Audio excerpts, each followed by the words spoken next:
This is Philadelphia, where the best golfers in the world are fighting it out for the PGA Championship. But yesterday, Aronimink Golf Club fought back. Tough conditions, tricky greens with high winds and chilly forecast. Matt Fitzpatrick has been hot in 2026, 3 wins in his last 5 starts, trying to win a PGA Championship. Justin Rose is fighting against Father Time. He's back in the same city where he won the US Open 13 years ago. And the best player in the world, Scottie Scheffler, off to a good start. He's tied for the lead after the first round of the PGA Championship.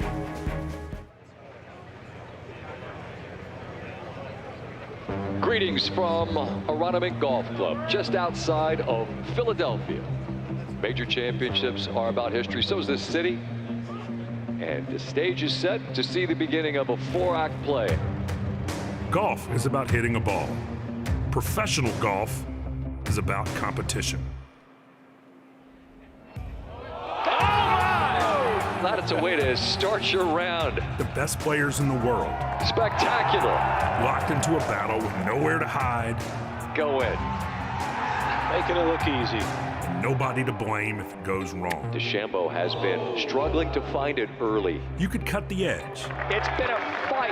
You could make the green with a little more oomph. He has grinded and grinded. You could whistle it through that gap. Refused to surrender a shot. Most weeks, these guys make it look easy. He's relentless. But here in Philadelphia, this old school course is teaching a lesson. Rory, how would you describe your opening round? It's nearly impossible to win. And yet, year after year, these human beings overcome. It's something we take for granted. This is an incredibly difficult job that these professional golfers are attempting to do. There's nothing better than when the very best players in the world are playing at their best. It's the second round at the PGA Championship.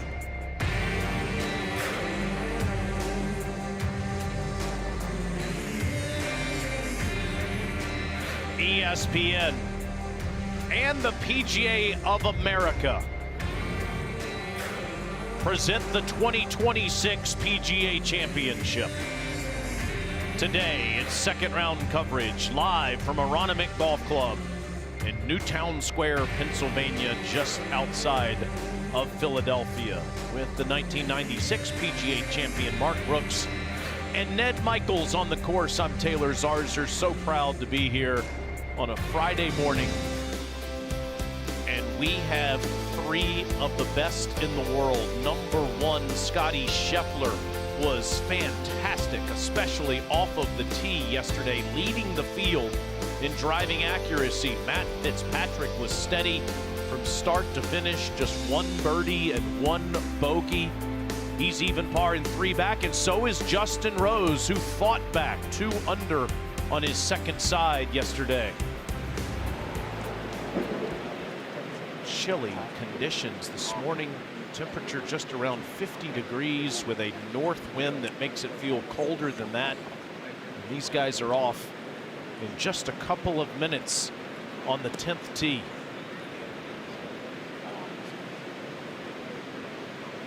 See the first going down the left, and then here's the 10th over to the right, Mark Brooks. Well, it's just 481 yards. The wind is off the right this morning, so the guys will try to hold it up the right side and hopefully crest that hill and catch an extra 30 yards. Today's hole location is about as generous as you can have on this hole. It's in the back left, giving them quite a bit of green to work with. These are large greens here, but they're not without a lot of movement in them.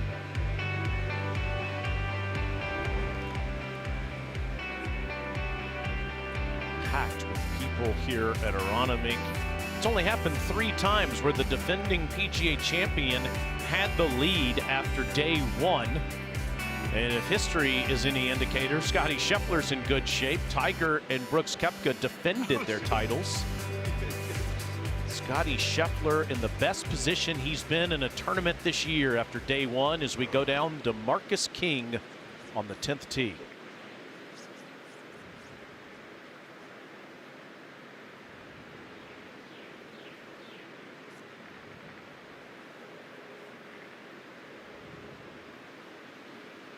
Well, I believe we're a bit delayed because Keegan Bradley is in the group ahead of these guys. The 2011 PGA champion is still playing into the green there at the 10th. I got a bet for you. I bet nobody's late to their tee time the rest of the week. Garrick Higgo missed his tee time by a minute yesterday, was penalized 2 strokes. He only hit 67 shots. He would be tied for the lead had he been on time. He was on the putting green, 100 feet away. It's crazy. Learned a lesson. Instead, that 2-shot penalty means he starts day 2 at 1 under. 2 shots behind Alex Smalley, Ryo Hisatsune, Minwoo Lee, Steven Yeager, Aldrich Potgieter, and Scottie Scheffler.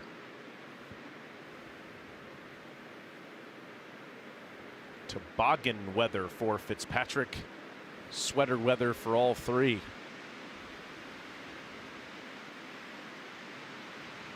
Bradley has played into the green at the 10th.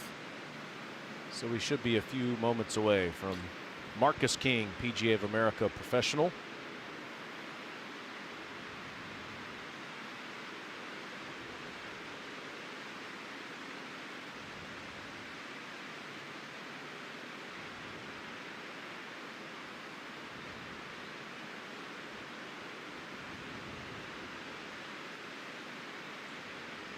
Wind will accelerate to near 20 miles an hour at points today during the second round. I think the wind and the greens are going to be the story today. It's another interesting set of hole locations. Good morning, ladies and gentlemen, and welcome to the 108th PGA Championship. This is the 8:40 tee time. First to play, our 2025 defending PGA champion from Texas, Scottie Scheffler. He is. He's from Dallas, Texas, but he was born a couple of hours away in Ridgewood, New Jersey, and spent the first 6 years of his life in this region, trying to defend his PGA championship that he won at Quail Hollow in Charlotte last May.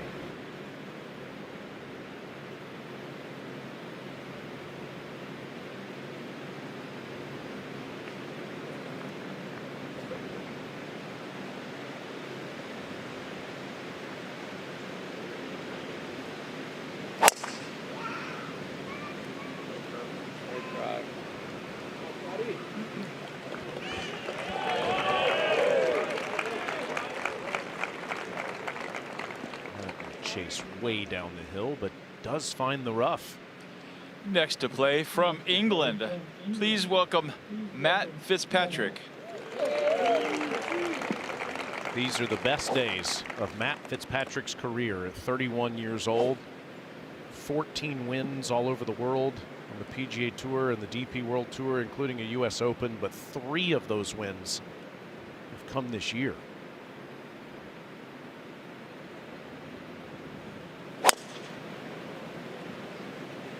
Two is headed left.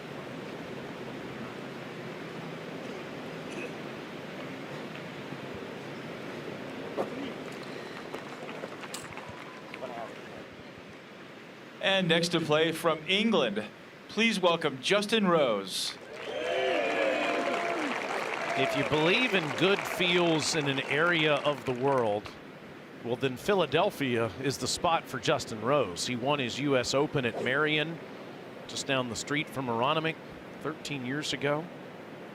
Won the AT&T National right here at Aronimink 16 years ago and finished second here in 2018.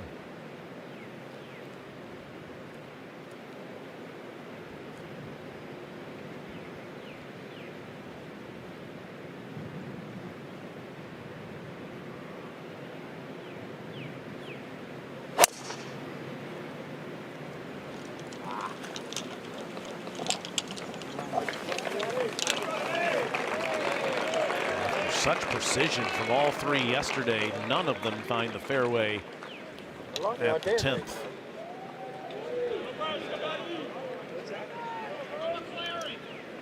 Let's go back to what Scottie Scheffler did in round 1 yesterday. A bunch of birdies, great performance from tee through the green. Scottie for birdie at 7 here, Brooksy.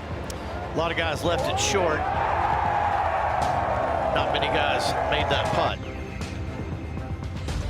Made a birdie at 6 and 7, was 1 under through his first 9 holes, and then this for another birdie at 10.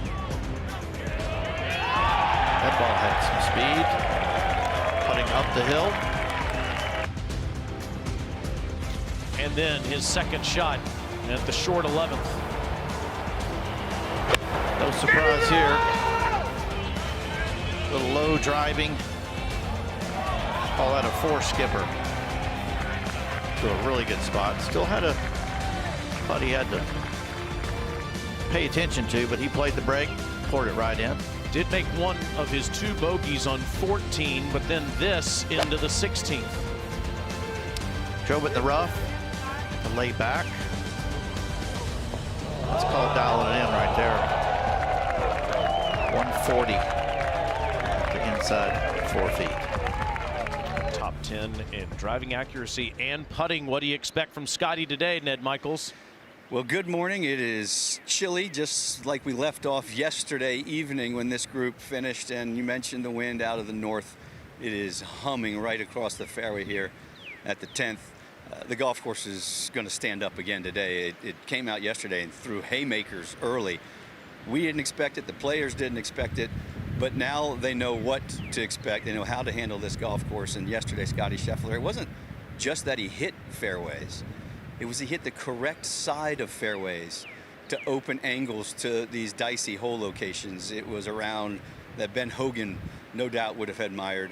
And Justin Rose put together one of the most professional rounds that I've ever seen.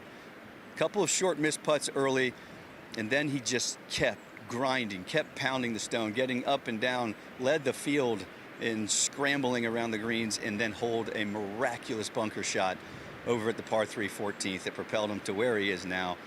Just wonder about his recovery. We spent a lot of time talking about his health. The 45-year-old was here late last night, here early this morning. Again, it's cold. He's used to this weather, though. And for Matthew Fitzpatrick, the conversation was the driver that had cracked. Would he be able to find one in time? Yesterday, he only hit 9 fairways, but he drove it better than that. He was highly confident off the tee. Something to keep an eye on. Great stuff, Ned. I know that you did 2 loops yesterday. Xander Schauffele's group in the morning. Brooks Koepka also in that group. Both of them played well. They'll be out here this afternoon. And then you were out here late last night to watch these 3. They've each missed the fairway here at the 10th, Brooksy. Rosie is over there in the right rough. Let's see if he's in the bunker. Fitzpatrick deep in the left rough. And then Scottie Scheffler's ball just left the fairway, barely finding the rough down the left side. Well, if we were playing alternate shot, I'm going to pick Scottie. Take the 150 shot. Justin may have tree trouble. Ned will probably give us some info there, insight. Yeah, we just saw Justin crouching down. It's the pond. Only two penalty areas with water in them, formerly known as water hazards. There's only 2 really in play on this entire golf course. I can tell you that Justin Rose is going to be able to skirt the tree limbs, that overhanging canopy, because of the hole location in the back left. But it is not the shot that you want to open your second round with. Justin Thomas was just in a similar position. Was able to get it over the water and just to the left side of the green. It was a magnificent shot. Brooksy, this is high terror stuff for Rose. This could set the tone of the round immediately.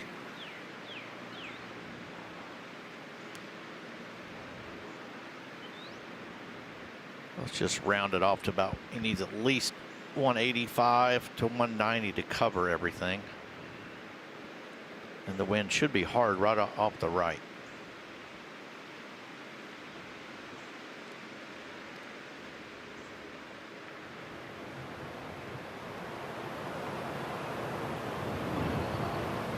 This will get your attention early on a Friday morning.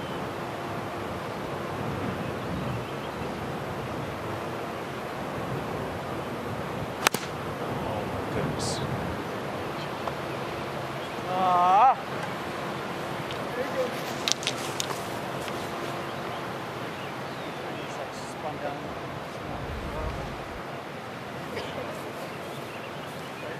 Caught that really thin.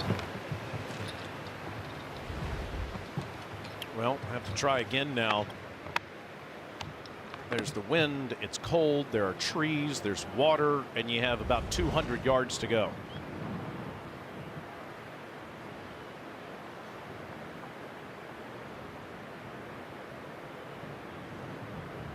Yeah, he was trying to keep that ball to the right. Meanwhile, Scottie is going to go ahead and play and give Justin a little time to regroup. And thick lie down the left. All he could do was punch it out. He's short right of the green by a good 10 yards. Fitzpatrick has also played. All he could do was lay up into the fairway. 10th hole coming out throwing today.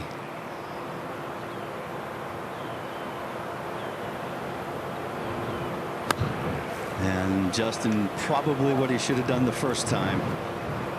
And all he can do, get it in the fairway, some 50 yards, 60 yards in front of him.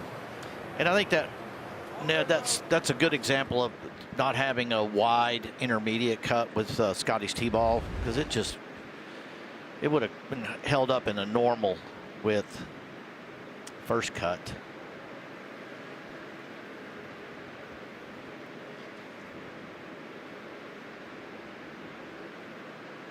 Not going to make much difference there. Caught that a little heavy. A big penalty for missing the green, missing the fairway rather, at the 10th.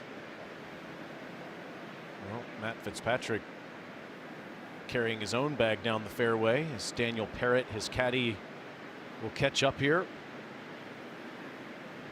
I believe that's because Parrott has gone to rake the bunker for Justin Rose, as Rose and his caddy, Mark Fulcher, prepare for their 4th shot.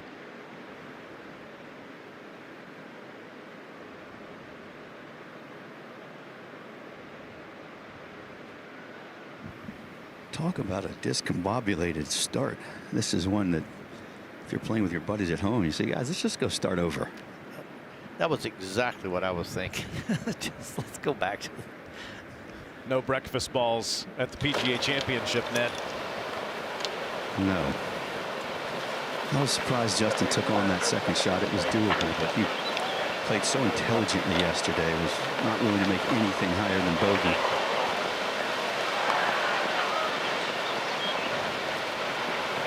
My math has this just about 125 yards to the hole, wind sweeping hard right to left. And we've seen a couple of approach shots already here in front of us, and this green is firm. It will take a big bounce.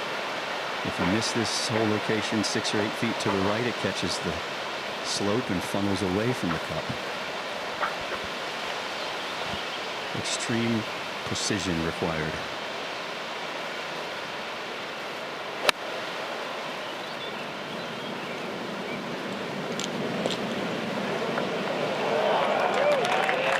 Good play in there, but that's left for bogey. Fought so hard yesterday to get it back to even par. And immediately is going to drop 1 or 2 to begin his second round. Here's Daniel Parrott, Matt Fitzpatrick's caddy, who's caught up with him. And Fitzpatrick, as Ned said, just had to chop it out of that deep left rough, and he still has 83 yards to go for his 3rd. Those range finders, those distance measuring devices in the PGA Championship. And he's asked Justin Rose to go spot his ball on the green. Tells you kind of what Matthew's thinking, where his landing area is and the trajectory. Land it essentially right where Rose's ball is. Take one big hop and then put on the brakes.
Scottie barely missed the fairway there, Mark, off of the tee, and paid a big penalty with a bad lie, only able to advance it to this position.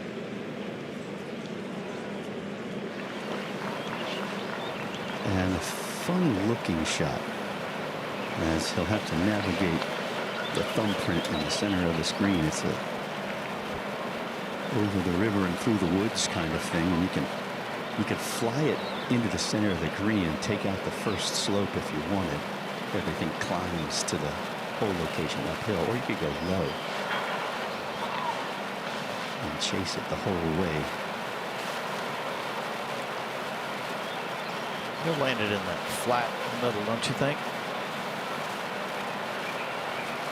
I do. 2 or 3 hops. skip and check.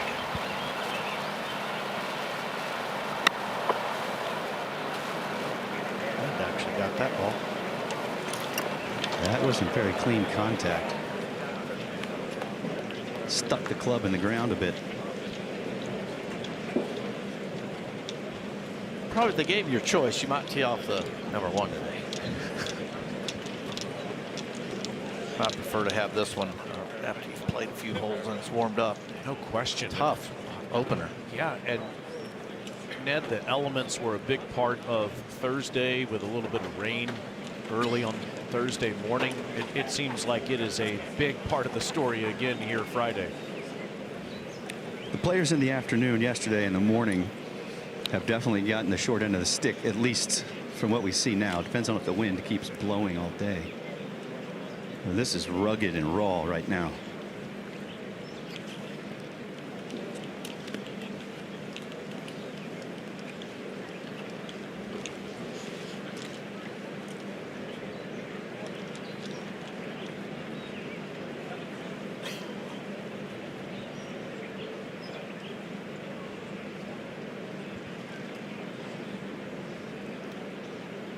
Scottie 13 of 14 fairways yesterday, 13 of 18 greens.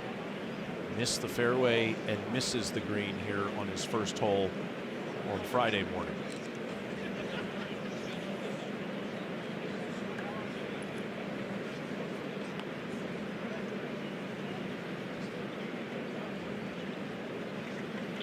Not much in this. Slightly uphill. He was a little heavy-handed yesterday on some of these. He was also 4 of 5 scrambling yesterday, but 0 for 1 to start this round, and gives a shot back.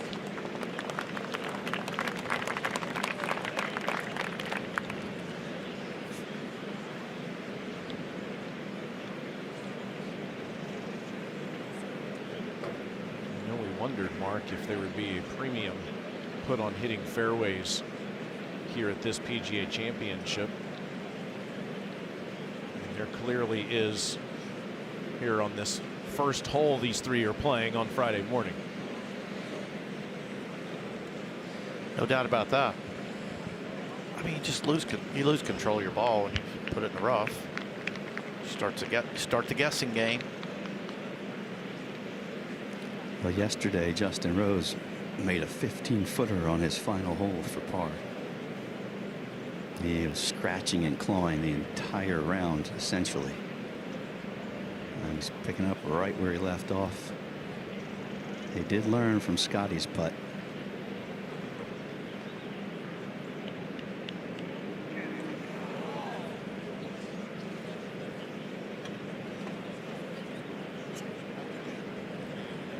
Double bogey 6, and Rose is back to 2 over where he spent a good chunk of his first round yesterday.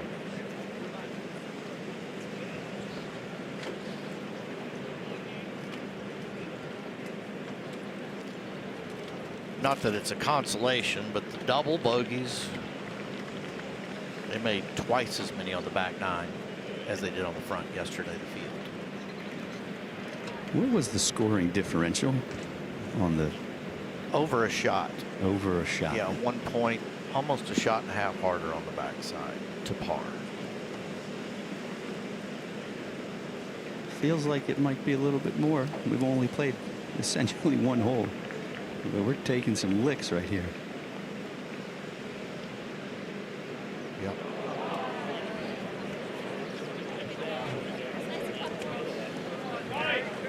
Well, we're not at the end, but we're nearing the 10th tee morning wave, and not surprisingly, there's now after this group, there's almost as many bogeys as pars. Stroke average like 4.4 now on this hole. Well, in the Rocky movies, there were 15 rounds in those fights. There are 18 holes, of course, yes, each day, and Aronimink wins hole number 1.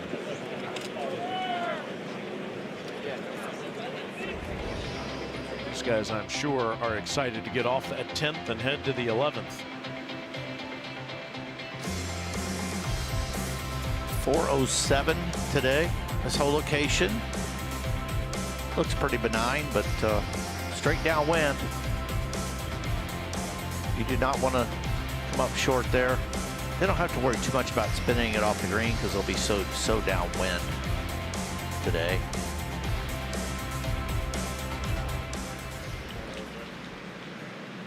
You can see there left to right and down.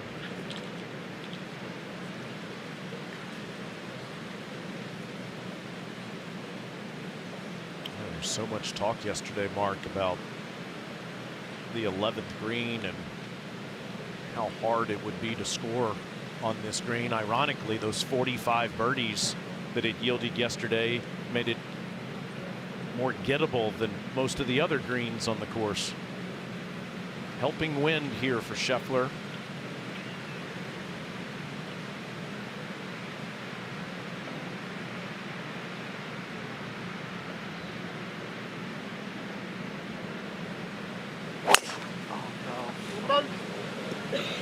They didn't like the contact.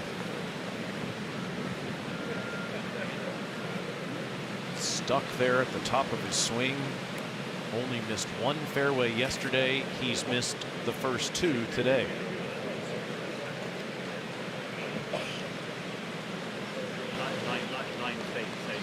Yeah.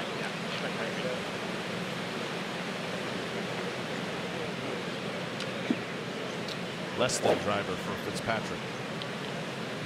I think this is the prudent play today.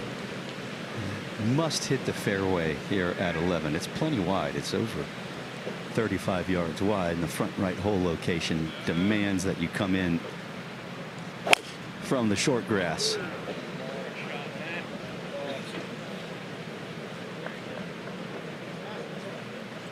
Good start.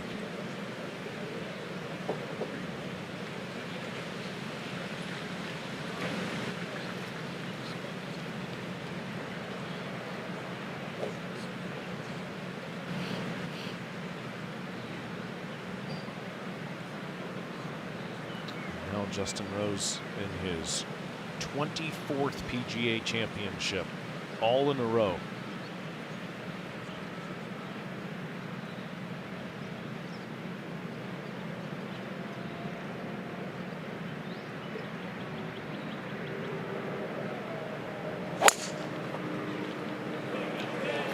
Go, Scottie.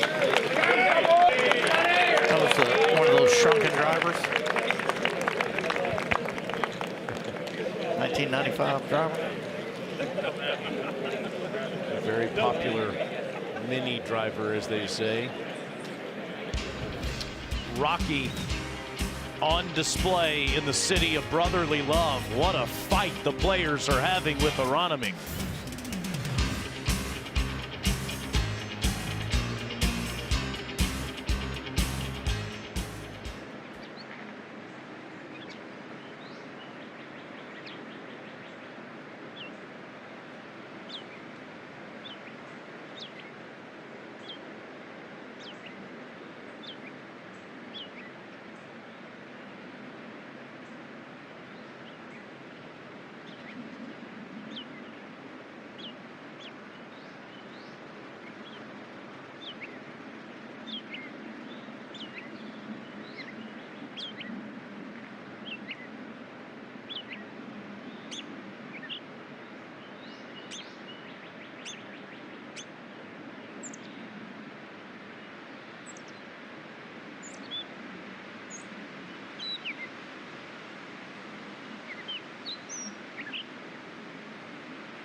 Most of the players that are 3 under par go off later today here at Aronimink. Aldrich Potgieter was one of the first out there yesterday to shoot 67. Germany, Steven Jaeger. Australia's Minwoo Lee. Japan's Ryo Hisatsune. In the United States, Alex Smalley, all at 3 under. Here are the tee shots at 11, Mark. It looks like Scottie caught the bunker there. We're going to go with that. Again, there's already been more bogeys than birdies here. I know it's early, but it's kind of interesting to me. 8 bogeys to 4 birdies. And we've had 30 players through here already. So it's kind of interesting. You'd go, well, it looks like a nothing hole location. And while he's missed both of the fairways, Mark, that's a bit of a break, right? To be in that bunker instead of the thick rough. Well, I'd say this is a coin toss here. You might rather be in the grass. You want an okay lie in the grass versus this.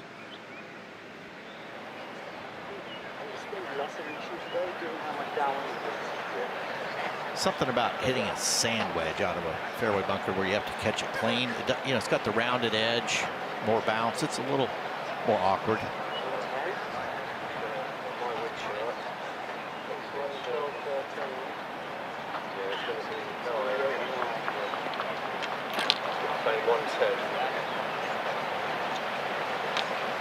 Scottie changing clubs. Justin Rose will be first to play. Ned, what do you think about this front right hole location in contrast to yesterday's flag over on the left? Well, with this almost 2-club wind now behind you, there's just no way to get it close to the front right hole location. I think you're going to see all day 20-25 feet long.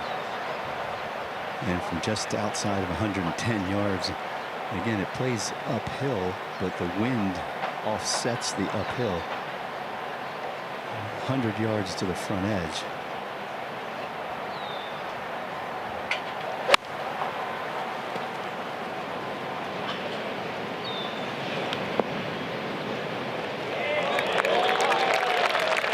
That's fantastic.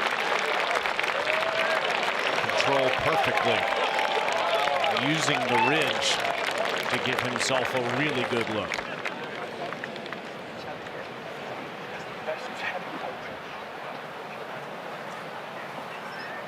Yeah, my first thought was try to land it hole high. Left of it was some left to right spin and take what you get. And now Fitzpatrick. This would be a stock lob wedge just outside of 100. A little left and a little deep.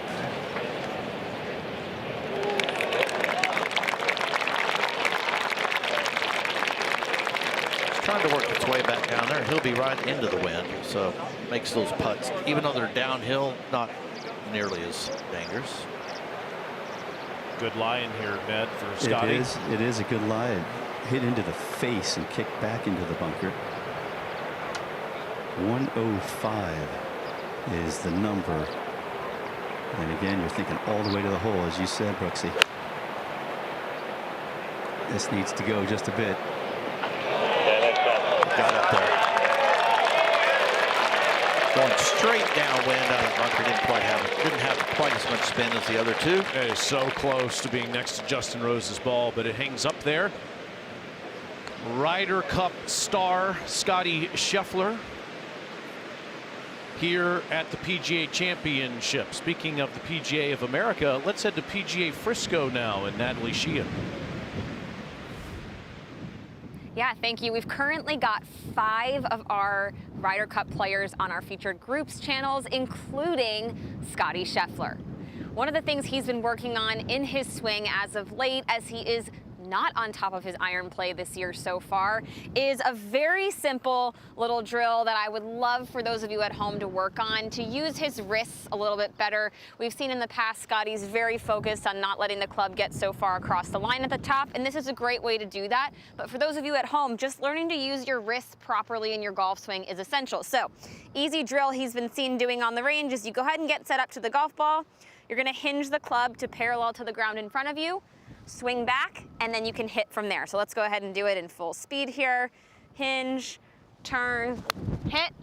And it's a really nice way to get the club in an excellent position at the top of that backswing and use those wrists efficiently. Back to you. Thank you, Natalie. You know, Pat McAfee was on his show, Brooksy, the last few weeks. He was asking Nelly Corda. He said, should I do that? Should I just pick the club straight up and do that? Would that help me hit a better shot? What do you think? It depends on what prescription your teacher or doctor's written. Okay. Okay. We've all done that drill. I like that. What's that? Just hold your arms out in front of you and set the shaft down the target line and parallel to the ground. And then lower your arms and go from there. I think that's also a good way to get started. Love having these conversations about technique with you and with Natalie and with Ned. But right now, Ned, we need to have a conversation about controlling your speed on the greens. Well, with the wind into you this hard and this ferocious, it's going to control the speed for you. But it is always awkward. Downhill putt that you know you're trying to be delicate with, but then all your senses are taken in the wind. And it says you need to hit it. But as Trevino said, downhill putts, you just let gravity do the work. It should be a little right to left. Played it pretty far out there. Oh, it's in the jaw with another roll or two.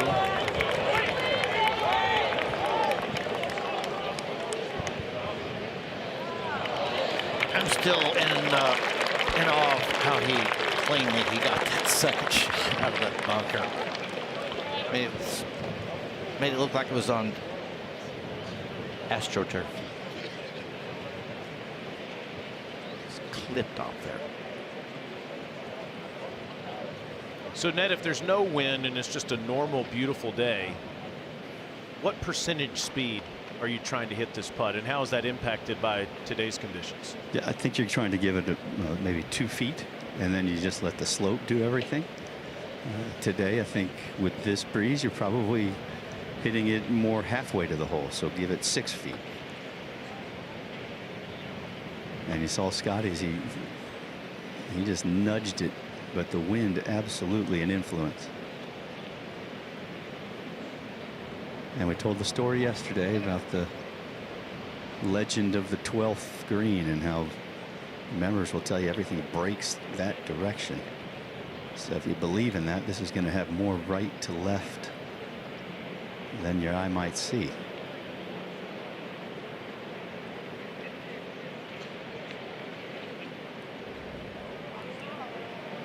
It's left in a hurry.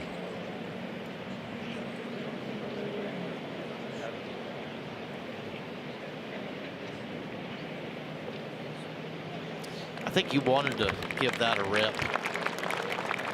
His instincts wouldn't allow it. How well controlled of a shot did Justin Rose just play? Brooksy did not think you could get it this close, not with this wind at 11. Well, it had beautiful cut spin on it. It pitched maybe a yard short of hole high. Came back pretty good. Actually, probably got 10 feet closer by the time it started.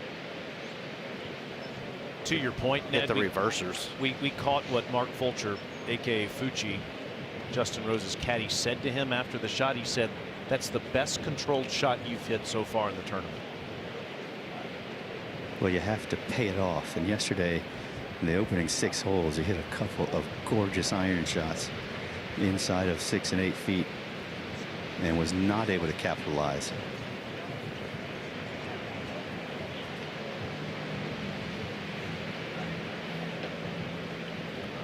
I think the wind is whipping some of the dust and pollen around, got in his eyes a bit. That or it teared up. Double bogey, and you bounce back with a birdie, and you can put the 10th hole in the rear view mirror. This is delicate, and the wind will absolutely have an impact.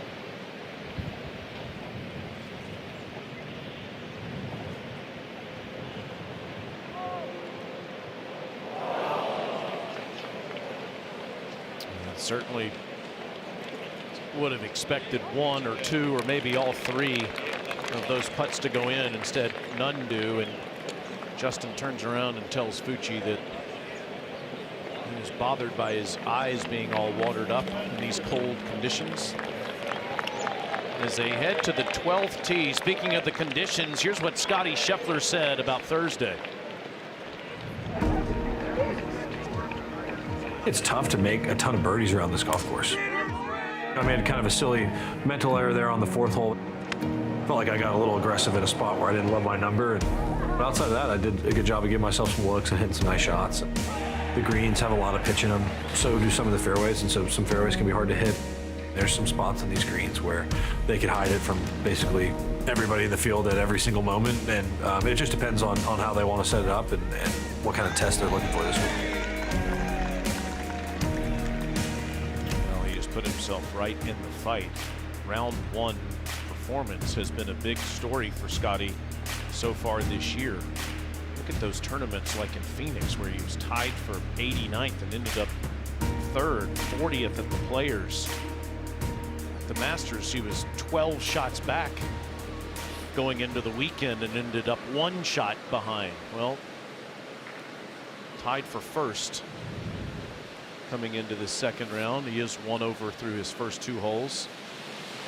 Let's mention, Mark, what he just said about hole locations. You notice any difference today from yesterday in terms of how accessible they are?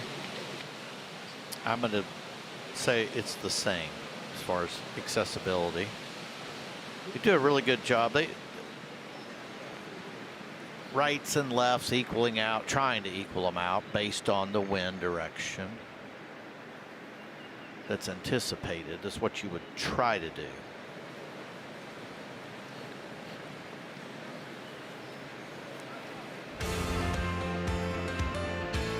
.448 yards. That's not a monster anymore for these guys. Right to left. A lot of them will try to use the fat part right there, somewhere around 290 off the tee. You can see we're going to semi 4 corners. This is the front right one today. That was yesterday, as you can see, round 1. With the wind off the right, pretty fiddly to get it in there close. This is another one. I'll just give you this. If I'm studying my heat map, which I can in my hotel room or whatever, I'm trying to figure out where I'm going to put the ball without making notes, because you can't. Most of these pins are on the edges of where, let's just call it 2% slopes, which are pretty soft for here, very soft here. I'm going to try to keep putting my ball in the green. You know, does that make sense? I'm going to try to put it somewhat under the hole or in the more level spots. I've never seen anyone better than this man right here at doing that. Well, his iron game is off, but his strokes gained is still pretty good. He has said so many good things when you listen to him closely, like they were questioning about. He normally his miss with his driver's left. He rarely puts it in the right rough. Why he's a little more 50-50 this year. And you know what his response was?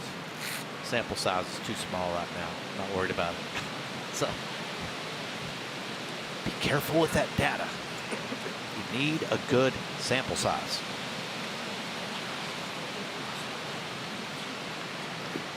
So they're just going to try to figure something out that goes to, they're going to try to finish it in the 280 range. 280, 85. The bunker down the right, 305 into it, and you don't want to be there today because of the wind and because of the hole location. And you mentioned the iron play for Scottie Scheffler. I think this kind of weather, it demands that you find the fairway, because when you find this deep rough, all bets are off.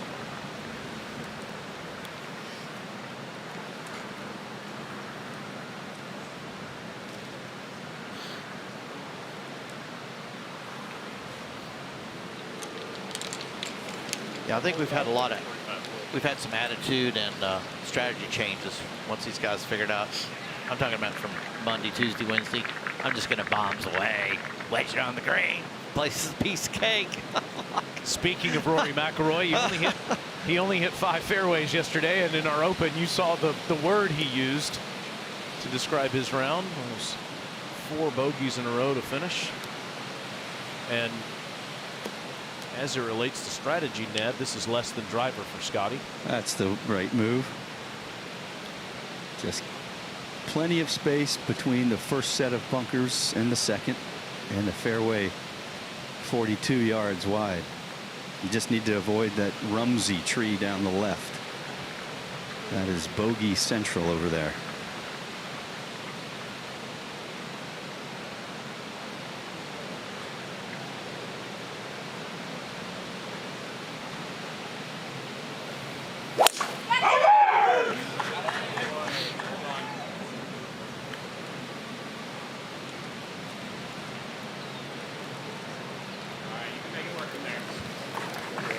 Similar to the 10th hole, just a few steps left. Just an observation, Brooksy, that we have spotters behind the tee, so when the players hit it, they have the yellow flags and they'll point which direction the ball is going. The last couple of holes, the spotters have not been able to find the golf ball in this light against the clouds. It's that sharp kind of piercing light. Tell that guy to take his sunglasses off. He's leaning to the left. He's correct about this one. That one is deep in the thick rough. Not so dissimilar to the tee shot Fitzpatrick hit at 10.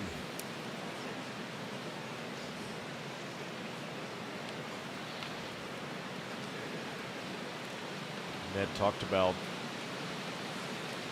issues with equipment for Fitzpatrick last weekend in Charlotte. Cracked driver. Still talking about the contact there with his caddy, as it's now Justin Rose's turn. And you're elevated here at the 12th, so the ball stays in the air a long time, which is not what you would like when it's breezy. You might try to flight a little something.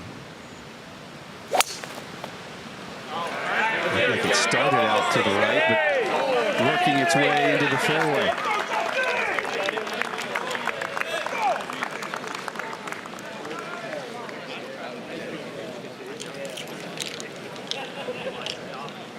Justin Rose wants his hands on a Wanamaker before it's all said and done. Fighting Father Time at 45 years old.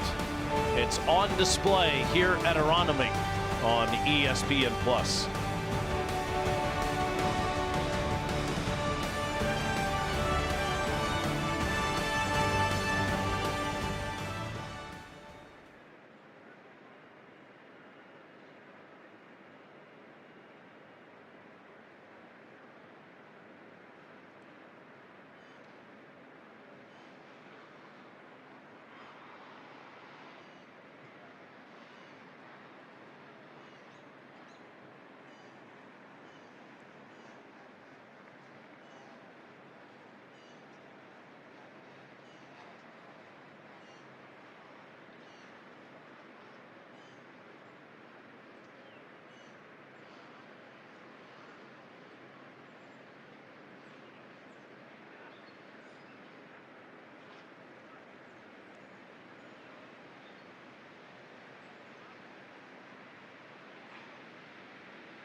How do you pronounce this and what is it? I have no idea. Is that like a Philadelphia thing? Well, I hit my wood every day, you know what I mean? It's not that bad. Is it someone that clears trees? All right, a hint. It is something that you use to hydrate yourself. Excuse me? It's definitely not water. It has to be water. Oh, is it water like water? I don't know. I mean, water. Water. Water. Well, I'm trying to keep the ball out of it every day, that's for sure. You have to love the dialect of someone from this area. Justin Rose may have a different accent, but incredible results in the Philadelphia area, winning the U.S. Open at nearby Marion, and then winning the AT&T National here at Aronimink, and finishing second in the BMW, the PGA Tour playoff event 8 years ago. I know he feels like he should have won that one too. Missed a short putt late. Keegan Bradley ended up beating him by 1 in that playoff. It was a Monday finish in wet conditions in August.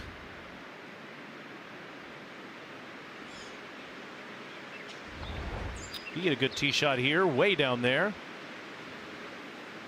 Matt Fitzpatrick deep in the rough and could have some tree trouble, and Scottie Scheffler is in the rough again as well. Matthew Fitzpatrick hit it left of the Rumsey tree here yesterday. Found the right bunker and was able to get it up and down. Today, though, he has bigger problems as the tree absolutely right in his face. Has to somehow carry the cross bunker some 120 yards.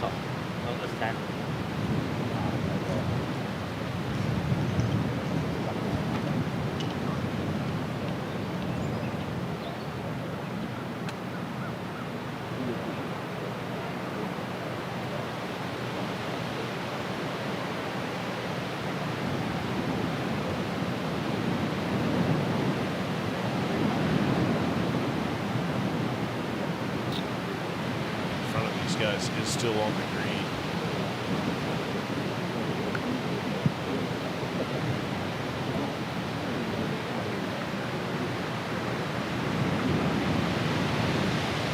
Saw Scottie Scheffler's caddy inspect their lie. Well, the lie for Matthew, the good news is it's in that lighter green grass, so you know it's not as hardy of a blade and you can get through it. The bad news is it looks like somebody just dropped an egg in a Cobb salad. It's just sitting straight in the bottom.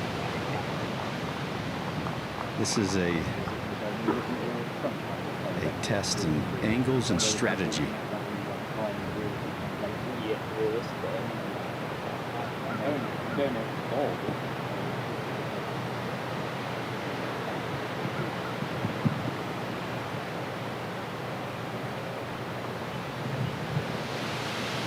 So many issues, so many opportunities for this to go wrong, Brooksy. Again, 120 over the cross bunkers. 167 all the way to the hole, but he's not really thinking about that. And again, if he goes out to the right, he's going to leave himself a terrible angle for his third shot.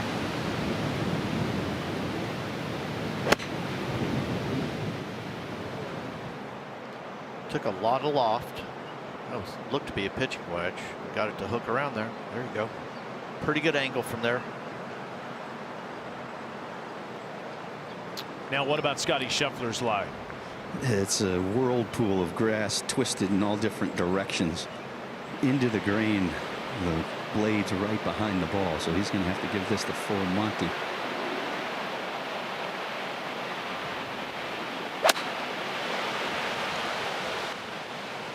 But barely carried the cross bunker.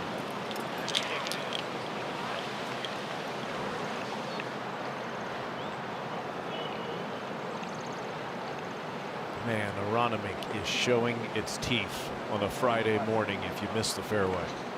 Do you remember all that talk about how they topped off all the rough at like 3 inches?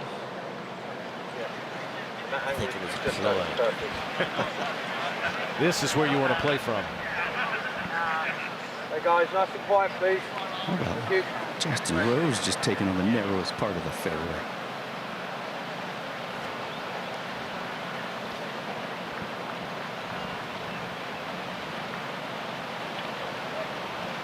.126 yards, and he does have room for error all around the hole.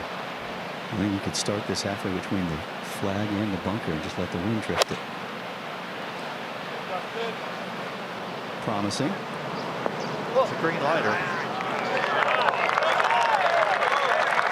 That's 2 flag sticks in a row. He's been all over. After the double bogey at 10. Just never backs down from a fight. Refuses to go quietly in the sunset, get into broadcasting or something, some other endeavor. He still loves competing at the highest level. How about this golf swing? Timeless, Mark.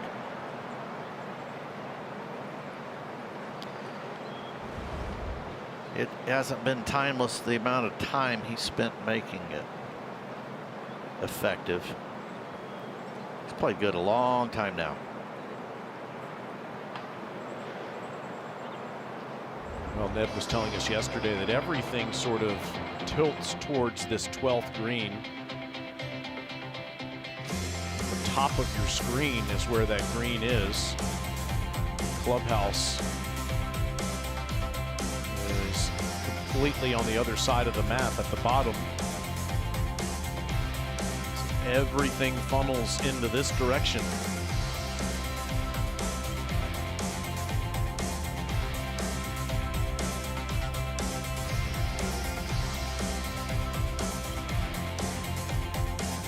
Now, of course, what happens once you get on it?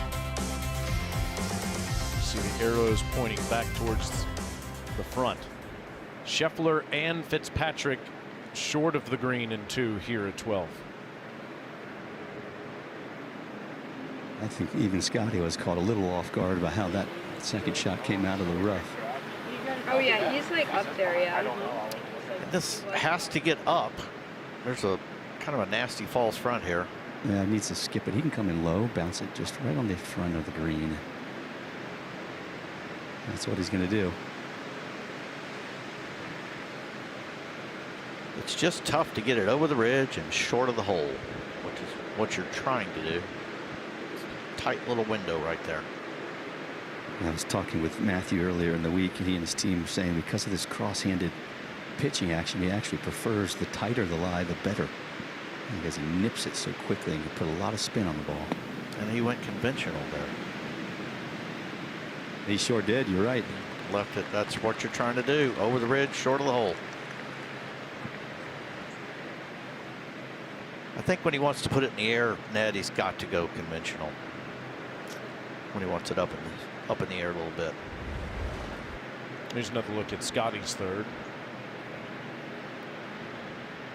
It's going to be steep, divot, beautiful. Got his spin loft down, launch that ball low. Steeper you hit down on it, the lower it goes. As long as you hit the ball. Got to hit the ball first, though.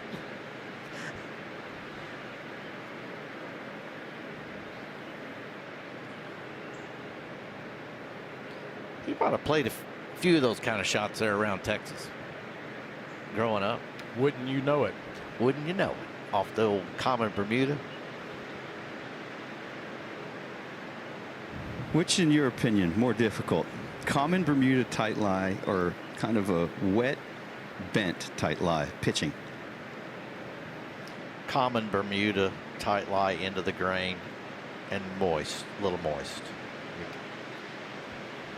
You might as well just no thank you. Just go buy you a big old box of saltine crackers because you're about to serve yourself a lot of chili. I'll do play-by-play of Ned and Mark's round. All right, Scottie to save par. Well, the shoulder of the bunker definitely is going to influence the movement on this putt, and so will the breeze from his heels to his toes, and it is quick. He might have to throw this out to the left more.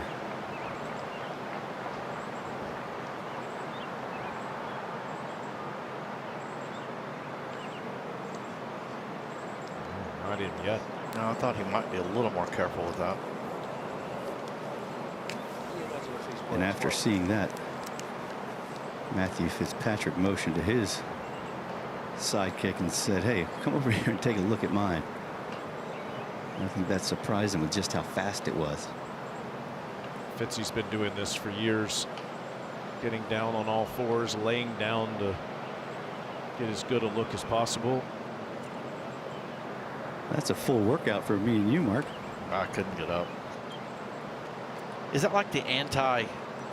Do y'all say aim point since it's so popular? I mean, the way they read these greens. Not plugging them. That's like the anti. It is. Yeah. It really is the anti. Yeah. I thought Camilo Villegas's spider was the most impressive when he squatted down on one leg. Yes, because his torso was off of the ground. Yes.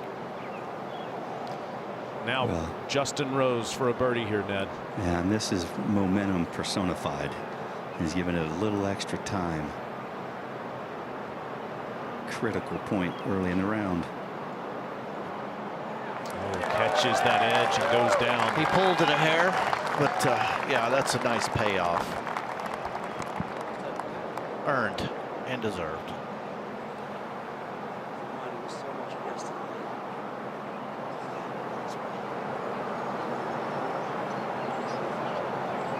Interesting, you pointed out that Fitzpatrick went conventional. I was talking with him and his team earlier, and because of the rough is so thick around the greens, and you mentioned to get the elevation, he's having to go a lot of conventional. So he's a little bit more comfortable because he's a little bit more practiced in it this week with the conventional versus the cross-handed. Well, I mean, my question would be, how many cross-handed bunker shots does he play? I'm going to say 0. Right. Well, this is to avoid the Rumsey curse, and this would be some kind of 4. Yes, sir. That's golfing. It's a scrambling 4 for Fitzpatrick. So Rose and Fitzpatrick each 1 over in total for the championship and 1 over on the round. This for 2 over through the first 3 holes.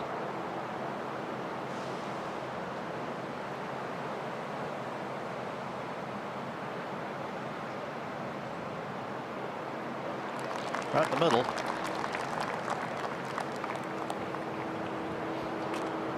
See if he can find a fairway at 13.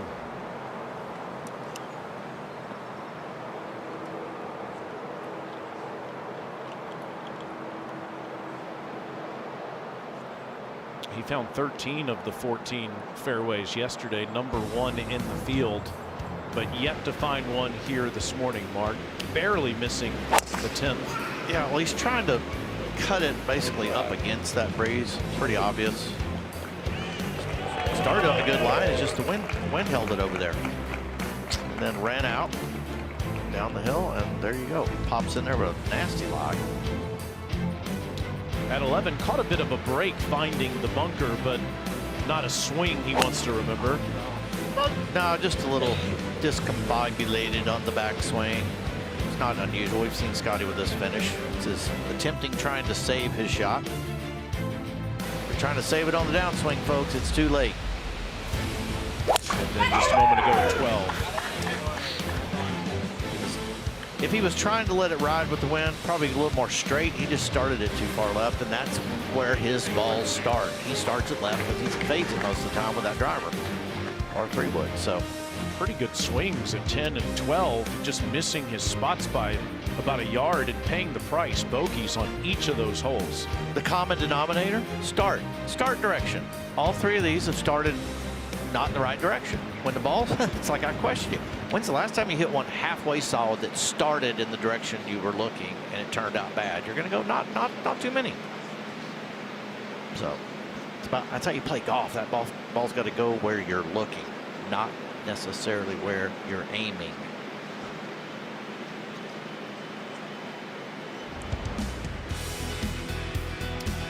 .383 today. This is one of 3 hole locations on the golf course that are a mere 3 steps from the edge of the putting surface. That's 9 feet. 25 on, it's just tucked up in there, and it's into the breeze today. It just depends on how greedy you get on what length second shot you want off this tee. fairway runs out down that left side. Kind of in that 260 range, 255 range.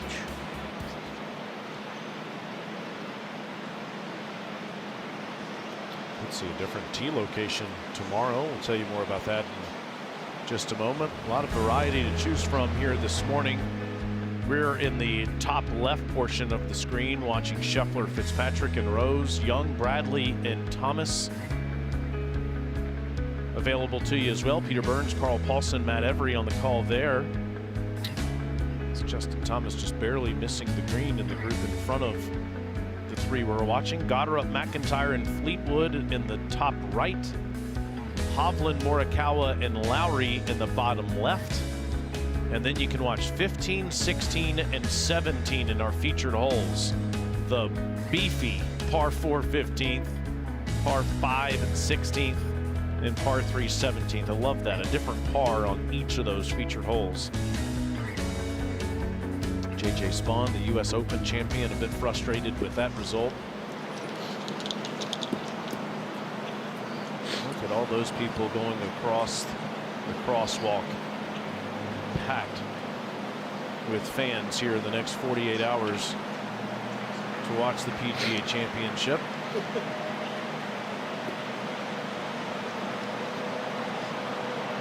What do you think, Ned? Will we see that tee box in the distance used tomorrow?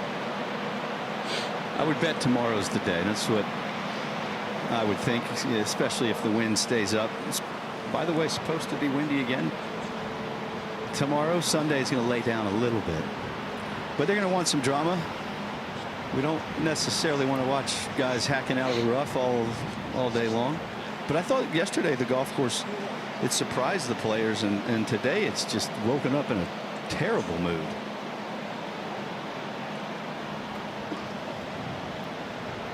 Should have a different wind tomorrow too, out of the southwest. Yeah, and then the golf course, the personality and the complexion changes. Doesn't make it any easier. It just means you're going to have to take advantage of different holes. Well, I can inform you guys, this hole's way tougher to birdie today. We had four birdies here, but 8 bogeys already. Which is why Justin Rose is elected to use driver. Well, or that little shrunken driver. You better hit it right out of the button here. Straight into the teeth of the wind. And this is headed right.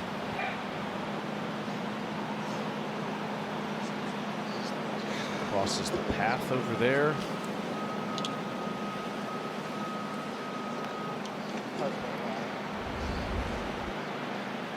That's a driver.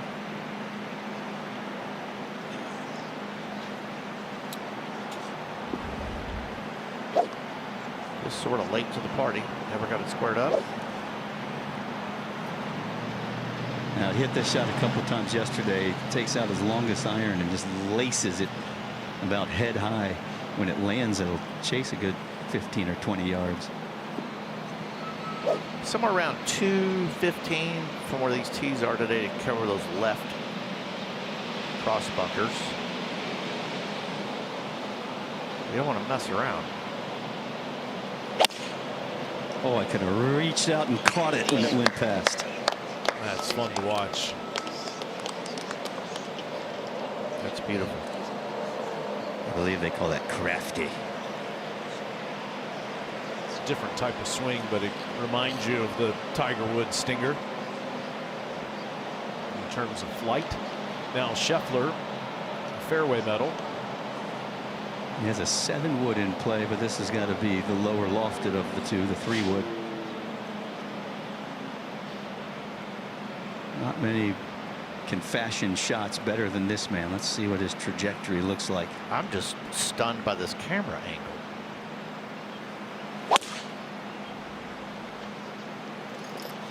Hanging on, trying to hang on down the right. Nope. Don't worry, Fitzy, it'll warm up. Come on, Scotty.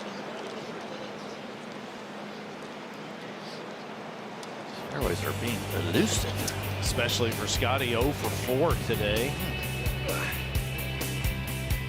2 over through his first 3 holes and now 1 under in total. Matt Fitzpatrick and Justin Rose each 1 over for the PGA Championship.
Rough start for Justin Rose at the 10th. In the bunker outside 200 yards. And hits it thin.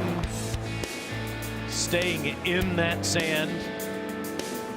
And it would lead to a double bogey. But as always, Rosie fights back. Had a great chance of birdie at 11, then hit a beautiful approach here at the 12th. 126 yards, held it up against the breeze. Green light special. Whoa. That was not a gimme. He had to work to get that one in, but he did. Little pull, little left corner. Sigh of relief. Followed by another errant tee shot. Kind of like Jalen Hurts to Devontae Smith. Just throw it up, make a great catch. Hole did it there. Well, I guess in football you can say, have you ever seen a great pass not be caught? Yes, actually. Okay, that's too bad. That's why they fire you. Yeah, they put you on waivers. I've still yet to see many really well-struck shots turn out poorly. And I think this distance debate, I think this rough, well, it's not 5 inches long. It is creating havoc. So are the elements. Tomorrow, Matt Fitzpatrick might drive this green. Today, he has 150 yards left. Give me 2 for the uphill. And another 10 for the win. Give me a tiny little shelf to land this on. Just stayed up top.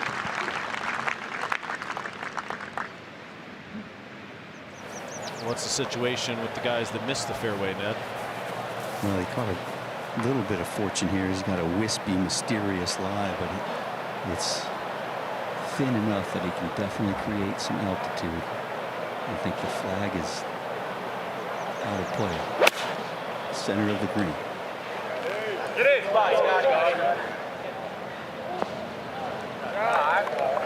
We're dancing. That's a great looking bag, man. A little work to do. Get that down in 2. You can see it's a little friendlier there left of the hole location if you're in the fairway. You can see a nice lateral movement. Get the weight on the front side and steep. A lot of ball there. That upright golf swing helps him in the rough. Get nice and steep and have some control. Justin Rose is looking back towards the fairway. Well, they say that Justin Rose can make par from the trash can, and we're going to find out quite literally. He was under the rubbish basin. They had to move it and had a tree right in front of him. He had a little bit of an angle where he could have punched and run something in the front of the green, but I think he learned his lesson after the 10th. Brooks, you can't blame him for hitting driver there, I don't think, especially after the one that he uncorked back at 12. Yeah, but that one shouldn't have. He didn't hit driver on 12. He actually rode the wind beautifully. Got a lot of run out. I don't know. If he was trying to squeeze it up there in that tight area because of a length of a second shot, that's probably a strategic error. Also, would you like to have seen him hit some type of fairway metal off the tee there? Yeah, just some kind of stingery, linksy looking. Chase it down the middle of the fairway, take whatever you got. These fairways are very important to hit. No question about that.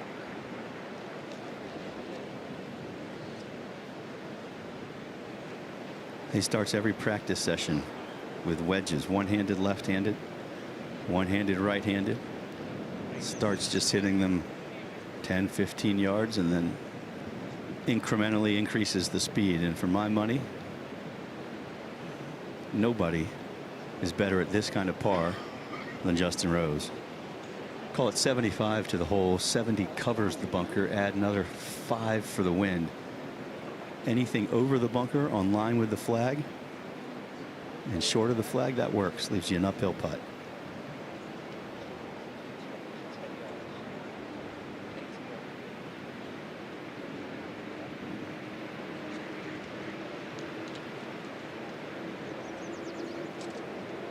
That breeze just a little out of the left. I think he's going to look left of the hole just slightly.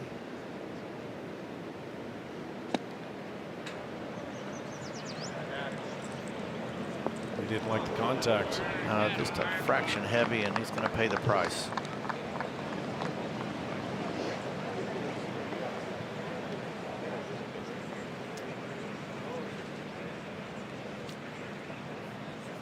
PGA Junior League is bringing friends, families, and communities together through golf, all with expert PGA and LPGA coaching.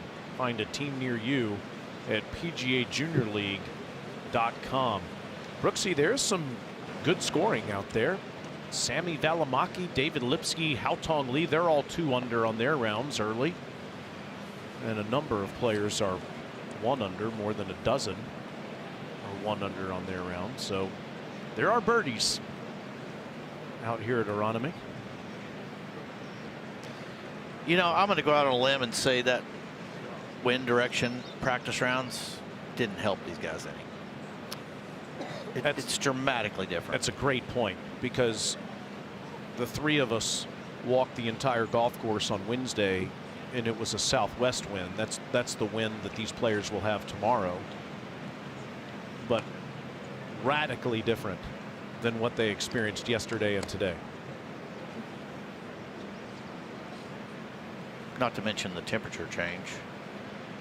And Mark, lay a little knowledge on us on just how much the rough changes from Monday and Tuesday throughout the week, how it becomes a little bit more difficult every day. Well, on Wednesday, they actually topped this rough off it was either Tuesday night, I'm sure they had the lights on, or early Wednesday morning. And I'd almost argue that by making it more uniform, which I think is what they were trying to do, it almost allowed the ball a better chance to drop. So you're seeing a lot more balls nestled down, penetrate deeper. There's not as much chance, because everybody was saying, it's 50-50. I haven't seen that many great lies in the rough. Of course, we have a limited sample size watching the groups like this, but I've seen a lot more balls down. I mean, Scottie Scheffler, he's a pretty strong dude right there. He's had to just chop several down the fairway today. Our director, Chris Ohlmeyer, just had a great view of why these guys are waiting. There it is. Justin Thomas teeing off on the par 3 14th hole, and a pretty good shot in there to this back right hole location. That's a really good shot. It's inside 15 feet now. But look how close that 13th green is to the 14th tee. And there's a lot of that here at Aronimink. Holes on top of holes. And our group will likely let the group ahead go ahead and hit all of their shots, just so you don't end up waiting on the 14th for extra time, because this is right into the teeth of the wind and it is chilly. Ned, it would make for a lot of fun if the two of us or three of us played sometime next week and member play with how close these holes are to each other, but it does have a big impact on pace of play. Well, from what I understand, if I'm in the group ahead of you, Taylor, I might need a hard hat. Yeah, well, don't stand in the fairway. And definitely don't stand to the left. It was a rough day yesterday, Ned. We feel for you, partner. We've all been there. Thankfully, I was smart enough to know that I had no future doing that for a living.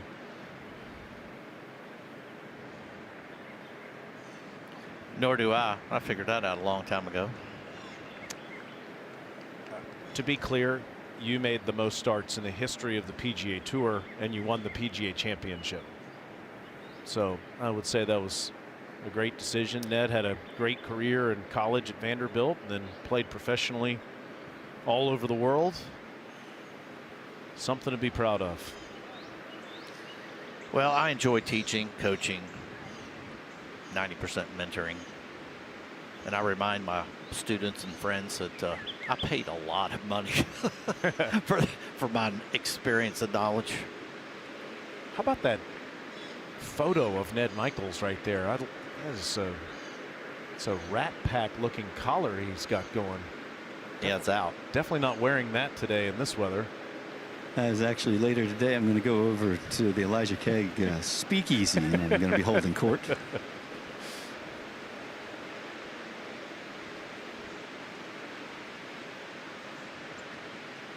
I'd love it when a green, leave the green and the surround just ties right into the next tee. I just don't think it's that big a deal. And to be fair, the group ahead, Keegan and boys, Justin Thomas, they were waiting on the group ahead of them to.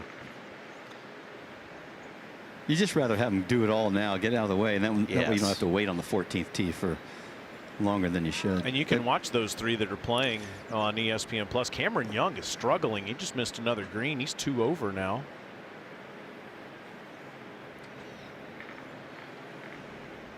All right, Scottie Scheffler, Ned. You can see he's lined up out to the right. The most important part of this putt is the last 6 feet. It will move hard and pick up pace. Right about there is what it's supposed to do. Needs to go. We all misread that one. We were on the same wavelength, but it was just the wrong one. I will point out that the 4 gentlemen that are 2 under par today for the round, what hole did they tee off on? All of them. They all went off 1. Nobody's better than 1 under for the day that started on 10. It just gives you a little more time to get your feet under you over there on the front 9.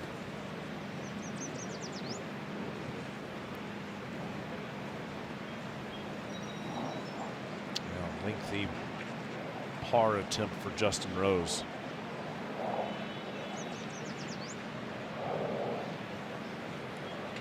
And it should be a foot, foot and a half out on the right. Gently up the hill, and then we'll flatten at the hole. Do not have to worry about it getting away from you. But you do have to get it there. Remember, the 12th green is to his back, so this is going to be a little slow.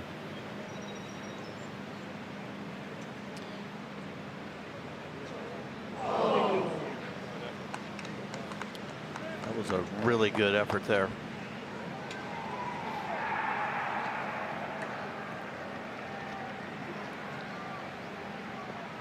Back to 2 over.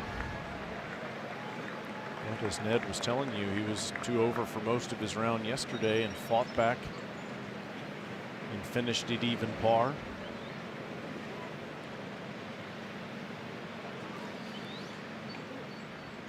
And now Fitzpatrick.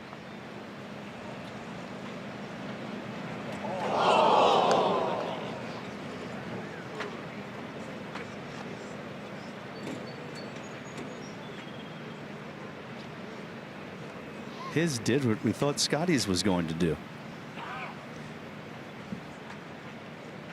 Yeah, he ripped that pretty good. 10 bogeys on this hole already, Ned. 10. 5 birdies. I'd be curious to know what percentage of players are hitting the fairway, because those bogeys are not coming from the fairway, I wouldn't think. No, and if you hit the right club off the tee, there's really no excuse to miss this fairway, honestly. Well, the right club's the one you can get in the fairway, yeah, isn't it? Well, it'd be some kind of low stinging thing up the middle. Yeah, it was that Matthew Fitzpatrick shot. That was handsome, wasn't it? Scottie hasn't found a fairway yet. Now, if this doesn't go in, frustration is going to start to set in.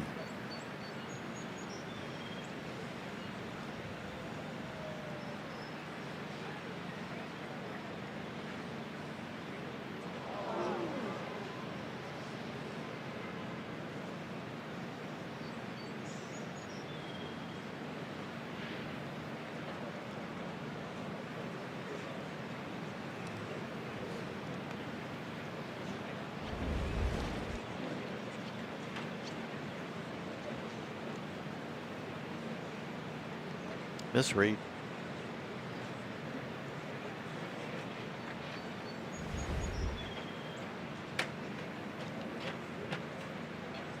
Not the start that he was hoping for, as Fitzpatrick has this left for par. These greens are just full of vagaries, if you think about it. You just saw Fitzpatrick, and you said it, Brooks, he ripped it, and it still snapped. Scottie put his out on the right, and it didn't move.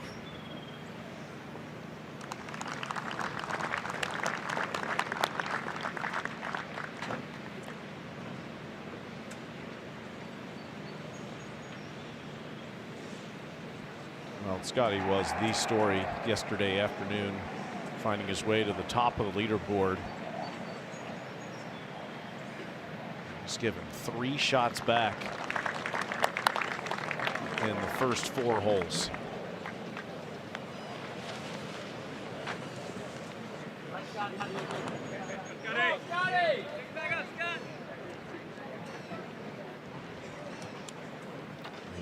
Walk up to the tee at 14. Well, they shoved it up. It's only 215 yards today instead of 220. It's hard to call this a friendlier hole location than they had yesterday, but it actually is. It was up on a little shelf there yesterday. They all knew they were going to get this hole location. What they didn't know is they would be playing it into a stiff breeze. Shot's probably playing 230. Try to land it somewhere near the middle of the green, and 3 is a really good score here. It's going to be 4 and 5 irons, similar to yesterday.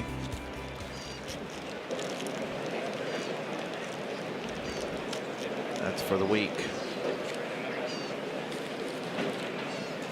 We've had 2 birdies today. sample size. 2 birdies, 10 bogeys, and a double. So buckle your chin strap, hit you a solid one right up the gut. You know, they always say that Kerry Haigh does such a great job setting up these championships for the PGA of America. It's kind of a combination of the other 3 majors, the PGA Championship. Our friend Jason Sobel over on PGA Championship Radio just sent out a message on social media. He said they're playing a PGA Championship on a US Open setup with Open Championship conditions.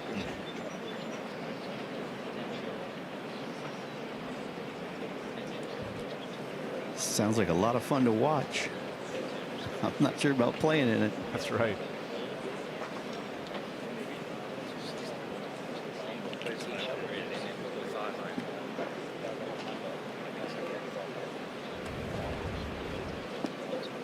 Young, Bradley, and Thomas up on the green. Chris Gotterup with that unique setup that has taken him to such great success in the last year. Up against the line of the fairway there. Hovland, Morikawa, and Lowry bottom left, and holes 15, 16, and 17 bottom right. All of the options available to you on the ESPN app. It's so much fun to surf around on ESPN Plus during the PGA Championship. Yeah, but I mean, if I was hitting through it, you're looking to land 10 on Young. wow. Barely able to get that one to fall up on the green. That is a par save for Cam to stay at 2 over. Justin Thomas is next, just outside 3 feet. Thomas has fallen back to even par. This group up on the green is having a similar type challenge, Mark, to the one we're watching. Well, they're on the tougher 9.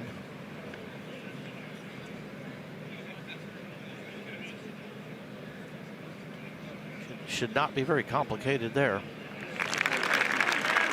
2-time PGA champion. 2017 at Quail Hollow, 2022 at Southern Hills. Tee shot, though, I don't think. Do you? No, I wouldn't be worried about it either. Okay, yeah. Split the TV, the gap is the gap between the TV tower and the stand. I'd be more near to the track versus where the right team over in at the left, yeah? Yeah.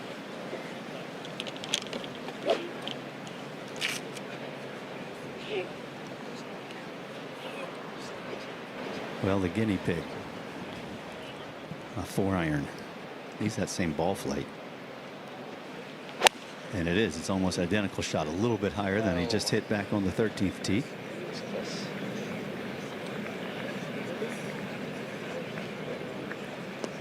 And the work begins.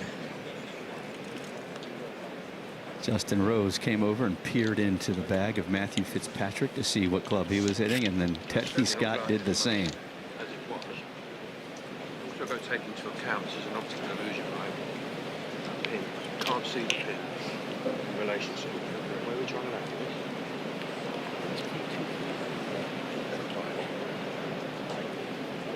Our target is here. Catch this. Might as well, that tree and 14. Just yes, One of the best to ever do it. Fucci takes the bag away. She's right, mate. And gives Justin Rose some instructions.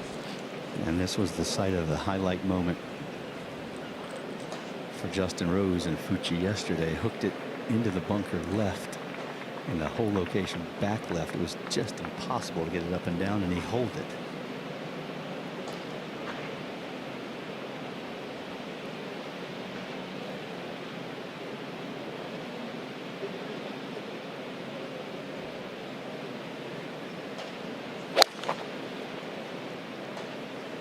Right. Was way right.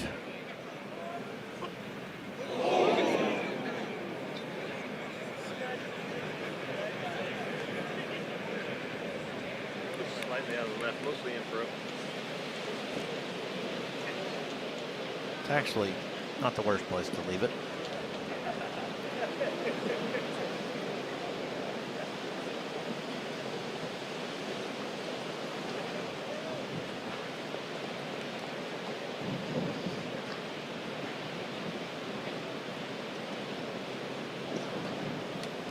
Monster gust. Get over that little hump there. It's 200. Where it starts going down, going down.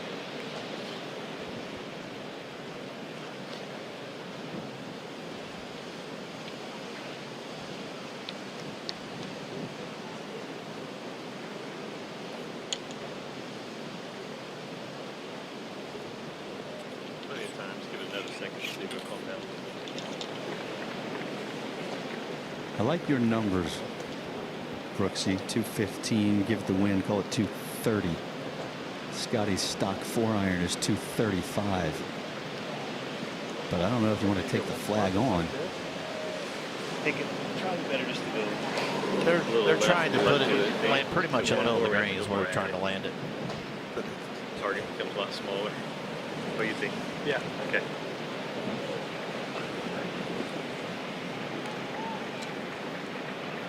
They're taking the delay for the wind to lie down a little bit. A lot of people would be delaying to delay the pain.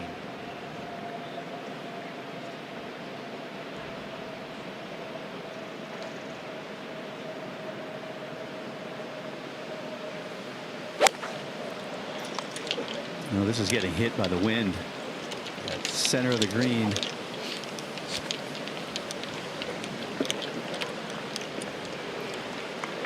Got a little work to do. A couple of 60-footers there. Lengthy putts for Fitzpatrick and Scheffler. Aronimink is showing its teeth on a Friday morning, punching and punching at the PGA Championship.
Well, yesterday, Justin Rose in the bunker here at 14.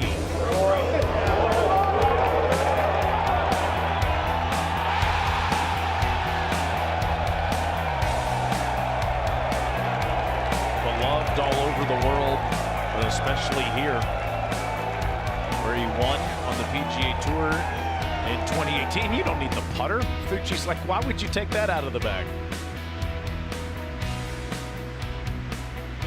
Missed the green again. Over to the right. Matt Fitzpatrick and Scottie Scheffler are a county away putting for birdie. He's played in 24 of these 6 top 10s. He had a third place finish at Kiowa Island back in 2012. And a number of top 10s in his 40s, including a 6th place finish at Valhalla 2 years ago.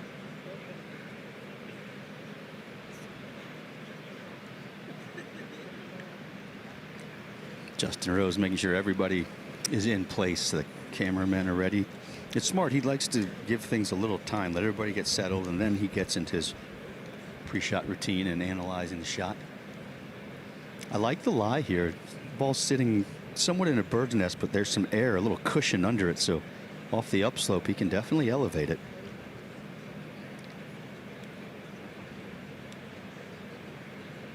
Practice rounds he was experimenting with lob wedge and then a little less lofted club. Sometimes you catch it high on the face, Mark, and it comes off a little dead, so if you take less loft, it kind of matches what you might see in your eye. That's very true.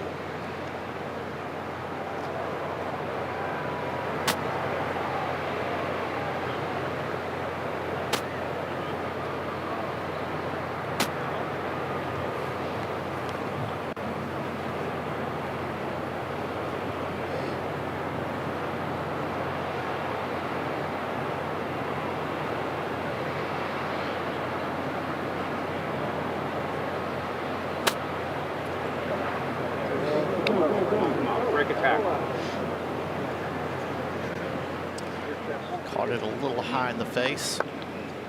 Thank you. Came out very dead. I was like holding this.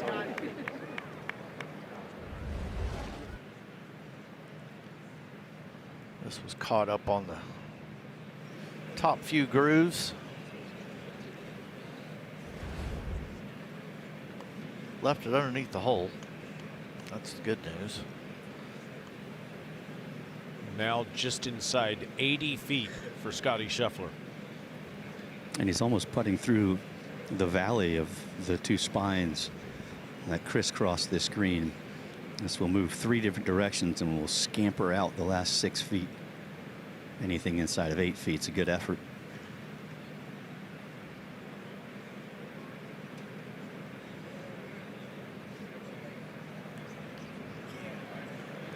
Cut that in half.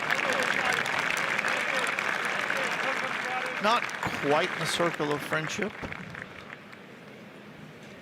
Did you have any of those yesterday, Taylor? It was a tough group when it came to that. Little 4-footer. Yeah. You made them all. Yeah. I actually did. That's the only thing I did.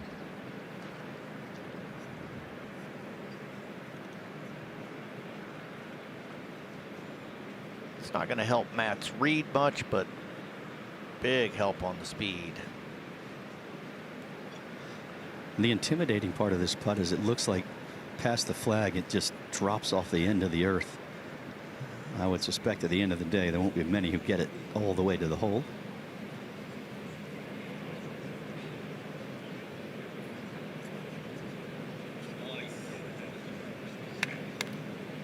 Back into the wind a little bit.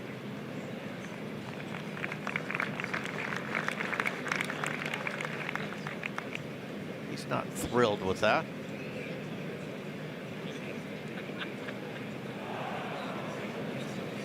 Bears repeating what you said, Mark. There are a few good rounds out there. Patrick Rogers is 3 under through 7. Sami Valimaki, David Lipsky, Haotong Lee 2 under on their rounds. All 4 of those players started on the first hole. There are only 4 players that started on the second side that are 1 under par. Most players are even or worse that started on this side, including these 3 players that we're watching. Significantly more challenging, and it was yesterday as well.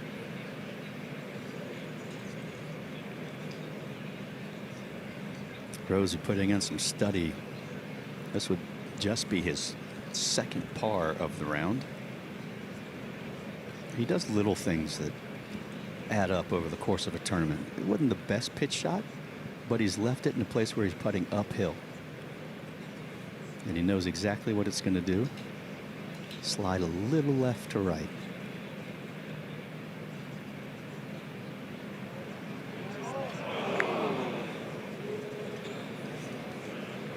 got away from him.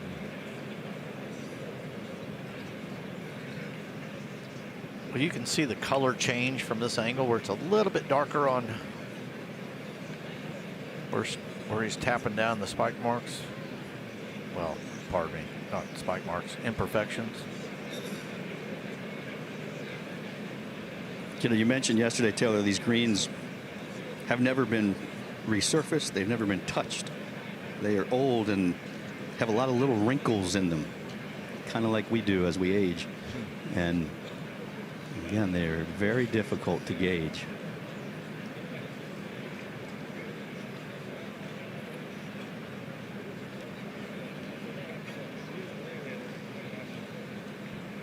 This is sort of right on top of the little spine there. This ought to be one of those we call vague. Yesterday, on that back left hole location, Matthew missed a putt from about 3 feet 6 inches. Scottie was right on top of him and missed it on the opposite side.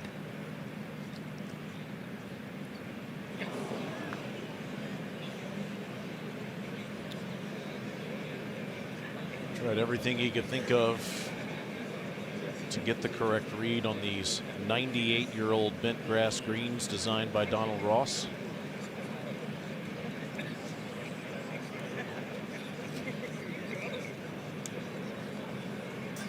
And that will go into his famous notebook.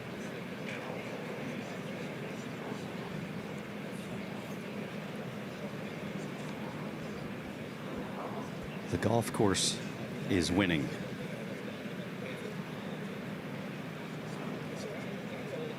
This is a full 5 feet here. Should know what it does, though.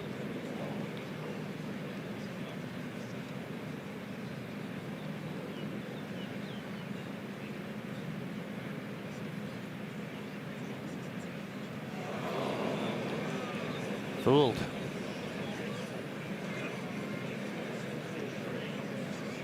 He 100% thought that would move to the right towards your 12th green.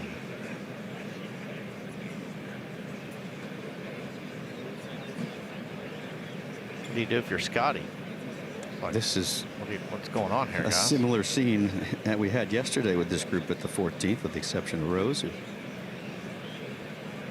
pulled out from the bunker. But this is exactly the same thing. Scottie now is essentially saying, you know what I'm going to do? I'm going to hit it straight.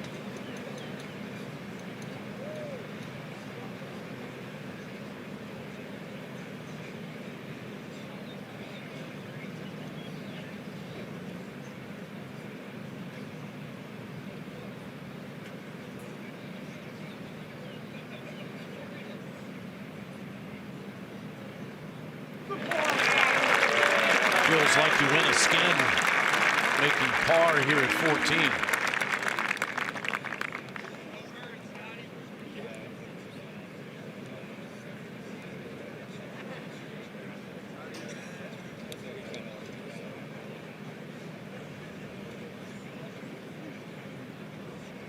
And Fitzpatrick and Rose with bogey and double bogey putts.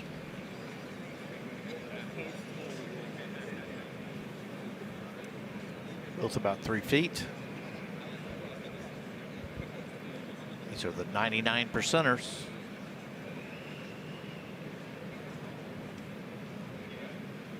And that was just hammered.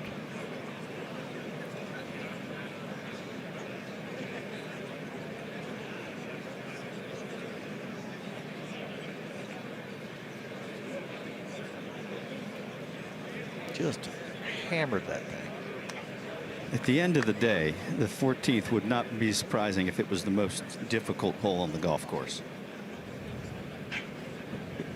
How can you get it close off of the tee, Mark? And if you don't, you play like Scottie and Matthew did. You left with that 70-footer, and clearly it's faster than the players think around the hole.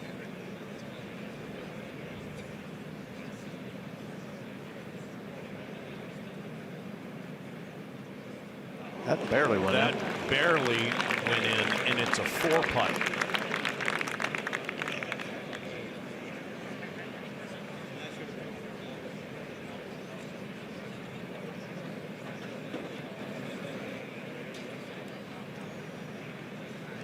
Ned, to answer your question, you're just trying to put it in the middle of the green and figure out how to two-putt.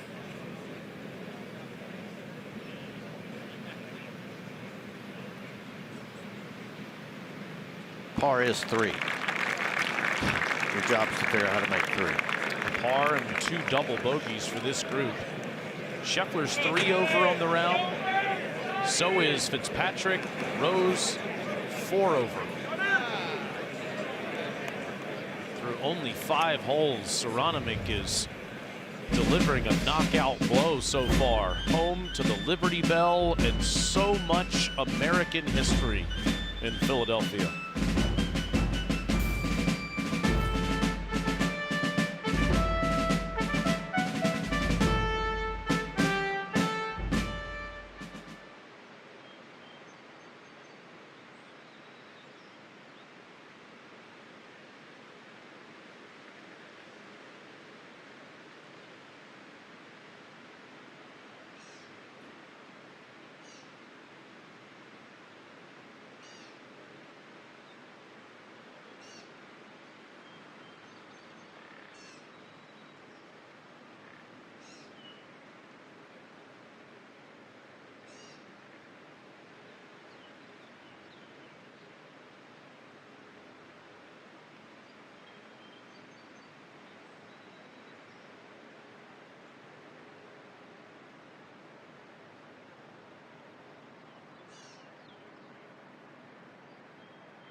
People in the 15.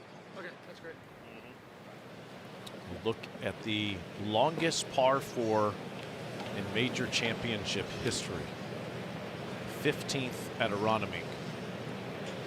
You can measure longer than 550 yards. Today it's 542.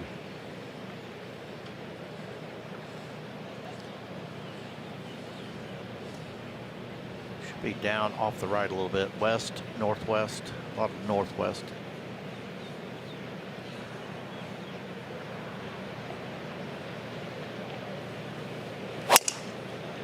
Get in the hole, Scotty! Go, Scotty! Go, Scotty! Stay in the air.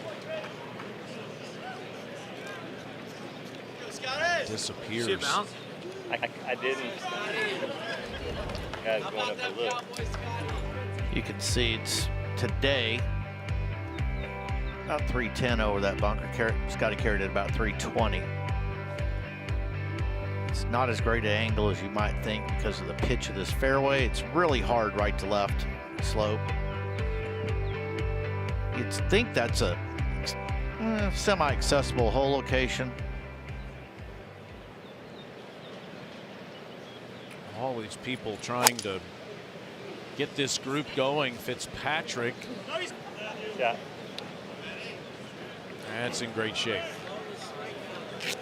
Now where I was going to finish that thought. If you're considering this a good makeup opportunity, think again. 0 birdies today. 5 yesterday. That was a tough hole location yesterday downwind, front right.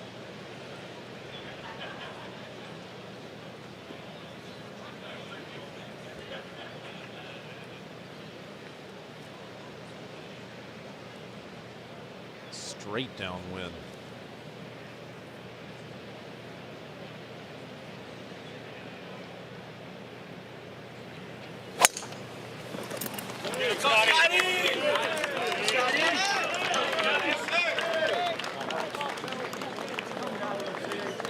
Another good one. 325 out there. Well, Scottie Scheffler was on top of the leaderboard to start this second round. But now he is 3 shots behind. He's 0 for 5, finding the fairway, and he's in the rough here at the 15th. Watching the PGA Championship on ESPN+.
No one's out of it yet after a wild day one. It's okay, fellas. So you blew up yesterday. Don't worry. It's only one of those tournaments with the power to reshape your entire career. I'm sure it's not going to haunt you forever. It's a beautiful day. Everyone's moving. Feel the world shine. Everybody's moving. The PGA has seen some epic comebacks over the years. Friday is a brand new chance.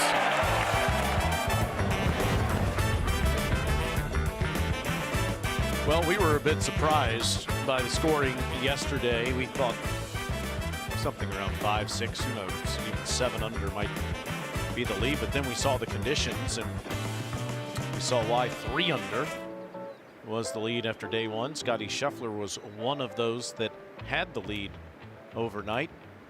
And if anything, Mark, Friday's harder than Thursday so far. That's a fact. It's a combination of everything. A little more wind, certainly early. And I'm telling you, these hole locations are proving elusive. Nobody said Friday was moving day. It says it's moving out of your hotel day. For some, yes. Top 70 in ties. Trunk slamming day. Get to go to play the course again tomorrow, but more than half of the field will be going home. I want to.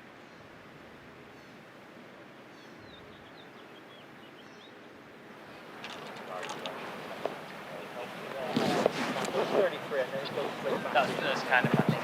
Yeah. Splitting the left edge of the green and the TV tower, really. Yes. It's like a drop down in the trees behind. Exactly right. It is just pretty normal. In between us. Yeah, perfect.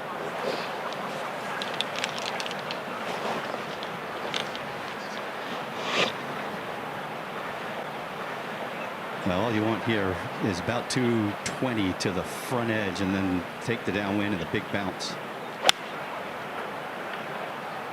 Center of the green, that's the target.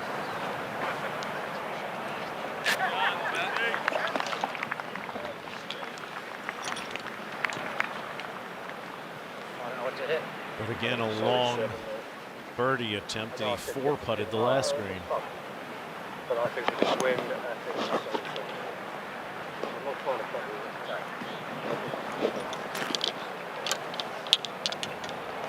Ed, we just heard Justin Rose say, I'm not sure what to hit. Well, you're trying to figure out a way to give yourself a makeable putt, but with this wind now at a club and a half, there's no way you can take it at the flag and get it to stay on the green. Not unless you're 20 or 30 yards close. Believe I saw the sign for a 6-iron.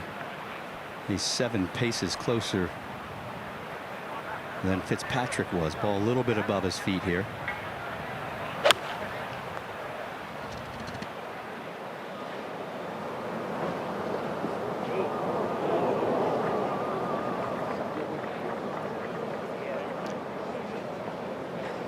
That was not what he had in mind there. And I love Justin Rose, but it's like I gotta believe he's still learning these golf clubs. I don't care how much he tested. Until you take your weapons into battle, not real sure. After the Masters switch clubs to these McLaren irons. And I know he had a lot to do with designing them, but they're still new. Now Scottie from the rough. This is going to be the gouge and roll. Was able to get some good club on it. This should run 30 or 40 yards short of the green and then run. It's got pretty good pace. Maybe too much, actually. Good. That's proper golf right there.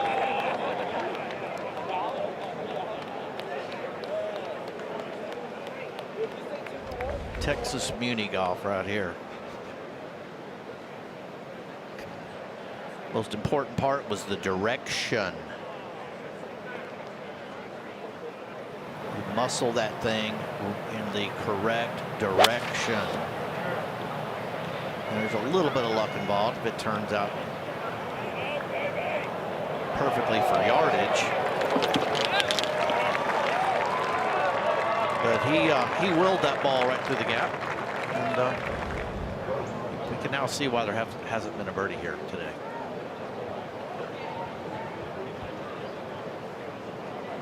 This green's almost a little bit of a punch bowl.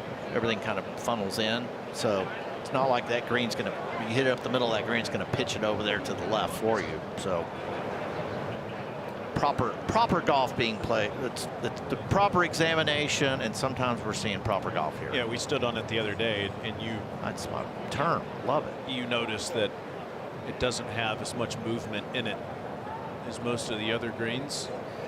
No, but it's call it a, I don't know, it's a serving bowl with a square serving bowl. Everything's funneling towards the center of the green.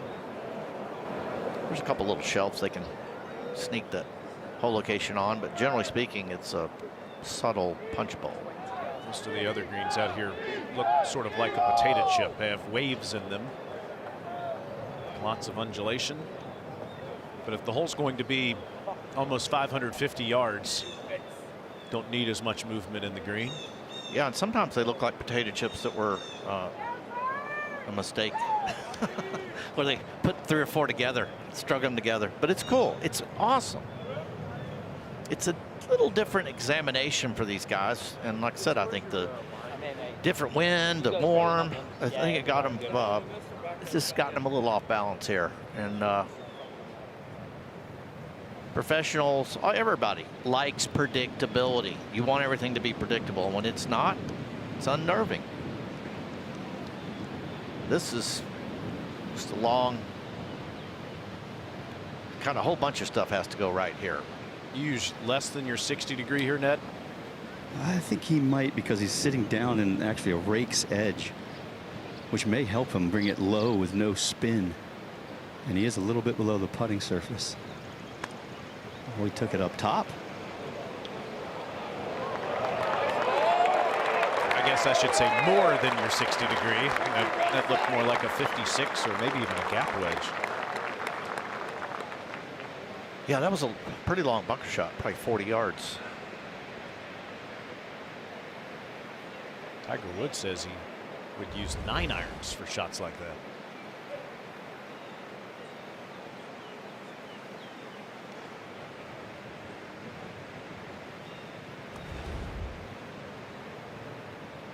Yeah, that was definitely not his lob wedge.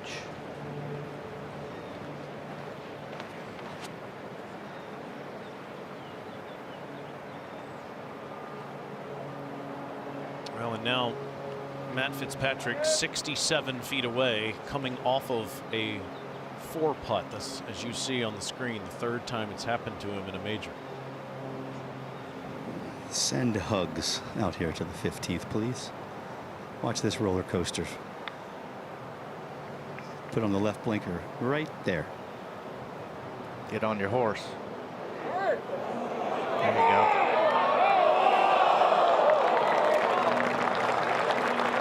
You know, that 4-putt reminds me, it's kind of humorous. When Seve one year 4-putted somewhere in the presser, they asked him, how did you 4-putt? I miss, I miss, I miss, I make. I love it. I putt, I putt, I putt. I miss, I miss, I miss, I make. I like it. With teeth gritted.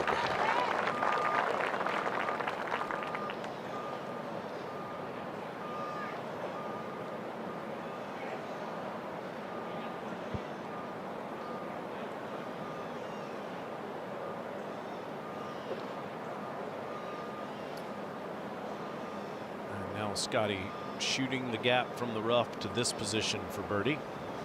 This is where you need to stay patient. Yes, you desperately want to make this, and you just saw Fitzpatrick's, but you can also race it 5 or 6 feet past. If it goes in, let it be on the last roll.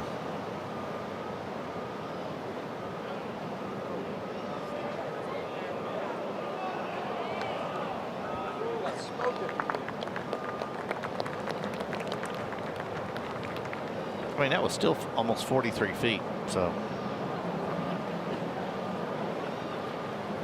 Broke about 6 feet, 7 feet.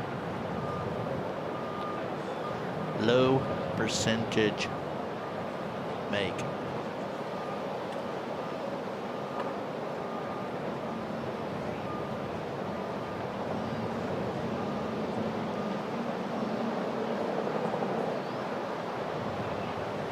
Well, this is going to test all the theories. Very clearly, right to left. However, the 12th green is off to the right, so that may keep it from breaking as much as we would think, and the wind sweeping directly at his back will certainly have an impact on this. Might just give it a ball on the right. Felt that wind. Yeah, some big gusts tearing down the 15th now.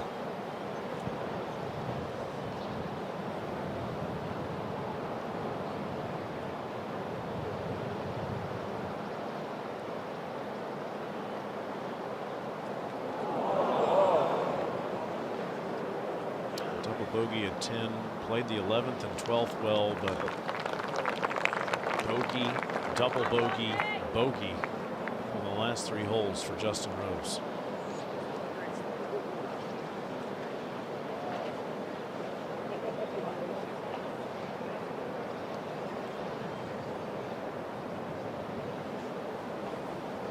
And one of those was on a par 3 off of a tee, and then here from the center of the fairway.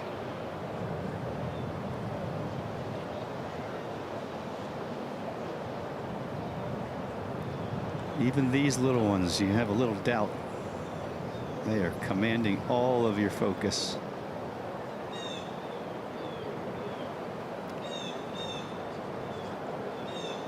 Gentlemen, it's going to be a long day on the golf course for everybody. Yeah, over 2 hours to complete 6 holes. Yeah, this is less than 3 feet.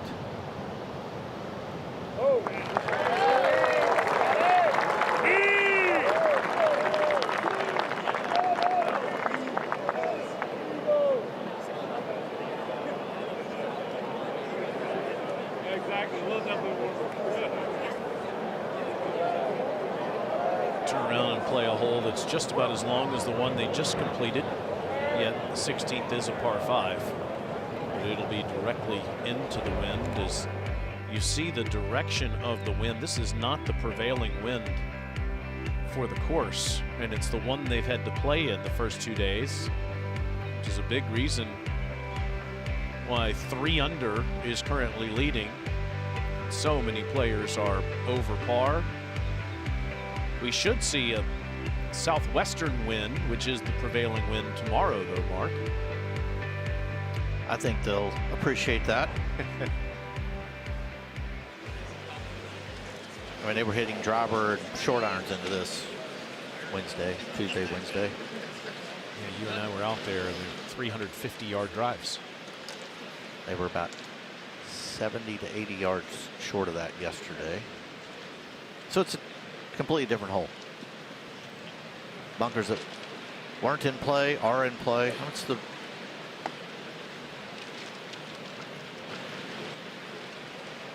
It's a real par 5 now.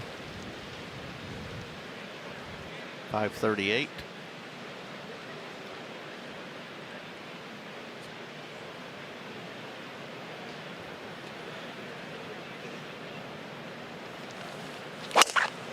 Holy smokes. That was a heel trap pull that nearly took out the hardwood tree 100 yards left off of the tee. They've got it down there. You don't think this golf course has them off balance today? Undoubtedly. Well, just because you're failing the test doesn't mean it's not a worthy test. Oh, it's more than worthy. Yeah, it's... Beauty. That's left. Yeah, he kind of whiffed that. Boy, he's stepping out early today. It's a new move he's been working on this year, but you're right. It's more left than usual. It's a little to be exaggerated today. Yes, I would agree with that. Most of the players with whom we spoke earlier in the week said you did want to miss to the left here.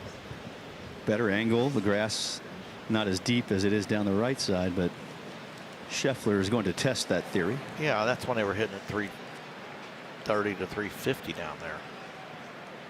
These bunkers on the left weren't even in play at all.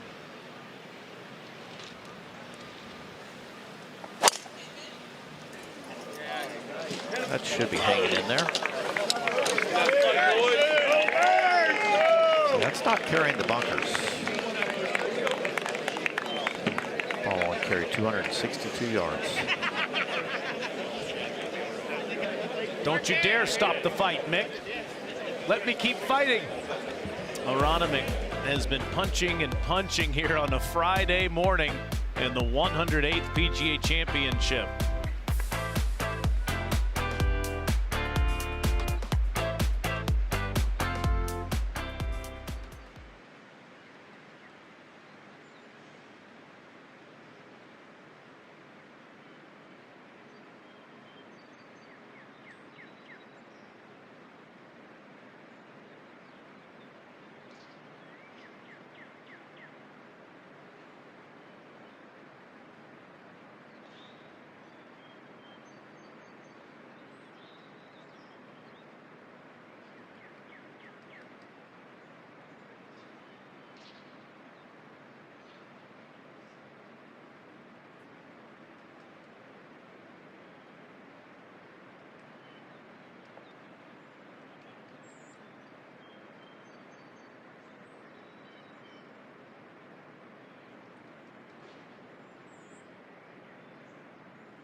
Scottie Scheffler 3 under par to start his second round, and he missed his spot by about a yard, playing his patented putt from left to right, but the wind held it up, bounced it left down the fairway, and it would finish deep in the rough and would make bogey. Then at 12 he missed his spot by about a yard. Again a bad lie. And again a bogey. At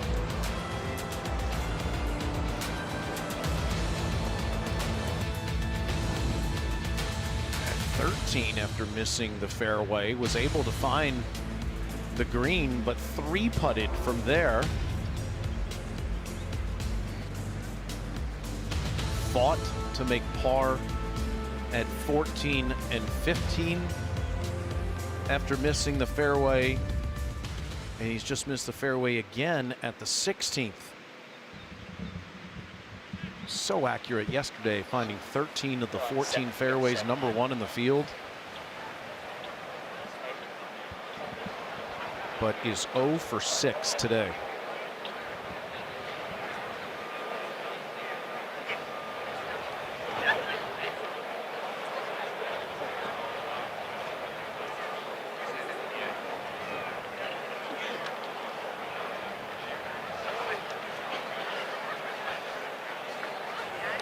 Seen anything like this before. This is his 7th PGA Championship.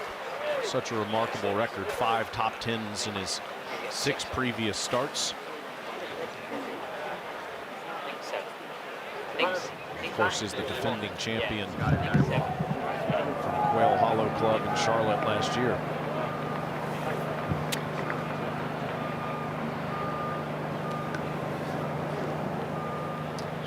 As we detailed yesterday, the bigger the miss, the better the lie. We'll get back to that in just a moment. But first, Fitzpatrick. He'll be looking to force this one down the right side. That's 200 yards all the way up to the bunkers that flank the right side of the fairway.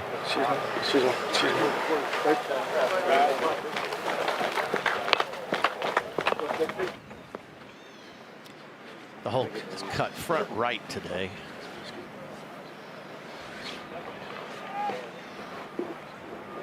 And because of that good lie so far off the fairway, a head cover comes off here.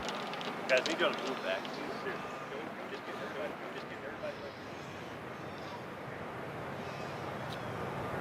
Not sure of who will play next, whether it's Rose or Scheffler.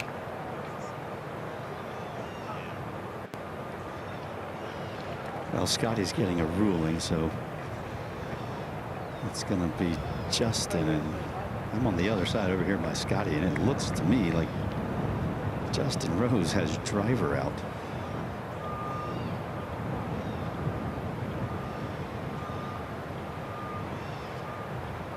Yeah, it's that two wood, if you want to call it that, the mini driver. It's got to be playing all of 270 back into the wind here, if not more.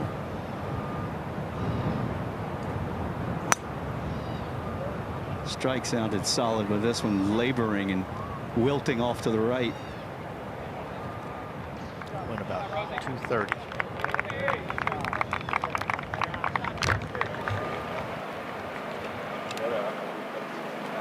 So the head cover came off for relief, Ned.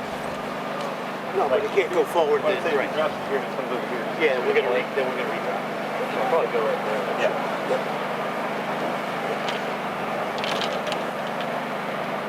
It is interesting because there's a young tree right in his line if you were going at the green. But now a master class in how to drop, because he's now placing it in these golden locks, these wispy light fescue where the crowd has trampled down the grass. He's essentially getting to put it on a tee.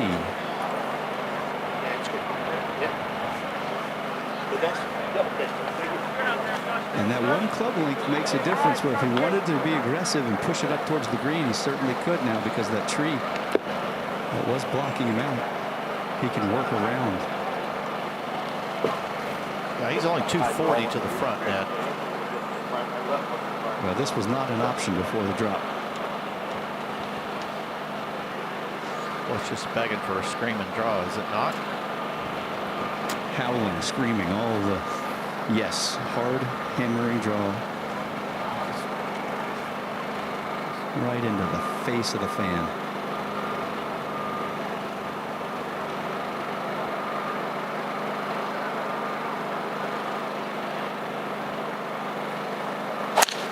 That's the 7 wood out to the right, but is not coming home. Just trying to draw that. You have eyes on it, Ned? Let's go, Scottie! It's out to the right. It looked like it clattered around, maybe caught the bunker.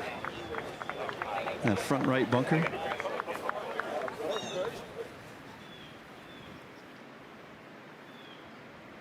Matt's got 119 to the hole. Right back into the fan.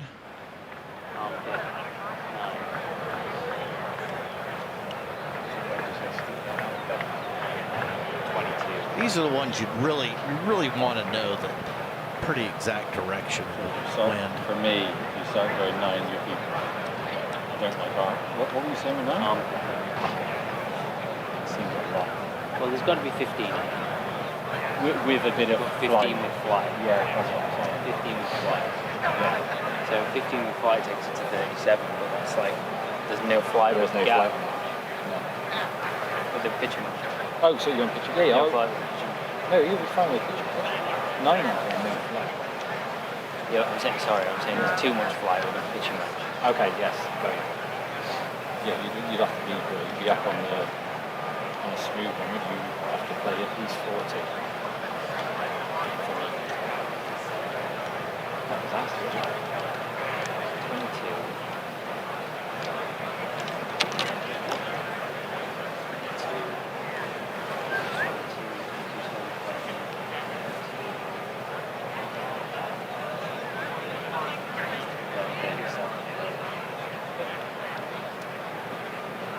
That's like an armpit 9 now. Yeah, but it won't be playing at this point. Well, I get that's what like you'd be going down to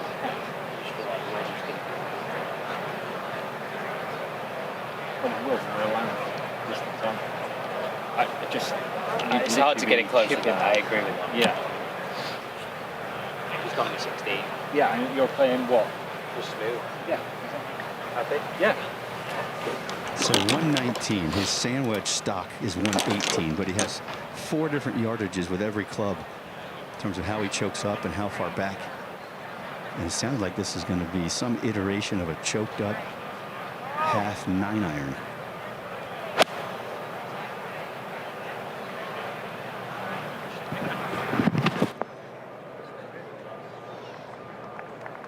Well thought of, well thought out. Yeah, anything past the hole here, though, leaves you a downhill, downwind putt.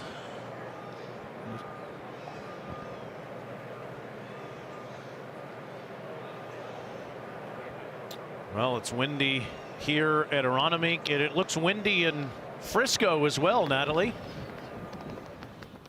It is incredibly windy here in Frisco, which easily helps us simulate what's going on up there at Aronimink. These guys are playing in incredibly challenging conditions today, and we are seeing that with big numbers out on the golf course already. And I want to share with you a couple of very easy tips for hitting into the wind and some adjustments you can make. Number one, in your yardage book, if you have one, you'll see these guys pulling these out all week. They have a compass on there and they know the wind direction, and so that's a really good way for them to be able to figure out where the wind is exactly, because it can be very tricky out there. If you're hitting into the wind, let's say you know the wind is 20 miles an hour in your face and you've got a 100-yard shot, you would add the wind miles per hour as a percentage to your total. So if you have 100 yards and you have 20 miles an hour wind in your face, you're playing this 120 yards, and that is a lot more than I think most people would probably be adding. And then the next thing you can do is just really make sure you try and keep the ball a little bit lower by placing it back in your stance, swinging nice and easy, and then you can hit some controlled lower shots. Well described, and that's exactly the plan you have to have here in these conditions. And so here is Scottie able to advance it to this green side bunker. Well, he's a tall drink of water, over 6 feet, and you can barely see the bill of his cap from the other side of the green. He is way below the putting surface.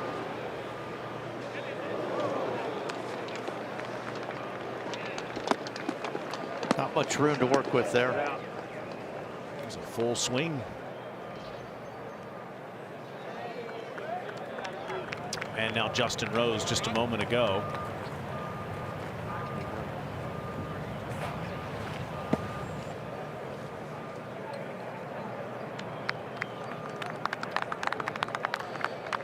Missed his landing spot by about a yard.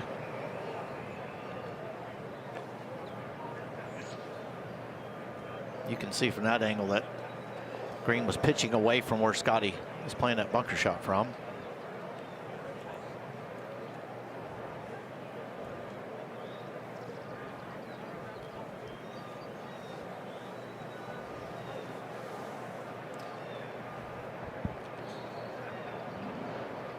You get the sense that Matthew's getting a little bit impatient after that approach shot. He slumped his shoulders, put his head down, hands in the air.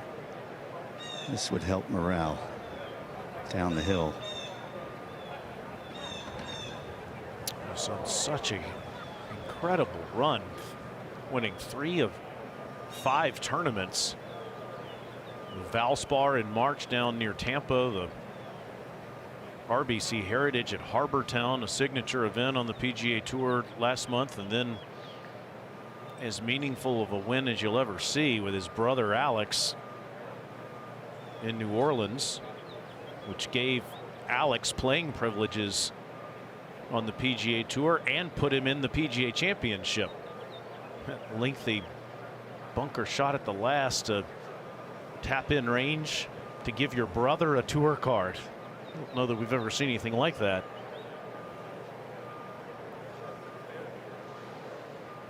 I'll assure you we have not. Can you imagine? Now Justin Rose. I think he's getting sick of these 15-footers. He wants to see one go in. Thank you. He's had a bunch of them.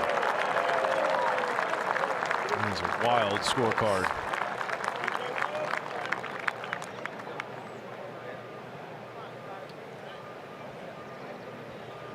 You know he won't quit fighting. None of these guys will.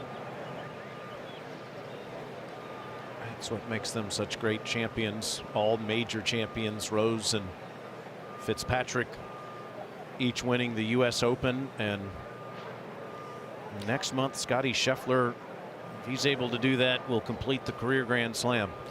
The more you can feel like you're playing the golf course, the test that's being laid in front of you, opposed to fighting it, though, the better you do. Take what it's giving you. And this is lickety split kind of quick. This will just be a nudge. He's made a few of these the last 4 years. Man, he wanted that.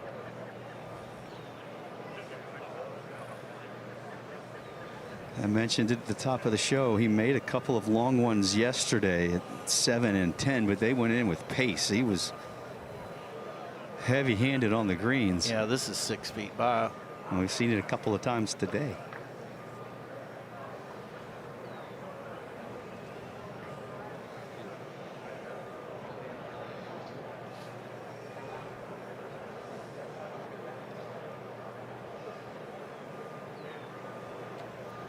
I guess the good news is he saw it go past the hole. He's familiar with what it's going to do. I've got it a little bit outside the right edge. Brooksy, what do you think? I don't think it's going to be trickling in there.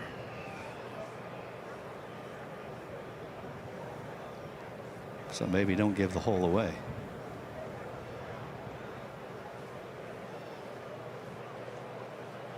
No, I would get this outside.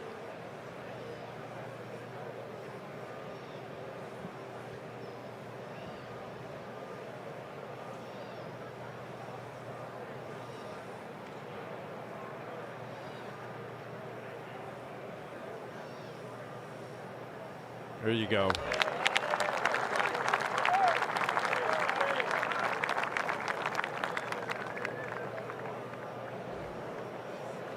Still very much in the picture, of course. 3 over through his first 7 holes, but only 3 off of the lead, which remains 3 under.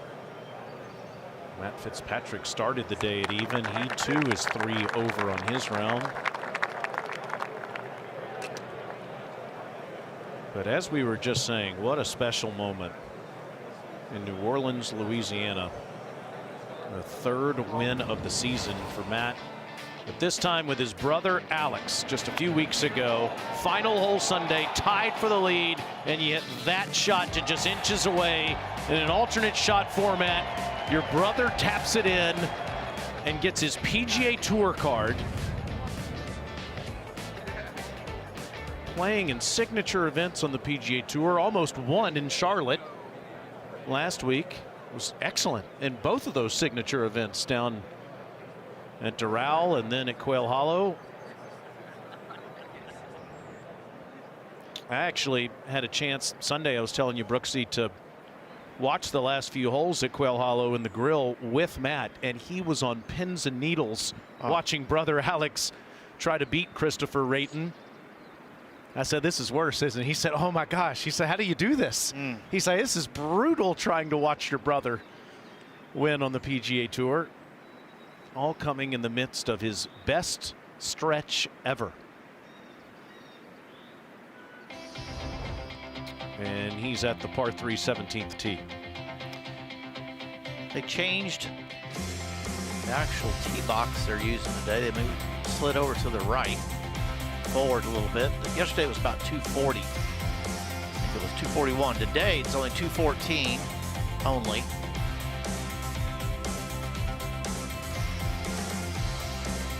can see the proximity. Shorter hole, averaging 10 feet further away. A little early, but early in the sample size. But 2018, there were 0 balls in the water for the week. These guys would like to see that trend continue. This is another hole. 3's great score. If you look at our circle to do that, that's where we'll be. Okay. 3 would be a great score. Is a great score.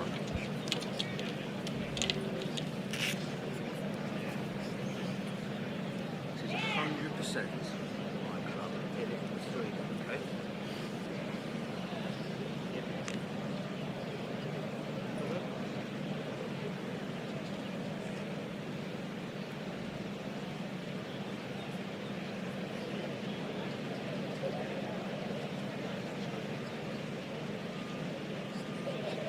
They're not waiting now. Start spreading out better here. There it is. West northwest, in off the left. Right-handed golfers. Least favorite wind. You can throw it out to the right and hit that big sweeping draw, though.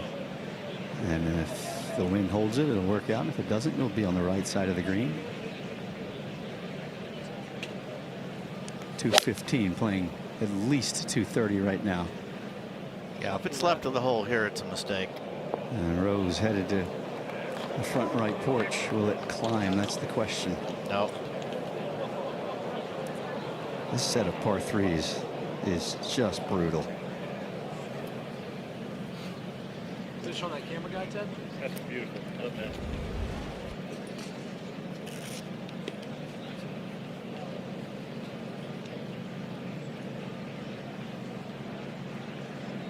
Going for a draw, but not overdraw.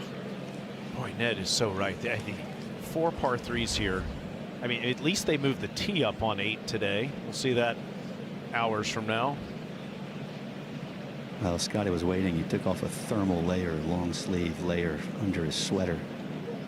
Maybe that'll free him up a little bit. 4-iron here. Oh no. That's rather aggressive. Oh, hit it. Come on, wind. Oh, it's fantastic now. Look at this from Scheffler.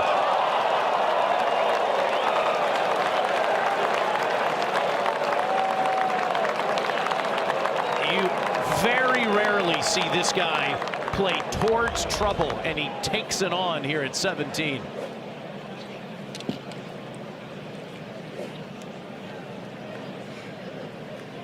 I meant, oh yeah. And now, Same. Sorry, Ned, go ahead. Same club for Fitzy. Oh, this one's dangerously left as well. Needs to be up. And it is. And it's even. How about those 2 shots? They were a yard away from being wet, and now they both have great looks at birdie. Scottie and Fitzy loving it here at 17. Oh, hit it. It listened. And Scheffler has a chance at his first birdie here on Friday in the PGA Championship.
Well, we're going to get another look.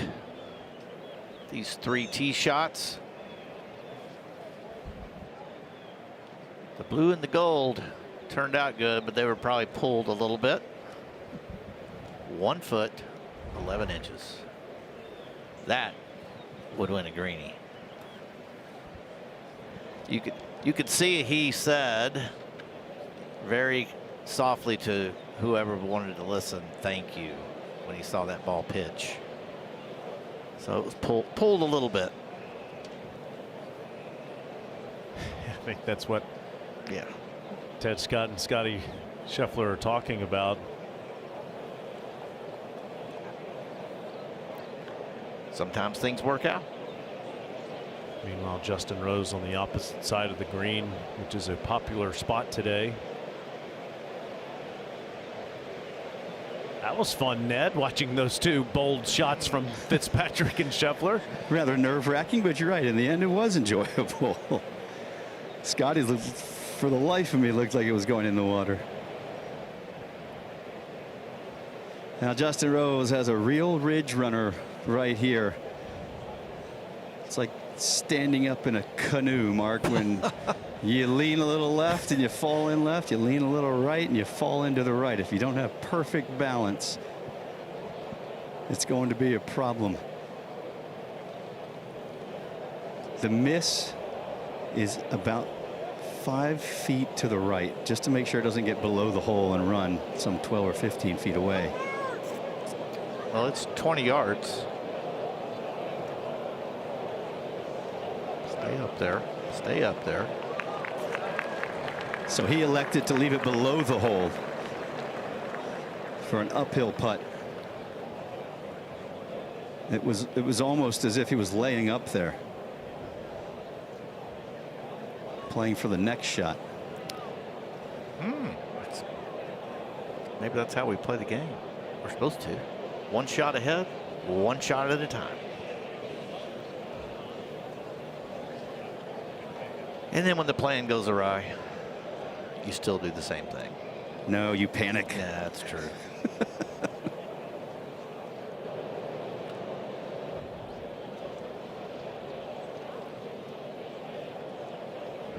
The crowd is buzzing. All of a sudden the sun is out. It's been the pain train for the first 7 holes for this group, and now the sun and the crowd, it's gotten lively.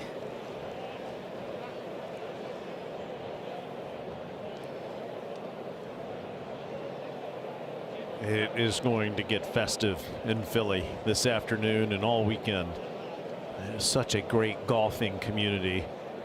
There's been so much conversation about the PGA Tour, the top level of men's professional golf playing here on an annual basis. The Truist Championship staged nearby Philly Cricket Club last year, and now the PGA Championship this year. And the CEO of the PGA Tour, Brian Rolep, has talked about going to big markets on an annual basis. This has to be one of the first markets to look at.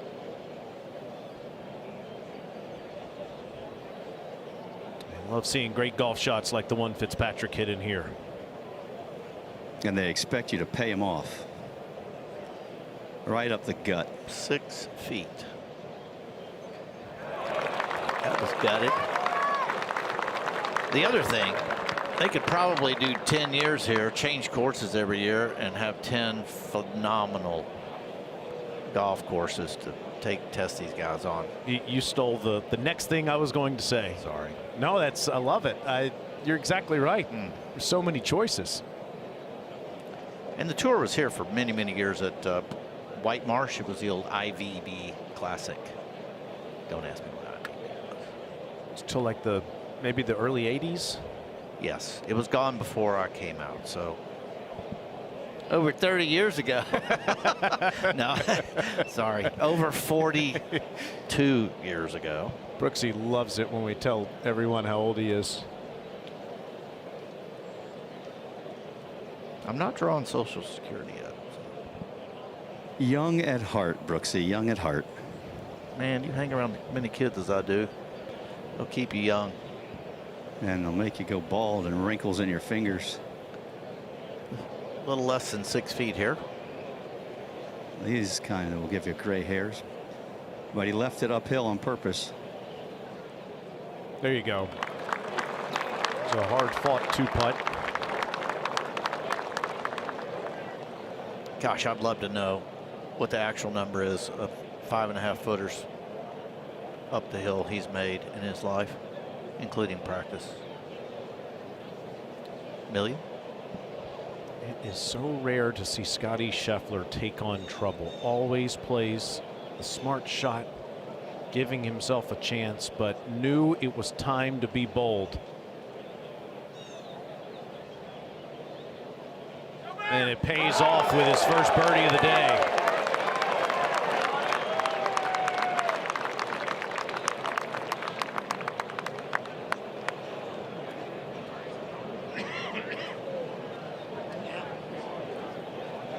Just 2 off of the lead, which remains 3 under as we approach lunchtime on Friday.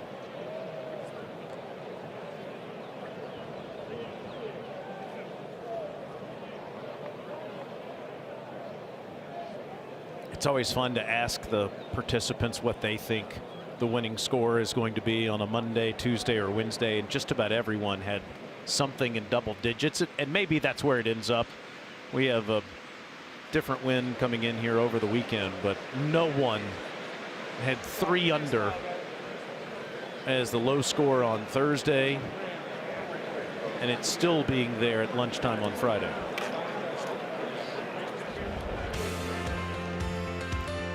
Well, they didn't do much change here except move the hole location. Went from 490 to 501.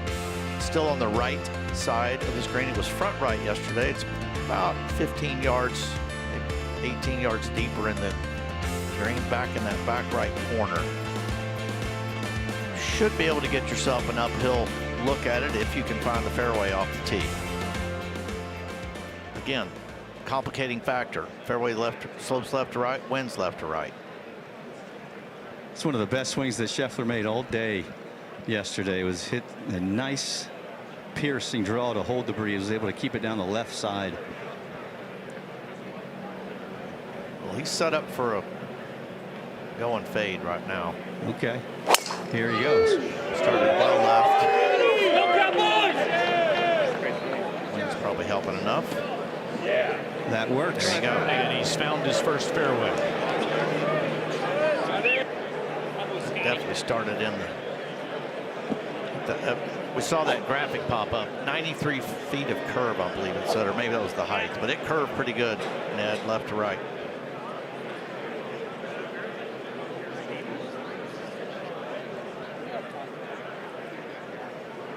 A little more square setup here. Stepping out.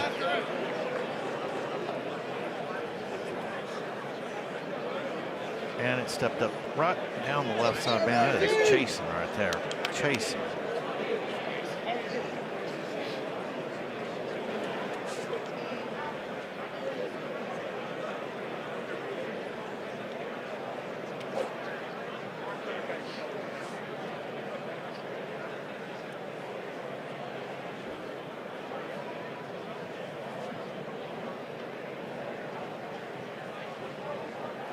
How much fun would it be over 48 hours from now to see this hole packed with people like it is in the PGA Championship on the line?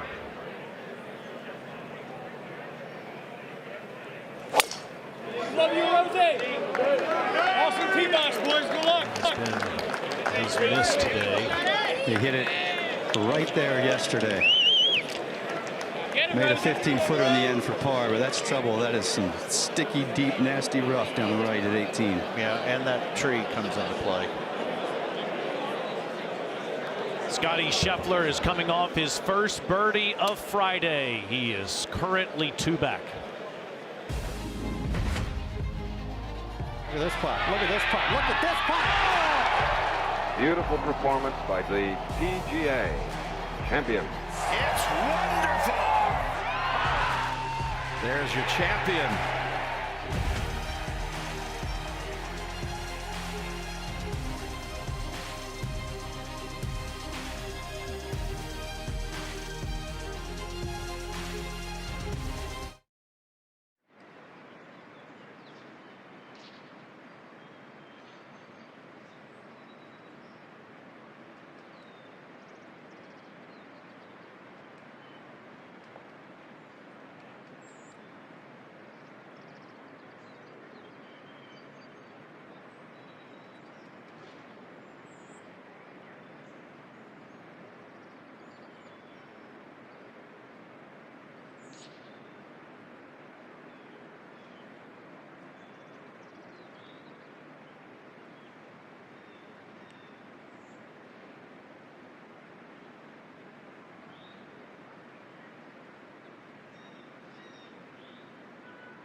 Alex Smalley, 3 under yesterday with a 67. And he's 1 under through his first 7 holes today, playing behind the group that we're watching. Finally, someone is at 4 under par. Hideki Matsuyama, 3 under through 14 holes today. Aldred Potgieter, a 67 yesterday morning. You see Patrick Reed's name there. He's even par through 11 holes after a 68 yesterday. Xander Schauffele tees off at 154, and you can find his second round in its entirety right here on ESPN Plus. And there's Scottie Scheffler, 67 yesterday.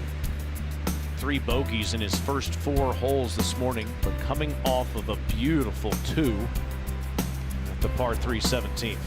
Yeah, Alex parred the first 6 on this side and birdied 16, the par 5. Hole's playing a little longer than yesterday. Just a little bit. You see they're well short of that bunker sticking out in the fairway. That's about 325 to there.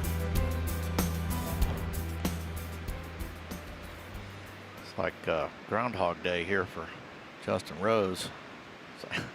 Same shot he had yesterday that he scooted through the green, Ned. I didn't see it yesterday, and I still don't see it. Well, he played a little low, chippy, some kind of wood. Yeah, Fairway it's a metal. 7 wood, and he's done it again yesterday. Actually got unfortunate to bound through the green. Today it looks like it may. Nope. Well, he'll just come back off, but plenty of felt between him and the flag. Yeah, that's the way it works. Pins front right, he goes through long left, back right, comes up short left.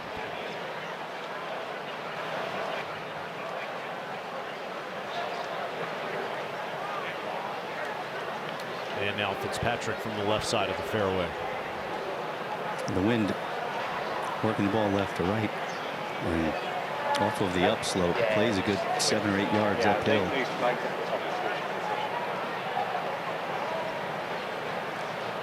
You wouldn't want to carry this all the way to the flag, though, Brooksy. How far short do you think you want to land it? 10 yards. At least. 188 to 190 carry. No reason to take too much on here with the front 9 approaching. There you go, about 10 short. He stopped that pretty quick, Ned. Beautiful. 7 iron. Yeah, right underneath the hole, about 15 feet. Down the tree. Got a fly on your ball. How was that fly? I would move. If you're able to capture the left side of the fairway, even with the right hole location, the big hardwood in the fairway shapes it. It gives you the visual. You know, you only have one shot, Brooksy, and yeah, you end up seeing these guys when that's what they have is just one option. They deliver.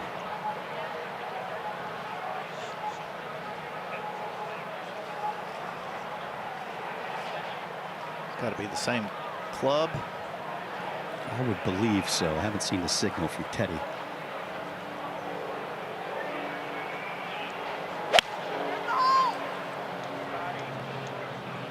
It's on a good line. Yes, it is.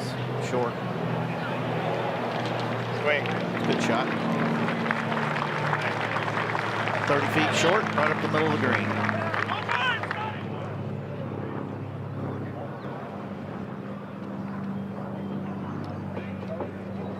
What a beautiful setting.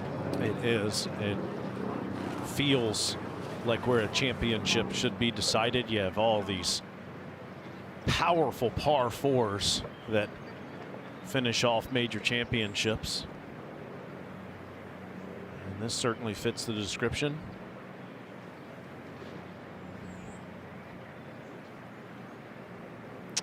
And as a reminder, after over 60 years, the PGA Championship makes a historic return to Mark Brooks country. Dallas Fort Worth next year, 2027. Join us next May at the home of the PGA of America in Frisco. So we welcome the strongest field in golf back to Texas. To register for tickets, visit PGAchampionship.com/register. Registration closes soon. You can stay at Mama Brooks's house next year. Well, that's no, I'm in Austin now, so you that's are a long way. No, but your mom is in Fort Worth. Well, that's downtown. That'd be an hour and a half from here. From Frisco? Yeah, Frisco's headed towards Oklahoma. Yes, it is. It's north of Dallas, and they'll be ready. And it's a big ballpark, and they've done the little tweaks. It's been open long enough. They knew what to adjust, and I think the guys are going to find a really big ballpark test. The pretty big greens there too. Right next to where Natalie is offering instruction for us.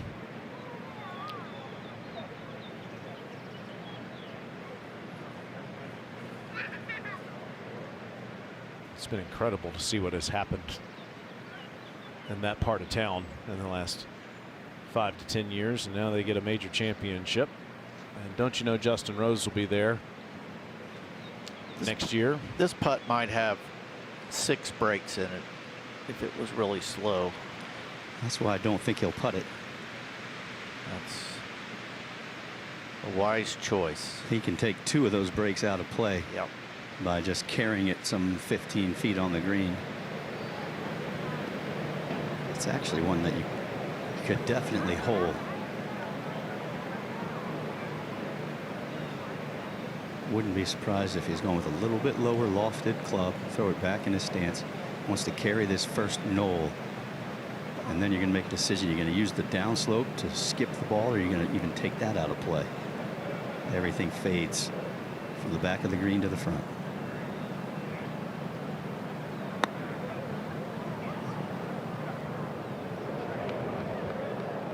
He's not going to be very happy with that.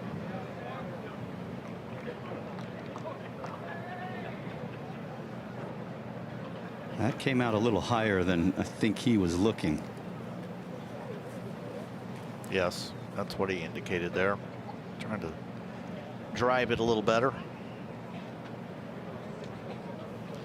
Tough part, you feel like if he comes out hot at all, it's going to race right on off the green. That lie was so nippy, though, Mark. You wouldn't. You're thinking there about getting it stone cold.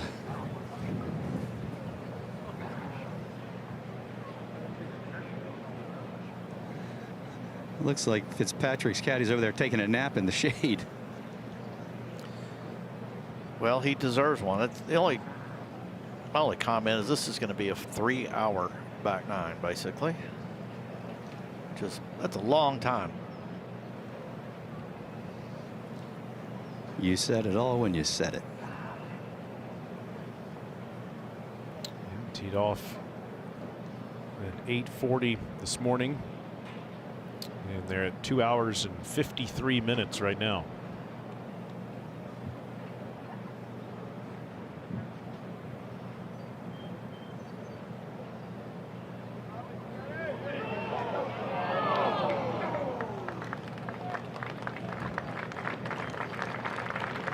About as hard as championship golf will get, especially those first 5 or 6 holes, and Scheffler fights through it. 37 going out. 2 over. How many fairways did he hit? 1. It's not bad. The concerning part, Mark, if you look at his stats, I think you'll find there wasn't a pattern to where he missed. It was couple left and then 1 right and then another 1 left and then another 1 right. It's a little bit unnerving. No doubt. Here's another one of those 15 to 20 footers. I think Justin's had 6 or 7 of these. This is a big one, not only for the score but also for momentum. As you go and you make the turn, the first is a birdie opportunity, so is the second, so is the third. You knock this in and you get a little wind in your sails.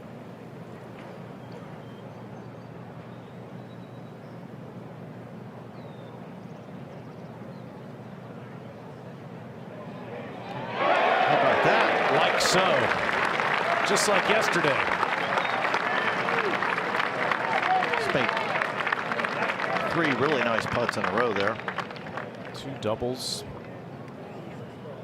2 bogeys, 2 birdies, 2 pars. 2 nice putts at 16 and 18. And 17 for par. That now a 3rd par. And now Fitzpatrick for birdie. Got it. How about that finish on 17 and 18? After all that, just 1 over. Well, who'd have thunk a 501-yard par 4 Z plays much easier than a 380-yard par 4. And now, at least compared to the 9 they just played, Mark, they go to the scoring side. Yes. Justin Rose, Matt Fitzpatrick, and Scottie Scheffler on ESPN Plus.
Well, this is what Donald Ross intended.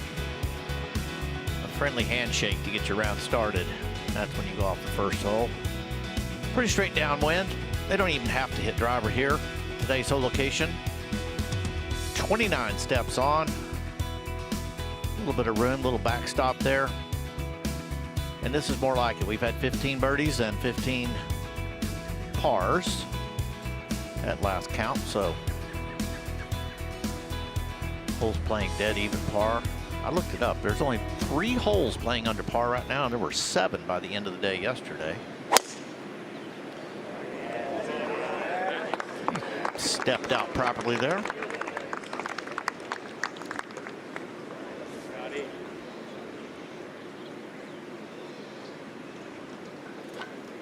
Sit up. There it is. Rolled through a divot, and it's just fine now.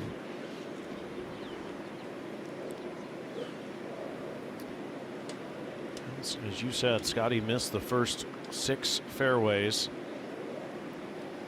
Just found the fairway at 18. And now downwind here at the first.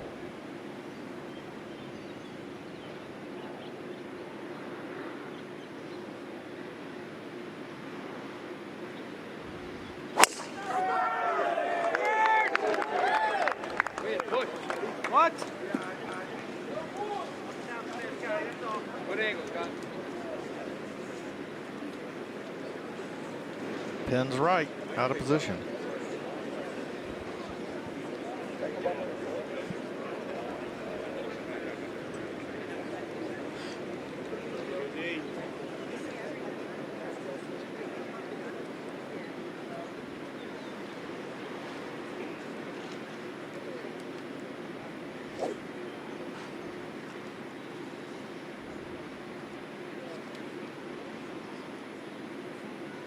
Justin Rose's miss has been to the right.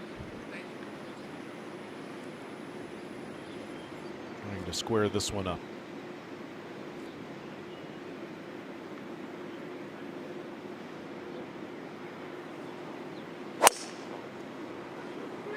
All right. All right.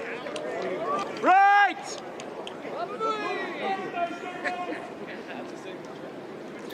As we said, the bigger the miss, the better chance you have at a good lie. Scottie's ball disappeared just off of the fairway as they climb down the first. Yeah, problem here, the more right you go, the more well out of position you get to this back right hole location. It's a little surprising. Well, a friendship formed as junior golfers in New York came full circle this week when the pair reunited inside the ropes at Aronimink.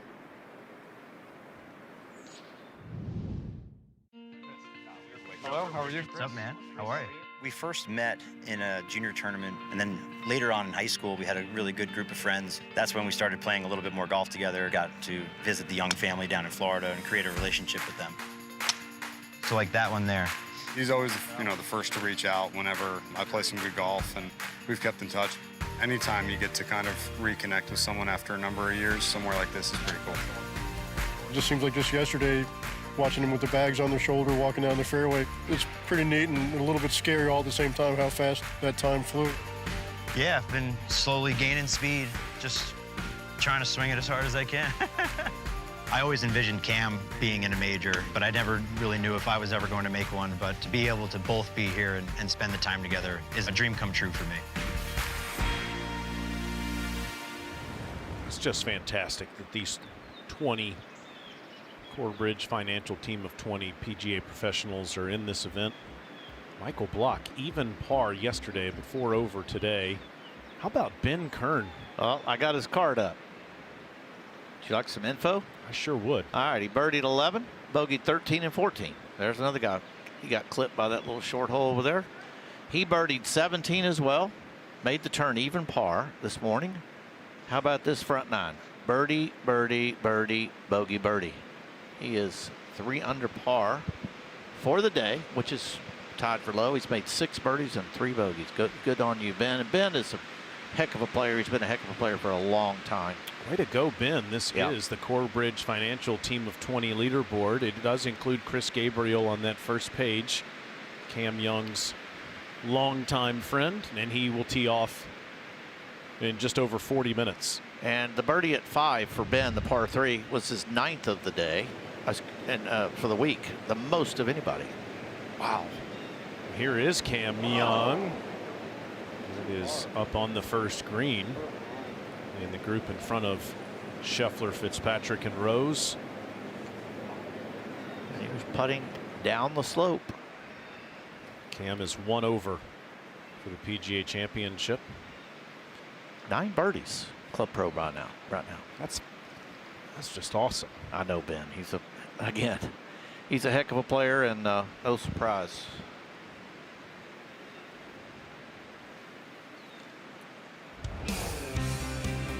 Fitzpatrick center cut, avoiding the divots. Scheffler now 1 of 8 finding fairways, and Justin Rose way over there to the right.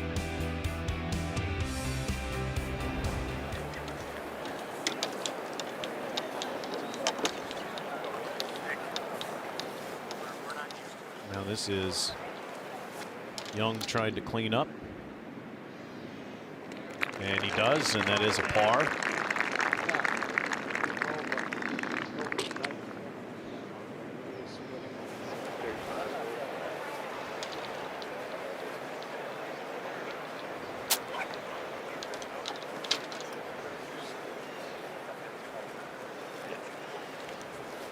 They're not looking too thrilled with this lie.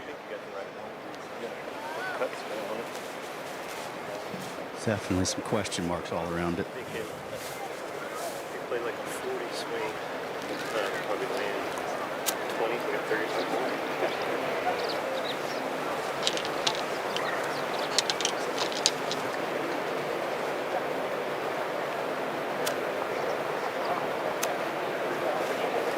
split one and two.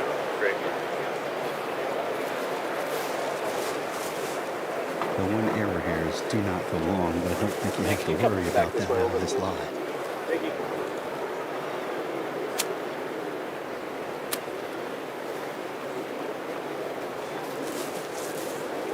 Trying to take it at the center of the green. If it jumps and goes to the back, you're okay. If it comes off dead and front edge, that works as well. Playing for 4 from here. In the hole! Get there. Get up there. Never mind.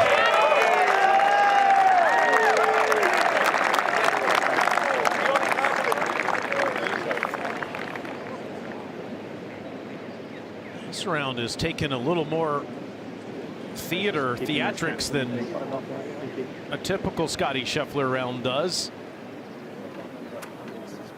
Back into position again and a chance at birdie.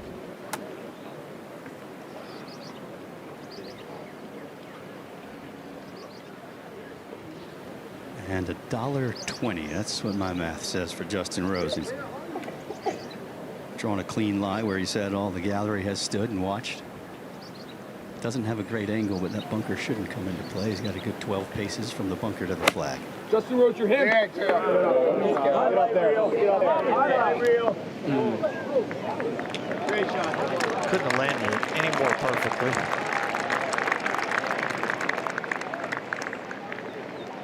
Well, that was what Rory McIlroy was talking about. If it's sunny and you're in shirt sleeves. So much for being out of position. Now Fitzpatrick.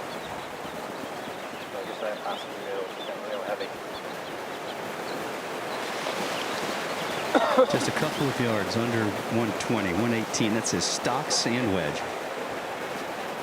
And Mark, the uphill downwind likely will cancel each other out. So this should be a green light special for Fitzpatrick. Yeah, this one you might want to put it on up in the air. Now, there you go. Landed it past the hole, brought it back just underneath. I think we have a first. 3 birdie putts. See how many can go in. Alex Smalley has the lead in the second round of the PGA Championship.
Great aerial look at the first green here at Aronimink Golf Club. Donald Ross built this green in 1928. Staged huge events through the years. This one, the 1962 PGA Championship. It's had PGA Tour events 3 different times. Senior PGA, the Women's PGA, the U.S. Amateur, and the U.S. Junior. 3 good looks at birdie here. Who'd have thunk? Justin's got another putt in that that range. He's been making them lately. Made 2 in a row. This is about 14 feet. And I do stand corrected. This is the 3rd hole that they've all had at least some kind of look at birdie. But these are by far the best opportunities. Yeah, it was 11, 16, and 18. No, 18. I got Justin pitched. Looks like somebody's bothering him in the background. Well, word's out that Scottie Scheffler is making a move, and so is Matthew Fitzpatrick. And now with the sun out, this is where the fans want to be. Well, Justin shed his sweater, so it must be warming up, Ned. Got to be. It is, and then this walk up the first is strenuous. It'll take your legs out from under you for a minute, so your heart rate gets up. I don't have this outside the hole. It does have to hit it. Get over there.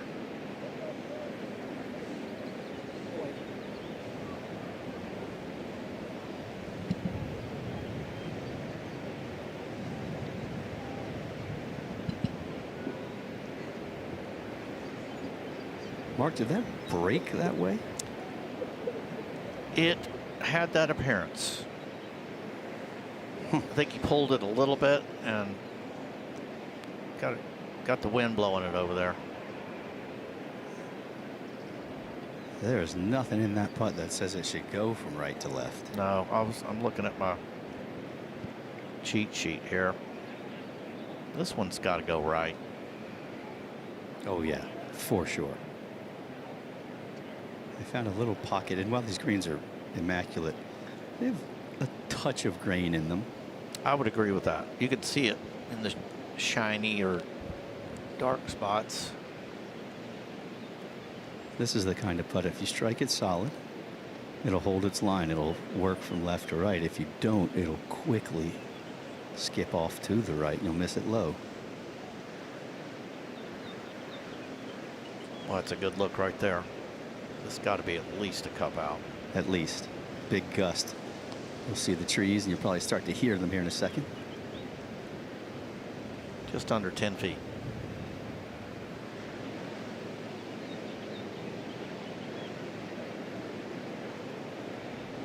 Left that about 8 inches out, and it stayed. Crazy.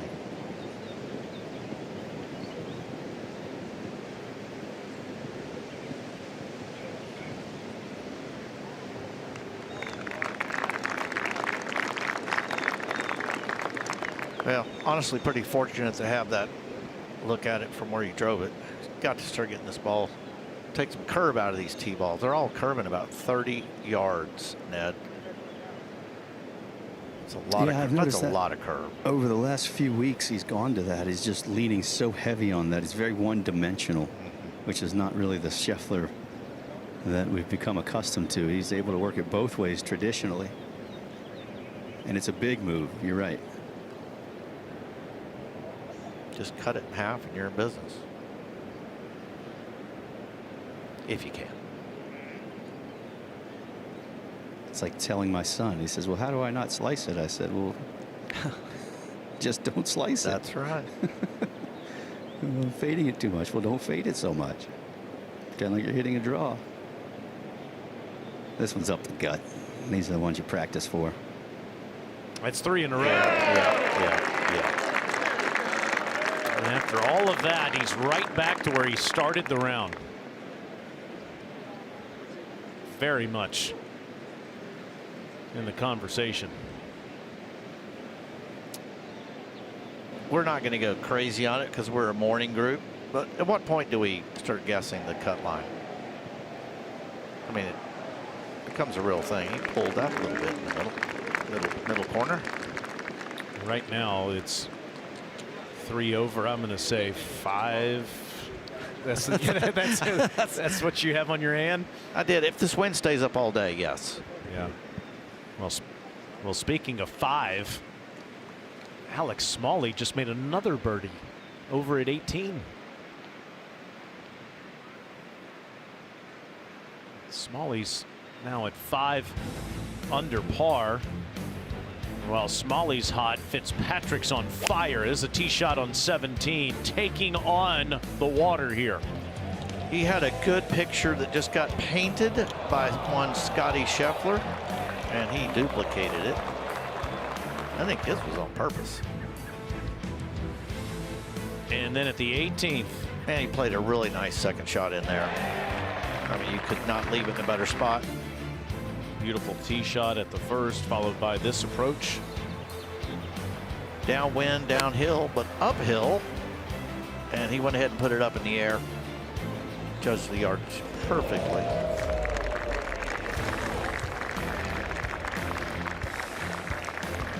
Yes, that's spinning back down a slope into the wind.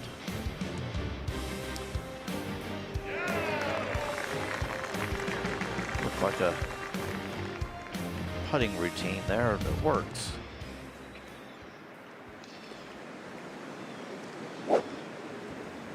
This hole's 418 today. It's a dog leg left.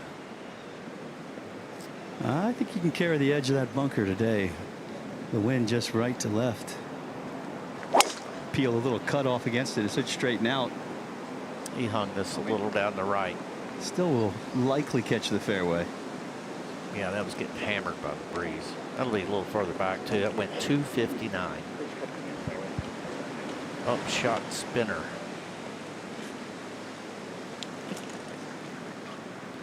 Just a straight bullet right between the tents. That target is on a good starting line. Ideally, you'd get it a little past 275, at least that way you can see the green, you can see the landing area. Anything farther back, you're only going to be able to see the top of the flag. Well, I'm going to take the over on the 275 here.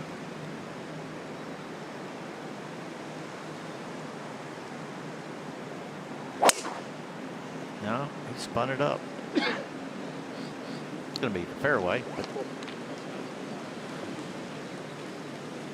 274 carry. You should be able to see from there, I guess, Ned. How far did we go? 274. 274. We're going to find out. It's a good thing he's 6'2". I mean, he just cut that right up into that wall of wind. Guys, please. I watched Justin Rose on the first there, and I was behind him and noticed something in his golf swing. He looked like he was stacked up a little on his front foot, which would make sense given the wind that we've been playing in. But with the driver, he hasn't finished his backswing because of that, and then he's leaving the face open. He's not able to square it back up and squirting out to the right.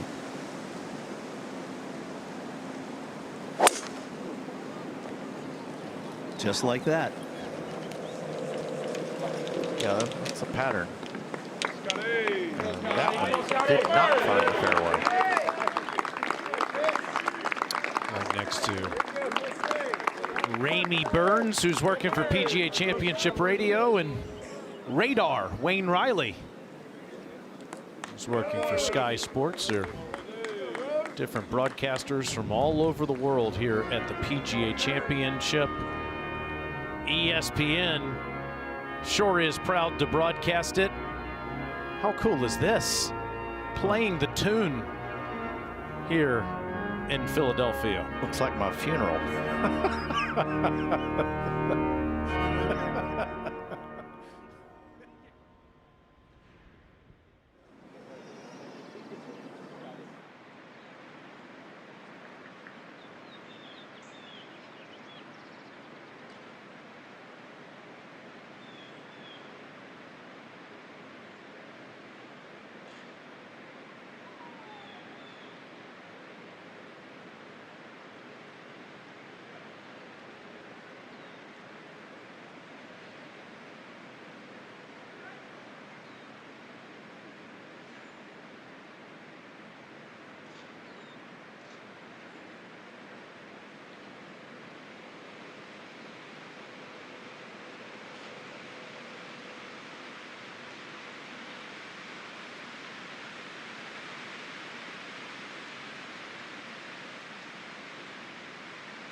All right, day 2 here at the PGA. Rory McIlroy bogeyed his last 4 holes yesterday morning, and he's described his round as bleep.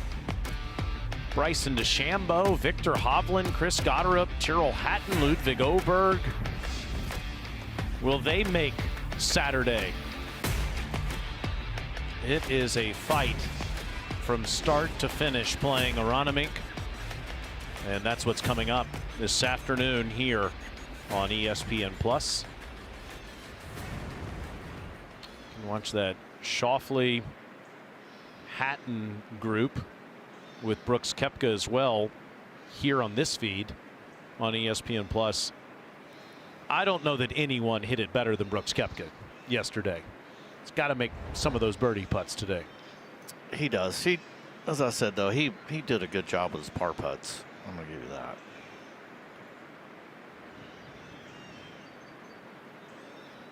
That's some pretty good info right there. We just didn't have spin rate on them, but they're all in play. Unfortunately, Justin's almost 160 yards out. I mean, this hole's 418. If they turned it around, not even around the corner, just flat flighted these things, they'd have 110. Probably a touch of that, but I'd ignore it. So you're put into, you got to play safety. You got to play some kind of safety here.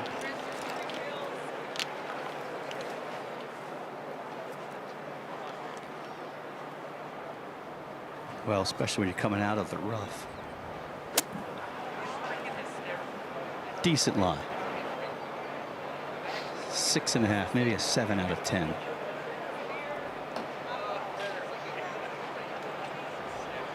But you're not going at this flag.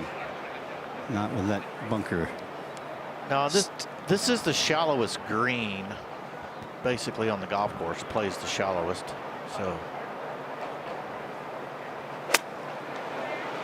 trying to figure out how to keep it short of the hole. And that's short of the hole.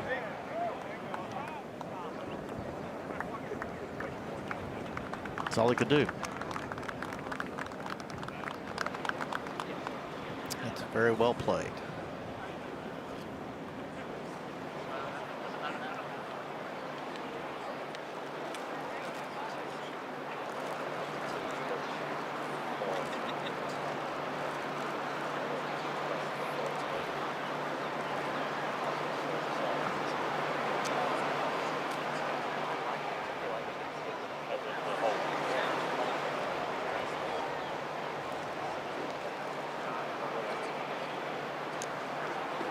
Best year of Matt Fitzpatrick, his career here in 2026. He's made 3 straight birdies in position here at the second.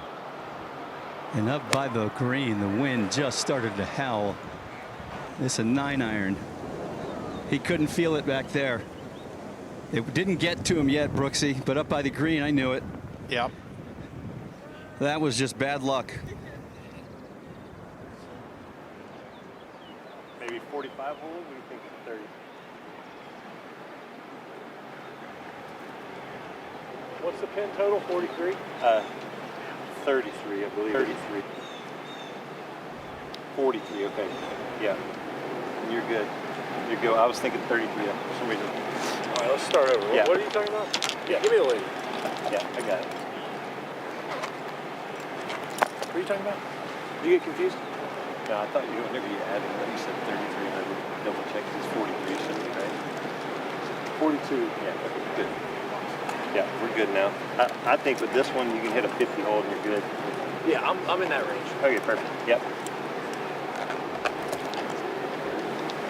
Even the great Teddy Scott gets disoriented every now and again. Give me the rangefinder, Teddy.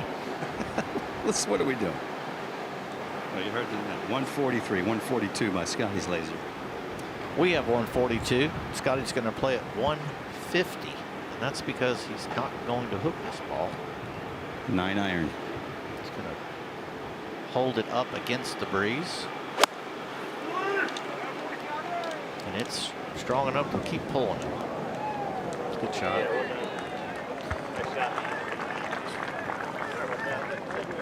25 feet.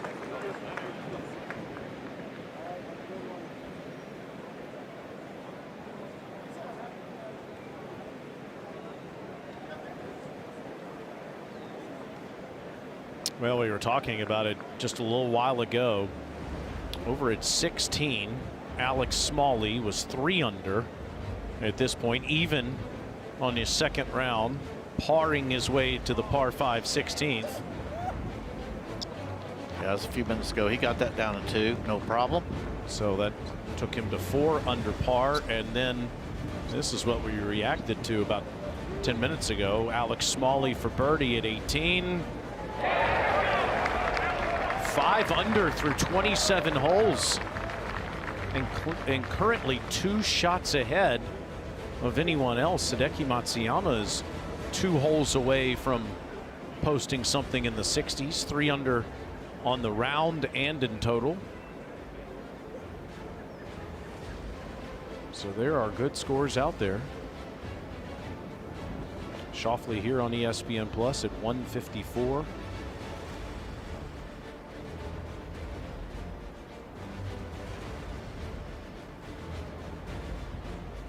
Yeah, Alex is in nice shape.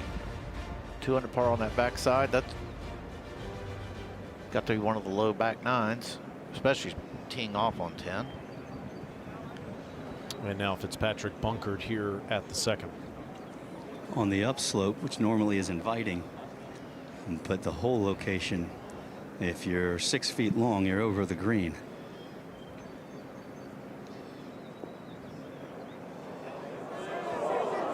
Easy, easy, easy, easy. Wow. Wow. Another few inches, and that one's all the way down by the 8th tee. He was saying the same thing Ned was saying.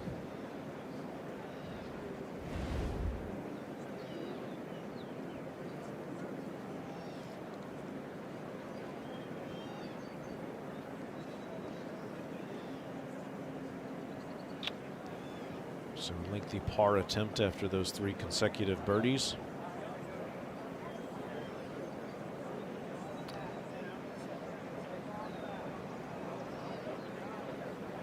I think he's surprised it took a much firmer bounce than he thought it was going to. You know, it's one of the highest points of the property. Yeah. This green just sits and bakes in the sun, and then the wind laps at it all day. As it should. 55 feet. And again, with these back hole locations, anything long of the flag looks like it's just going to roll off the green, so it's visually very difficult to get it all the way to the hole.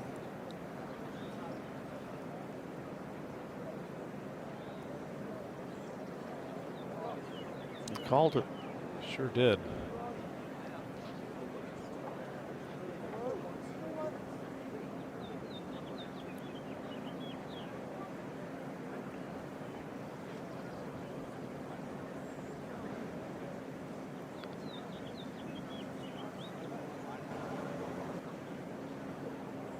It's been quite the fight for Justin Rose.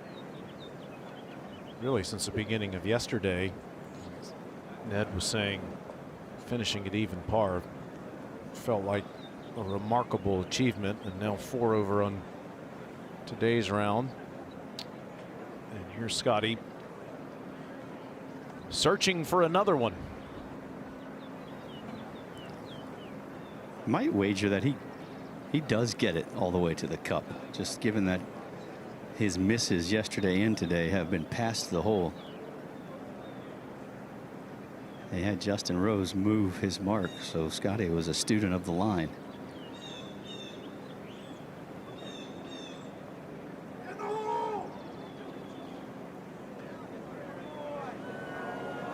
It bobbled, Brooksy. Did you see that? About 4 or 5 feet off the face? I did.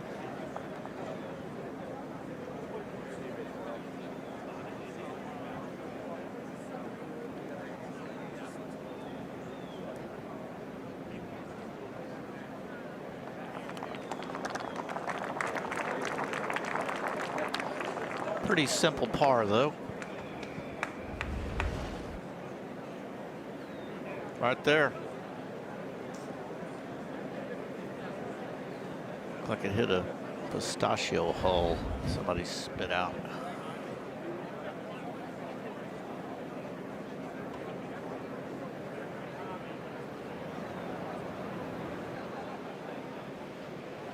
Well, we know it wasn't you, Brooksy. No, sir. I don't spit on green. I'm with you.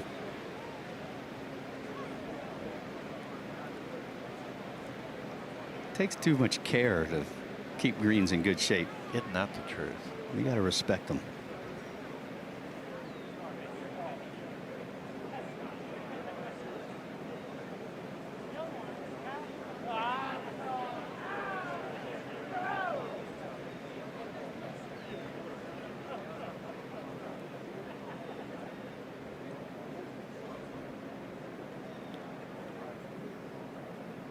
Is a little strange to see Matt Fitzpatrick's major championship record compared to all the success he's had in the last decade with 5 PGA Tour wins and 9 more in Europe. This is his 11th PGA appearance, and he's only made 5 cuts and only 4 top 10s in 43 majors.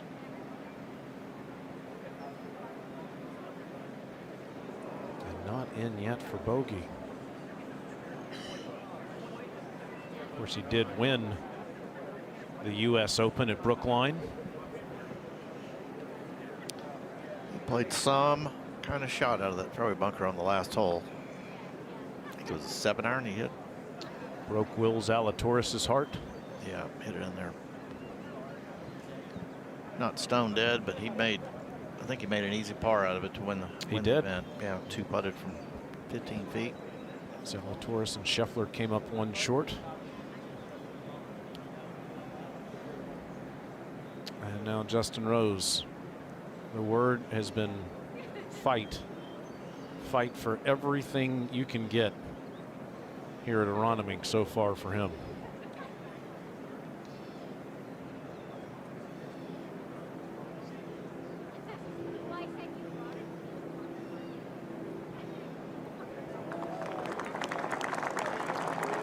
That was kind of pretty.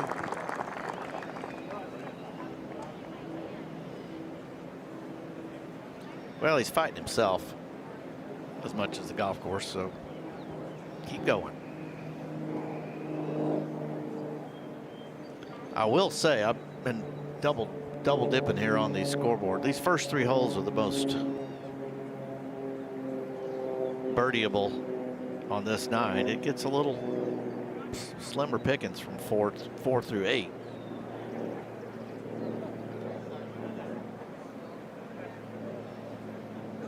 This is just a lot. I mean, this was it just shows part of their confidence, I guess.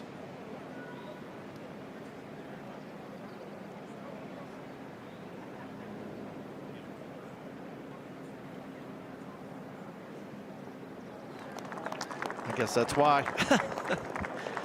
It's like no regard for the next one. He was trying to make that first one so much.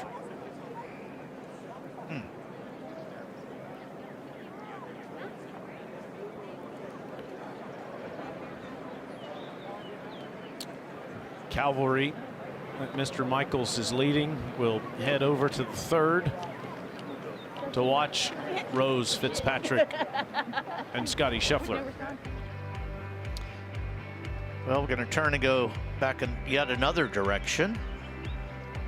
438 yards. And maybe not reach those bunkers if they hit driver. Today's hole location's far friendlier than yesterday's. Ideally, you'd hold it down the left side of the fairway just a little bit. Open up angle. Could be less than driver. One of the unique parts about this property is that the front 9 is somewhat of a counter, a clockwise loop, and the back 9 is a counter clockwise loop of holes. Meaning you're going to get every different wind direction.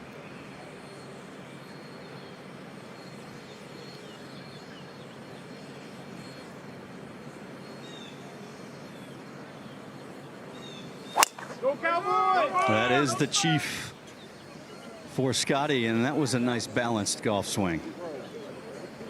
Good ball, Scottie. Yeah, that curved quite a bit. But played for it. And by the way, they've just blown the second green clean after watching Scottie's hit one of your pistachio shells. They must have heard you, Brooksy. Back on the first green, Alex Smalley just made bogey, so the lead is now back to 4 under.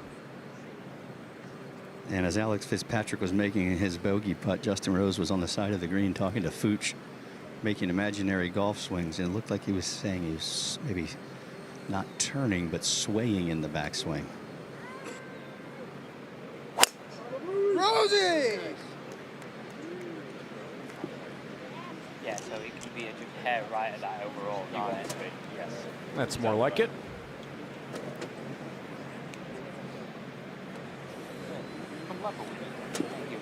Yeah, happy there? Yeah. Still not down the middle. I stepped that one off. That fairway's 42 yards wide, so it is in the fairway.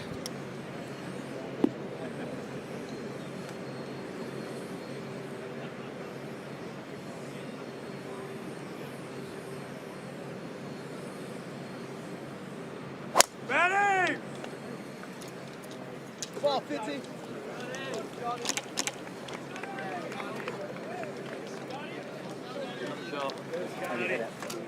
Appears to be just short of the trouble there at the third.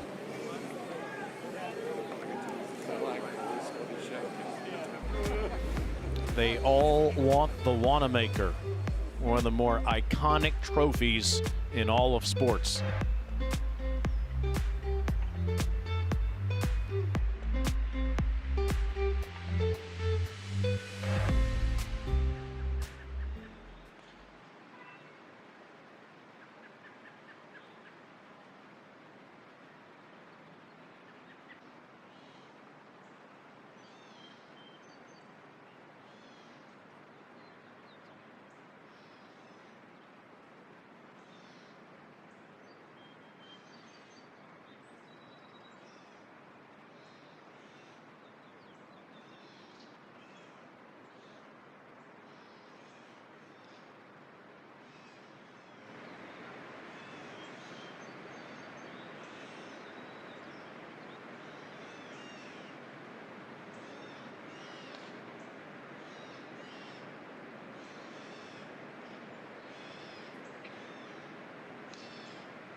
All of the options available to you on ESPN Plus.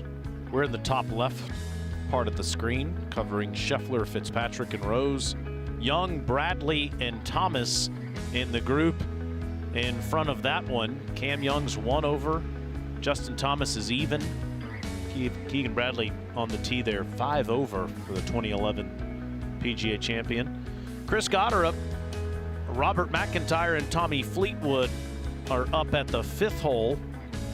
Fleetwood 5 over, Bobby Mack 4 over. Goddard is even currently. Hovland, Morikawa, and Lowry are ahead at the 6th. All 3 of those players are over par for the PGA Championship. And our featured holes are 15, 16, and 17. 15 is the longest par 4 in major championship golf. 16 is a par 5, but it does play into the wind. And 17 is where we saw the shot of the day from Scottie Scheffler and from Matt Fitzpatrick. Alex Smalley continues to lead overall at 4 under par, bogeying the 10th hole. Excuse me, the 1st hole just a moment ago. Hideki Matsuyama is 3 under in total and on his round, but he is in the rough right of the 18th fairway. Current cut is at 2 over, meaning you have 70+ players that are 6 shots or closer to the lead. That's going to change, Brooksy. I think you're right. I'm gonna go 5 over. I'd rather be at 4. I guess that all depends, Ned, on how much wind these guys get this afternoon. It doesn't seem like it's calming down. It felt like as we were making the turn, maybe it laid back a little bit, but it is humming now and is right behind Matthew Fitzpatrick. Yeah, he caught this drive a little on the bottom of the club, a little spinner. I think he's judged that pretty well.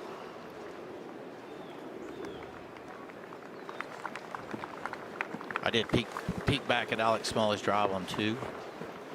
He's got 110 yards to the hole. So, but my point is, if you let the wind be your friend a little more, you can.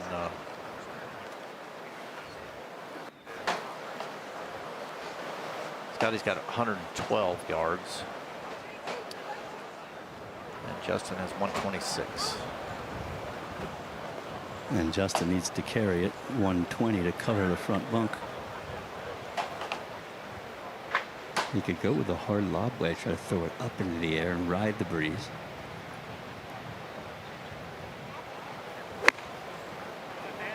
That's what it looks like he's done. Needed about 4 or 5 more steps. It's going to trundle all the way off the front of the green. It's about 40 feet short. He's surprised.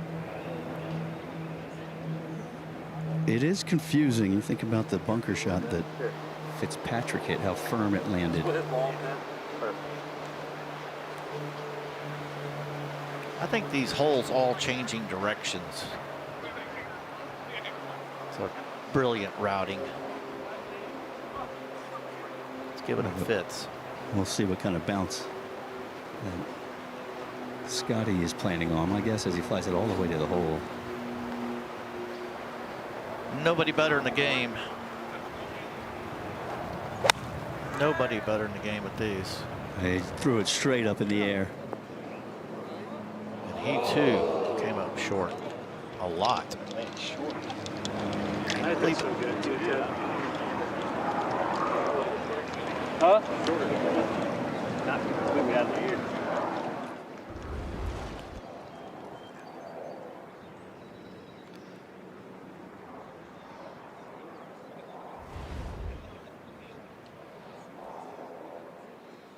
Scottie always makes sure that his fingers are correctly placed on the grip. For more on that, let's go back to PGA Frisco and Natalie.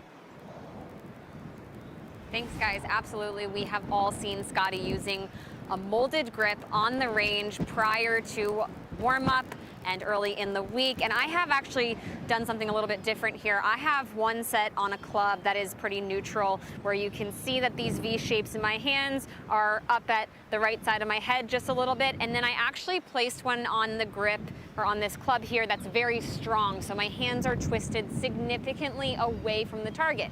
If you slice the golf ball, this is a really great option to go to help you get that club face more closed through the golf ball and stop that ball from going to the right. So using a molded grip and placing it on a club in a stronger position could be helpful for you, but it's a great way to just continue to check your fundamentals over and over like Scottie does. I mean, if the best player in the world does it every single time, shouldn't we? Here's a look.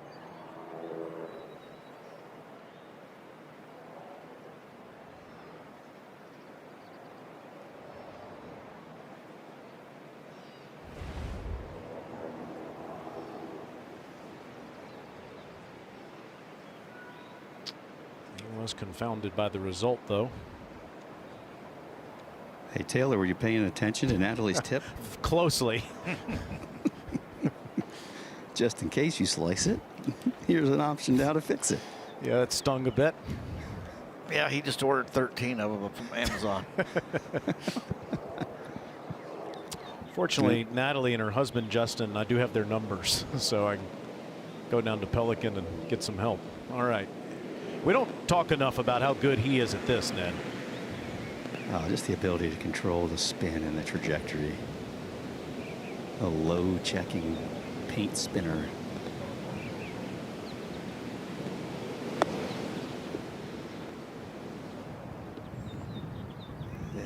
That's a couple today, Brooksy, that you could just tell the contact was a little bit heavy, the leading edge catching. That was below average by Scottie's standards. Yeah, but it wasn't quite as, it wasn't just a straightforward little pitch. It had, that ground has some movement. But he couldn't afford to play it right of the hole too much. If it got long, it would leave himself a downhill putt. Agreed. Just the contact. I'm telling you, it's the routing. If you study it, the map, it's two opposing loops. There's looks like all these holes go about the same direction, but they change just enough to make a difference in the wind direction. Now Justin from the fringe. It's about time for Rosie to steal one.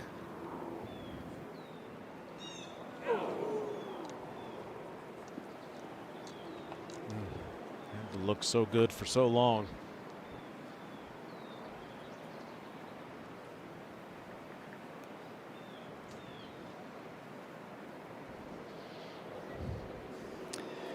Yeah, but you gotta reach in your pocket and get some change out. Did you have a superstition? And Taylor, do you, about what coin you mark your ball with? How about you, Brooksy? I think your tournaments are a little more important than mine. Not all of them. Yes. I mean, I was a little bit. I just picked the year on there because it was the power of suggestion. So I like to carry 1964 nickels. Oh.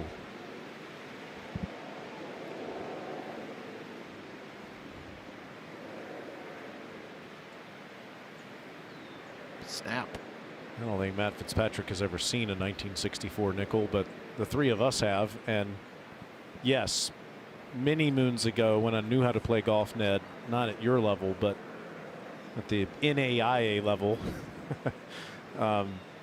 I wanted something, a coin, a penny, a dime, or nickel that was created in the 60s or the 70s. Yeah, same thing.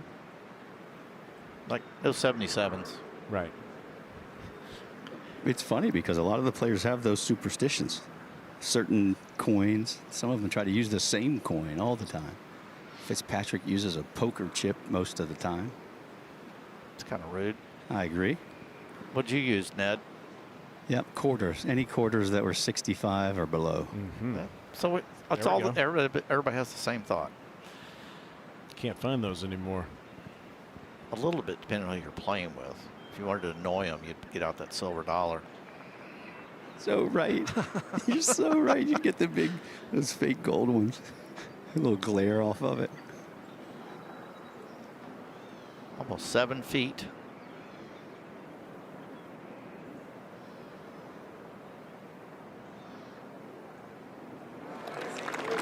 It's a hard fought four.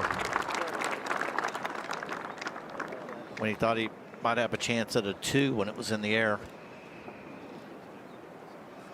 And just something to point out that once Scottie holes out, the gallery starts moving. They start going to get in position to watch the next tee shot or get in position for his approach shot from the fairway. And so you look around and Justin Rose is having to make sure that people aren't making noise and moving all about.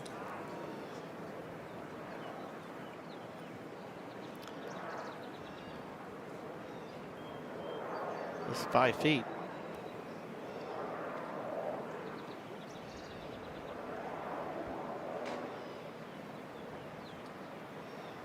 Dripping perhaps a bit to the right.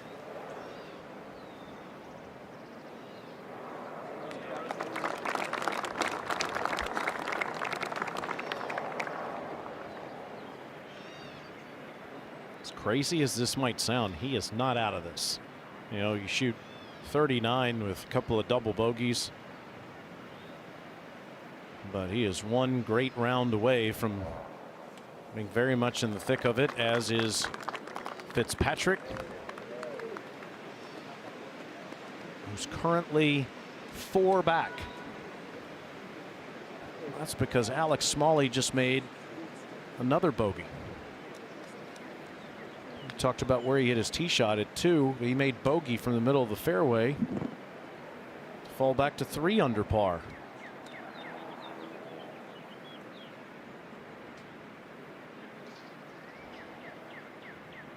Hideki Matsuyama is the man to watch right now. Matsuyama is inside 8 feet for birdie on his last hole of the day, the par 5 ninth. Has that for a 66 and for 4 under through 36 holes. We'll keep you updated and see if he can make that.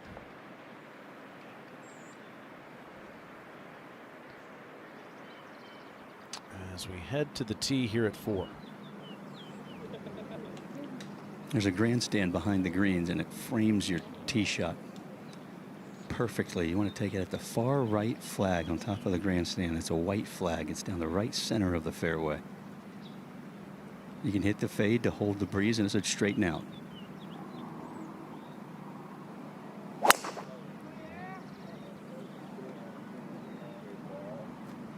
And that's what he did.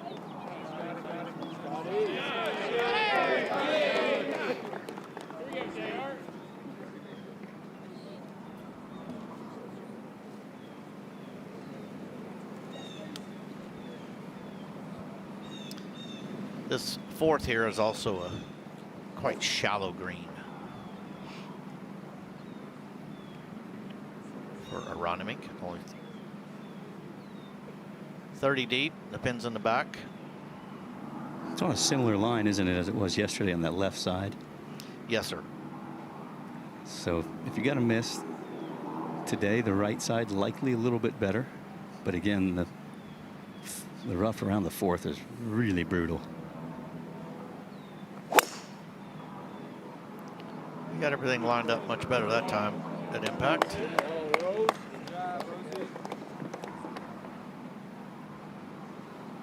Right down there by Mr. Scottie.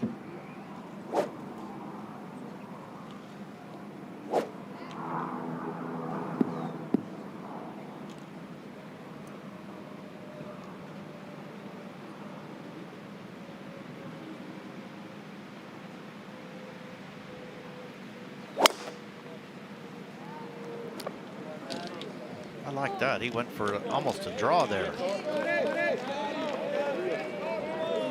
3 peaches at the 4th. Beautiful tee shots from all 3. What is turned into a pleasant Friday at lunchtime. Hideki Matsuyama has a putt for 66. We'll update that when we come back here on ESPN Plus.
When in Philly, you don't just do as Philadelphians do. You got to talk like them too. A sub is a hoagie. Sprinkles are jimmies. The word isn't with, it's with. The list goes on and on. The city of brotherly love has a language all its own. The man in charge of security for the Eagles certainly knows that, Big Dom DeSandro. I'm still laughing at the Tennessee Titans schedule reveal where they tried to find doppelgangers on Nashville, and they included Dom DeSandro in that. Titans and Eagles, week 2, in case anyone's interested. Titans should improve to 2-0 over Joe Taylor's Birds. Mitch Hummer's Birds. Here are some tee shots at the 4th.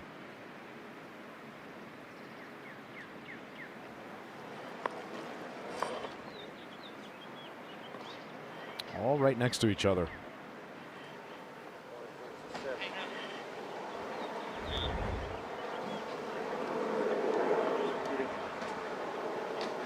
Tighten up, Taylor Zarzer. That's right, Ned. I knew you'd have my back. And speaking of the Eagles, they were cheering not for Scottie Scheffler, but against his Dallas Cowboys as he was walking up here in the 4th. He was laughing at him earlier this week when they were yelling at him about that. What a great rivalry that is. What is it, almost 1 o'clock? Happy hour. Happy afternoon, maybe. Definitely on a PGA Championship Friday. That's appropriate. Hey, Matsuyama missed that birdie putt over at 9. It was a good look, too. Inside 8 feet. So he's in with 67. He's done for 36 holes and 3 under, and that is the lead. There are 6 players that are at 3 under. 3 of them have not teed off yet. And we might also add there is no 10-shot rule there. No, for it's the cut. Top 70 in ties. Yes. And again, this is going to change by the end of the day, but just for giggles, we have 72 players that are 5 shots or closer to the lead. The cut would be 2 over right now. It means everybody has a chance right now in the PGA Championship. Well, we're going to have a chance at something special here with these 3 from the fairway. Rose 147 to the hole, wants to land at 144. That's a chippy 9.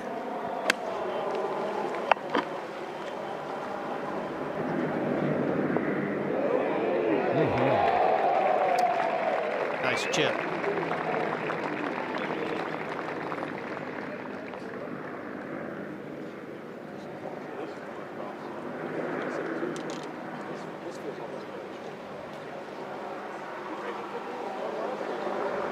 Talk to that thing. Great play by Justin Rose. Justin Thomas just made birdie on this green to get to 1 under. That's where Scottie Scheffler is. Come down on this thing. Great. My math said 143. It hits his pitching wedge 144 when it's on the stock. This has the makings for something special, Scottie Scheffler style. Sling it out to the right. Brooksy, maybe a low skipper. You don't get many opportunities on this golf course. And this is one you must take advantage of.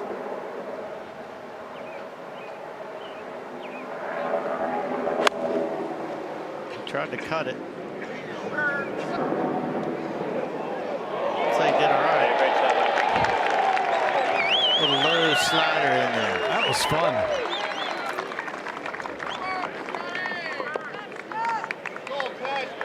Proof positive, you don't have to work the ball both ways.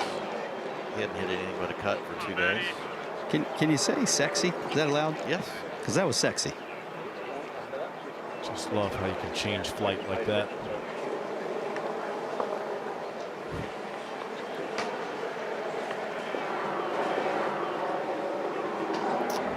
Fitzy's getting loose. He's like, okay, now it's my turn.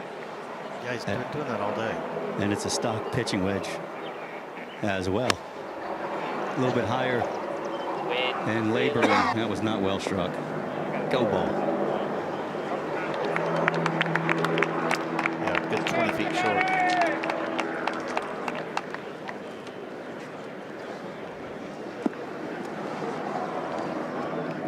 You were talking about Matt's, major record and stuff not being that impressive over 10 years.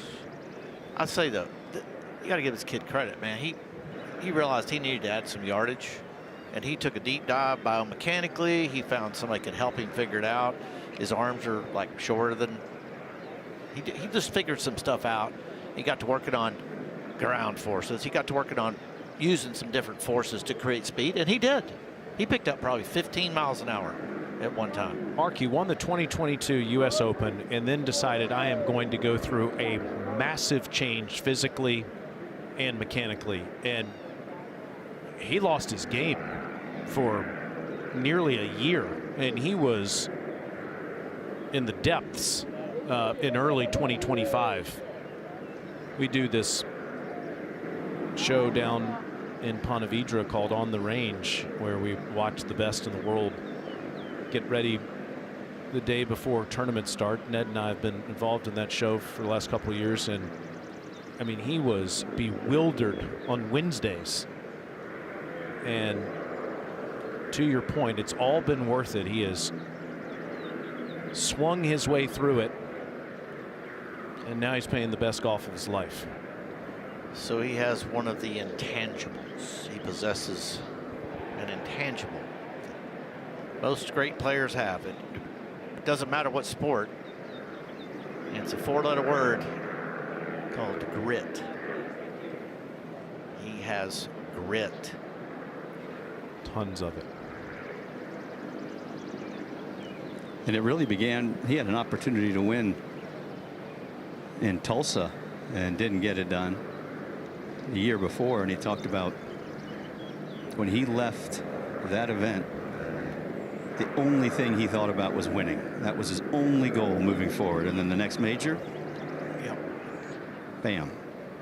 So but he, like Justin Rose, Brooksy, when you lose your game completely, coming back, we're talking about it like we're taking it for granted.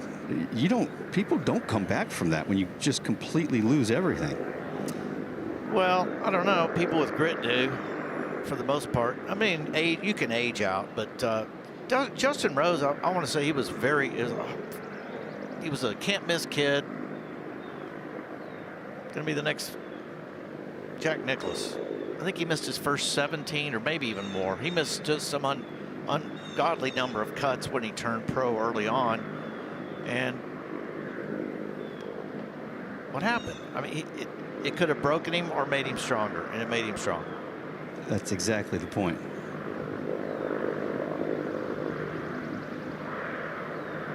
He might be a little skittish on this. He's run a couple of uphillers past. For good reason.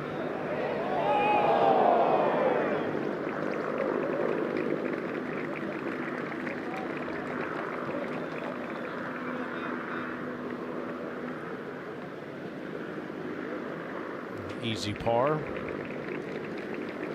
One over today and in total.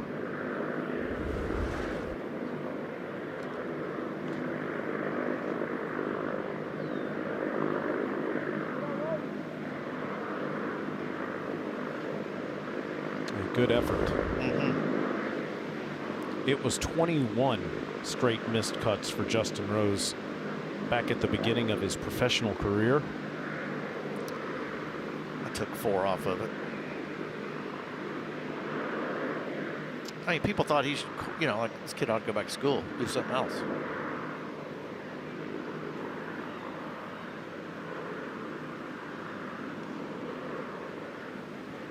I think he made the right choice. Looking right down the line for Rosie, and you remember the 12th green is over his back left shoulder, so looks like this wants to go left to right. I'm giving it straight. Look, pulled right in the middle. That broke away from your little 12th green theory. Well, it's got some break in it for sure. Yeah. I was thinking it was going to straighten out, and it almost did. It's gravity. It's an important birdie. Try to get back to the safe side of this cut. We'll see where it ends up. But it's projected to be north of where it is now at 2 over. So Rose back to 3 over. And now Scottie Scheffler with a fantastic play, controlling the ball flight. It was 3 over through his first 4 holes. And then he pulled his 4-iron to a foot on 17 and changed his day. 5 feet.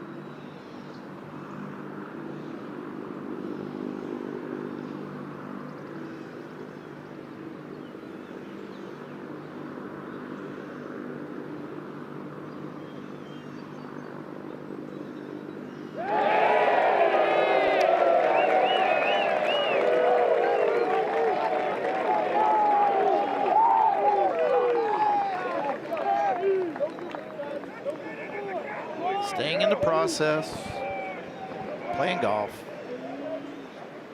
plenty of grit.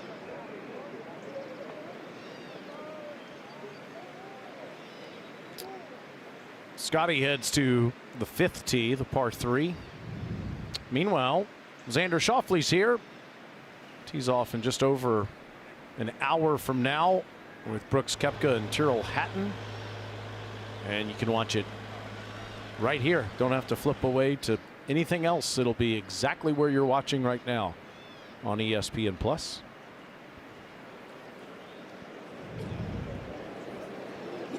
Just have to give our headsets to George Savarikas and Scott Verplank as we look at this par 3. Well, it's 184 yards. Just barely downhill. The unique part about this whole location today is you can see the spines they've talked about, one up to the right there and one to the left of the whole location. So that's in a little trough, a little valley. Problem is, if you miss the valley, it can complicate your 2-putt. So if you get it all right here, you've got a good shot at having a decent putt at a 2. Yeah, as Ned, you said, these par 3s are so hard here. If there was one that you would want to play in terms of relation to score, this is certainly it. Well, it's playing slightly under par. And even this one will torment you. 184, 4 yards downhill. So 180.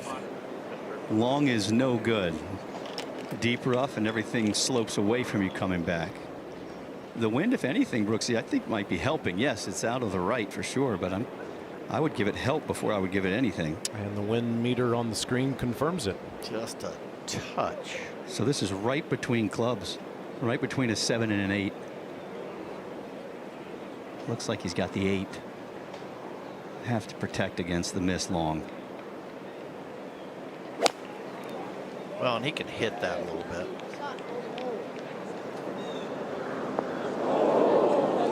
Wow, that ball sailed on him. Carried all the way to the hole, one hop through. It's the wind.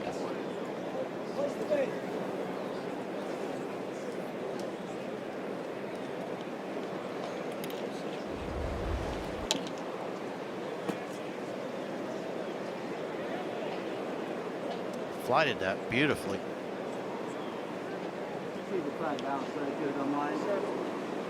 It's swirly out there. Helpy-hurdy. Wind direction. Trolley fadey, Yeah. helpy-hurdy. You're exactly right. I'm up by the green, and you can feel it. They should be able to feel it too because of the elevation of the tee box.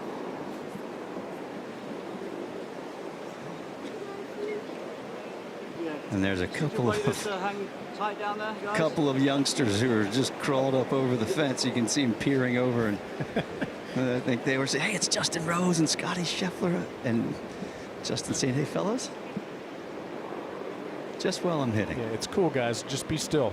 That's right. 8 iron for Rose.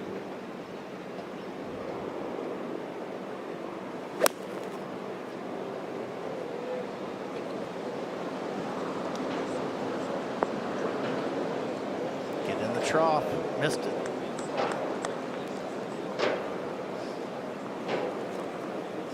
You can see that large spine between where his ball ended up in the hole. Shouldn't be a problem two putting, but Yeah.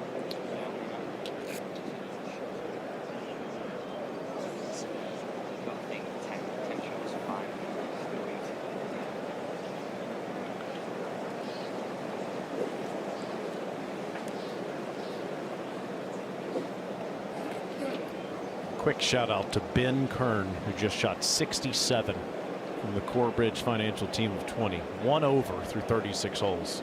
Fantastic. Just like Fitzpatrick as he plays this shot. He wanted to try to fade it. It is trying. Will it catch the slope?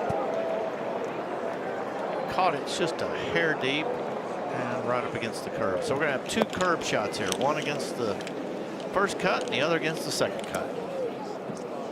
These will be interesting to see how they play these.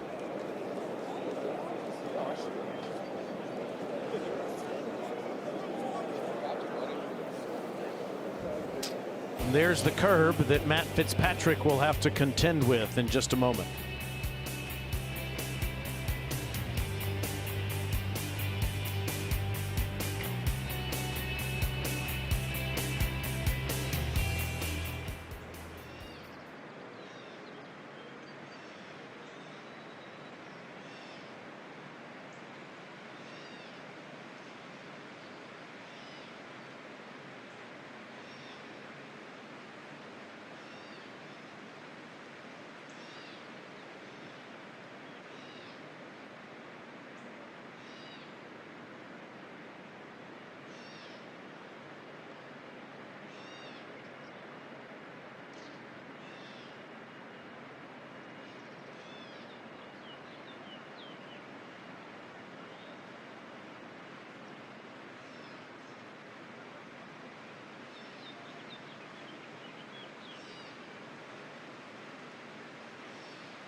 Scottie and Matt Fitzpatrick each 1 over through 13 holes today. Justin Rose 3 over for the championship and for today. It has been a fight with Aronimink and this northwestern wind. It's been chilly.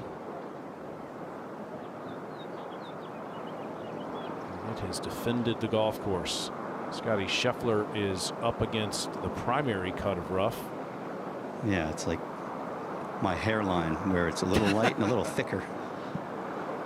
And it's all growing back at him. It's one of those ones that could ride the face and come out a foot, or it could pop off hot.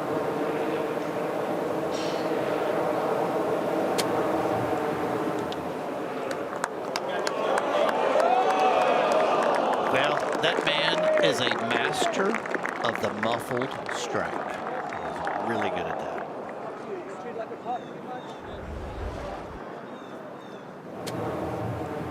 Tell me that's not muffled. What I find most impressive is in the last, as he tapped it in for par there, in the last 5 years, he's hit so many fairways and greens, you don't get to see him try it as often. No, I mean, it's just so good at it. Yes. People try too hard to, I got to get the club on the ball. I'm like, look, there's a ton of lies. That's an impossibility. So get used to that, you know, it's going to be muffled. Doesn't bother you in a bunker. Every time you hit a bunker shot, it's muffled. It's just not as predictable grass, but. And the only way you really get good at it is by playing out of it, by practicing out of it. It's an experiment. That's correct. It's so personal. These are a little different. These are the weird ones.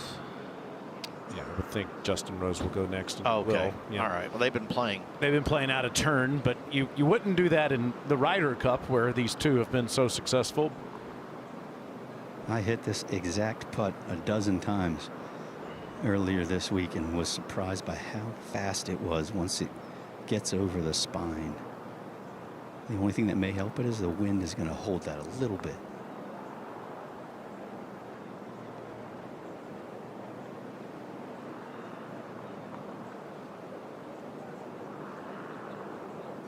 And Brooksy, I think he was playing for more pace coming down the slope. Mm-hmm. That is one of those. If you get it way too high, they're going to actually start racing further away on you.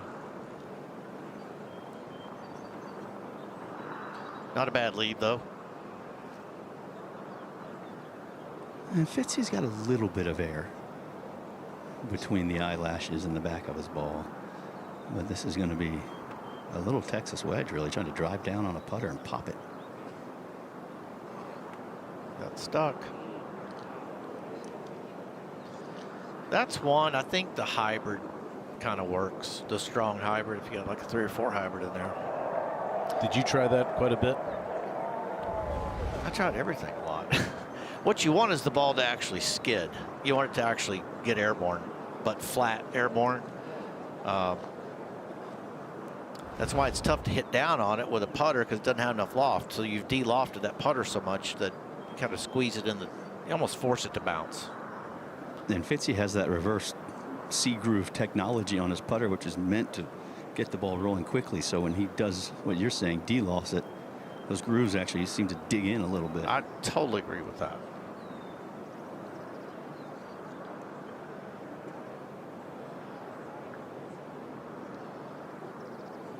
Just thinking about that pitch shot that Scottie hit, that'll be the most underrated shot of his round. But Brooksy, you nailed it.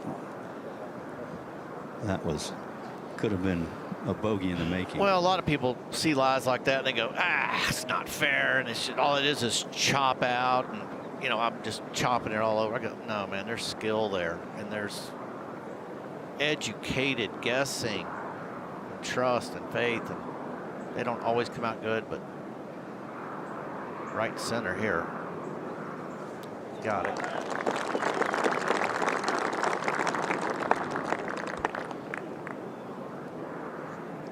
Four off of the lead. Matsuyama in at 3 under.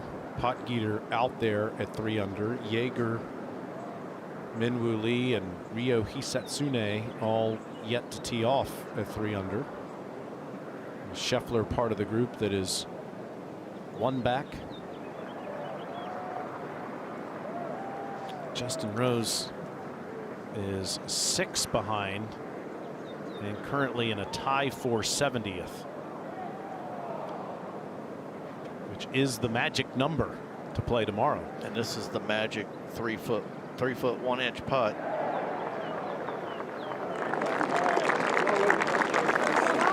Oh, yeah, that's the same face I was making. Push that just a bit. Those are the ones I feel like throw up in my own mouth.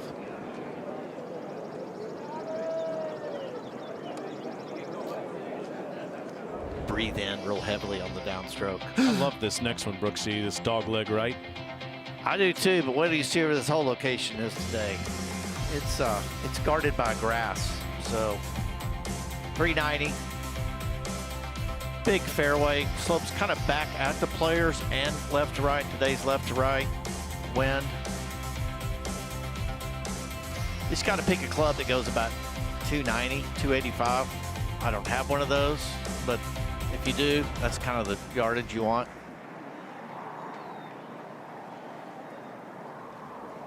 Scottie has the driver. Yeah, and this will fit that. He's got a pretty heavy fade going for most of the day. It'll fit it if he'll start at enough left. And a quick clerical note, it was a 7-iron back on the tee at 5. I didn't want to say anything, but that looked like the shape. It's pretty easy to see those blades. You are the man. He is the man. Has been for a while, though. A little late to the party. That's perfect. That was more patent shape for Scottie right there. Okay, guys, thank you so much.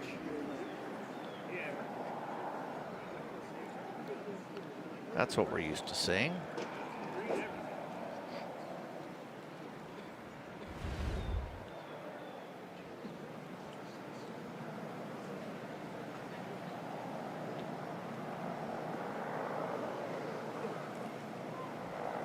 He just made a good swing off the last tee with his club.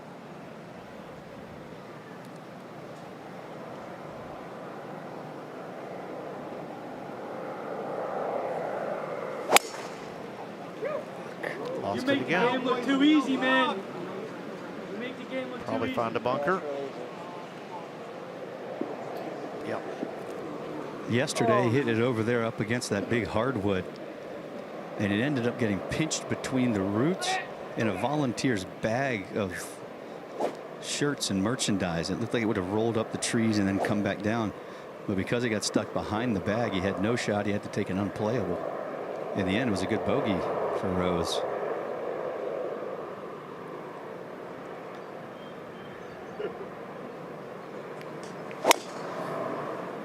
Just a little train smoke right up the center. I've never seen it before, man. Beautiful. Interesting. He knows how he's squared up. He's not near as open to the target as he started the day, and he's throwing it straighter.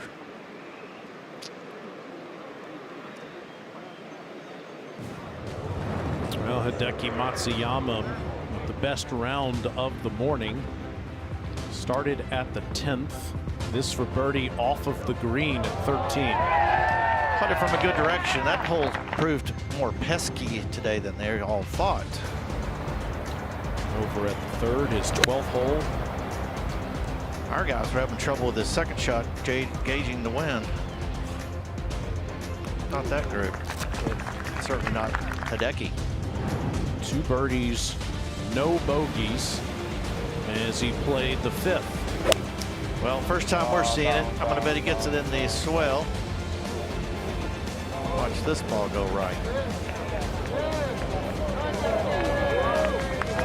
That would be the golfers, right? And there it is. Rewarded. Would make his only bogey at the 6th, but erased it at the 7th. Very interesting dogleg right here. Like a pretty open hole location. At least they opened that right-hand door for him. That'll work. Would end up making pars at 8 and 9. This is his 13th PGA Championship. A couple of runs at the Wanamaker, at Baltusrol, and at Quail Hollow back in 2016 and 17. He's now one behind Aldrich Poteater, the 21-year-old South African. Just made birdie at the third hole and leads by 1. What name is that at 7? Scottie Scheffler. And how about Justin Thomas? Justin coming on, and Xander hadn't teed off yet, but Justin's playing well this morning. He is. He was 1 under yesterday and is 1 under today in tough conditions.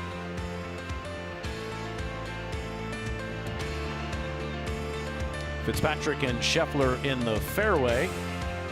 They hit it about 280, 290. And we'll see if Justin Rose has a clean line, a clear path to the flag.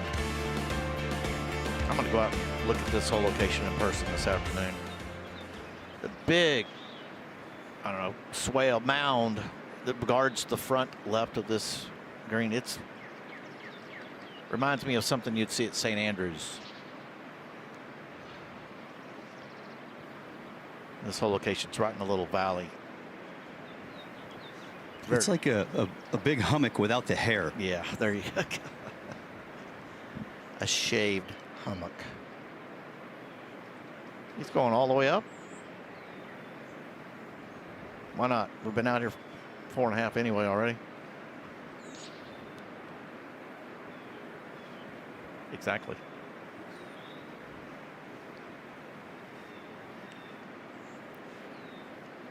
Looks to be clean.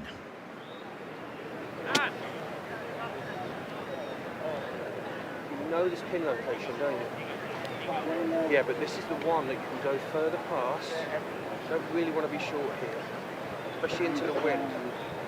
I'm not really comfortable to use a backstop, really, mate. Look, my backstop's running out. Yeah, that's it going wide. Right, I'm thinking about the save more than anything. Getting over that mount. And that line's loaded either, right? Okay. This came out a little clean. So what number are we playing here? Playing 105, and I think we've got, at the moment, 3 or 4 par.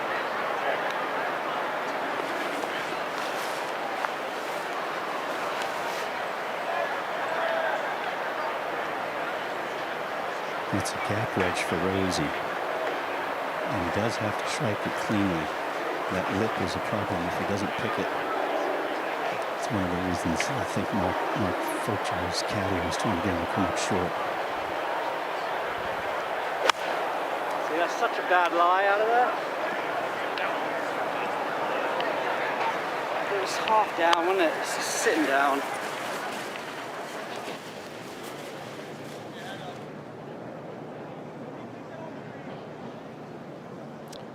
To fight some more to get up and down. And as Natalie was telling you, he always checks that grip as he prepares to play from 92 yards away. This is all feel. This is, as my dad would say, a product of a misspent youth. I just don't know if the other shots aren't that easy. Yeah. Like I was wondering if it gets help like that if I just go 60. What do you think of that? I think we'll try that just because I feel like there's a pretty good flat spot just over the hump. You know, really it starts to get a lot of slope once you're getting up kind of deep past the pin. So I think this is a better shot. I like this choice.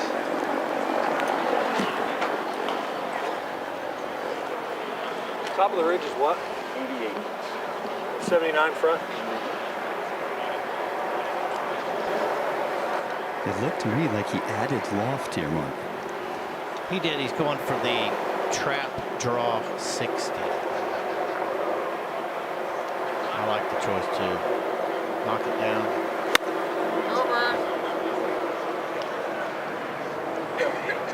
Didn't hit it. They were trying to land that ball at least to the hole.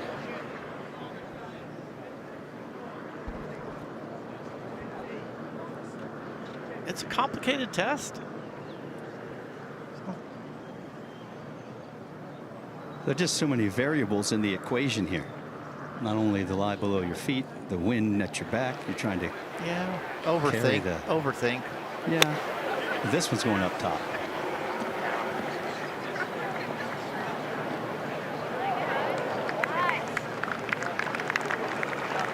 Kind of stuck back there, about 18 feet past. And that's what Fuji was talking about, wasn't it? Even though it was a different shot from Justin Rose, but he's like, you have to hit it back there. Yes. It's so hard to tell yourself to do it, though. And when you don't pull the shot off, you get so fired up about it.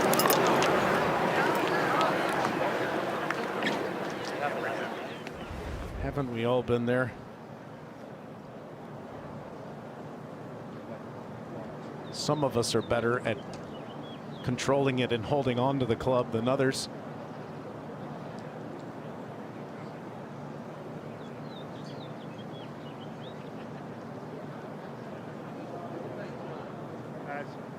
Just love the passion he plays with and how demanding he is over every single shot. I've heard it said in the last year or so that the man plays like he's broke. And he really does. He just is so competitive with himself and challenges himself no matter what he's achieved. He never thinks about what he's achieved. It is incredibly rare to see that in any sport, where someone is constantly able to motivate themselves to do more when they've achieved so much. Certainly Tiger Woods, Jack Nicklaus, those come to mind, Ben Hogan, Kobe Bryant would be a great example in another sport. Michael Jordan. Yeah, they all have super high standards for themselves, and they hold themselves accountable. They don't need anybody else to hold them accountable. How about the degree of difficulty here, Ned? It's a twisted lie, the kind that would make you go cross-eyed. Grass going every different direction. Open the face, play like a bunker shot. Go. Oh. Could he not have used the slope past the whole location today? It might have been able to, Okay. but it would have only come back probably to 8 feet or something. Yeah, correct. Okay. Good thought, though. Well, there's only been 6 birdies here today. 27 bogeys. I don't even believe it. That's like, I keep wanting to refresh. It's the driver and a pitch. You're just on a razor's edge. You saw Scottie's. He needed another, what, 3 yards, if that. And now he's faced with one that he might have considered chipping to get a little spin as it caroms up off of this hummock. This is 2 putts. One to the top of the hill and one to the cup. Shut down. Pretty good, though. I mean, we've had yesterday, the entire day, 156 players. There were only 13 bogeys and no doubles. And we've already had 27 bogeys here. We're not even close to halfway yet. It's crazy. What a day. You think a whole location can't make a difference? That's a lot. Yeah, you'd have owned me if you'd have said the scoring average is going to be 4.3 at this point of the round. Three. This hole's playing like 360.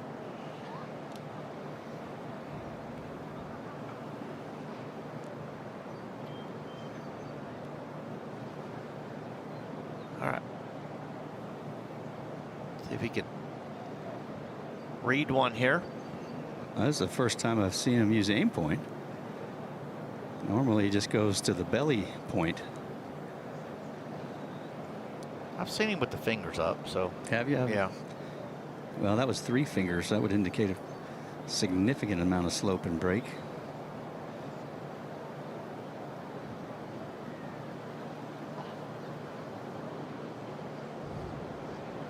Just incredulous. I mean, they're baffled.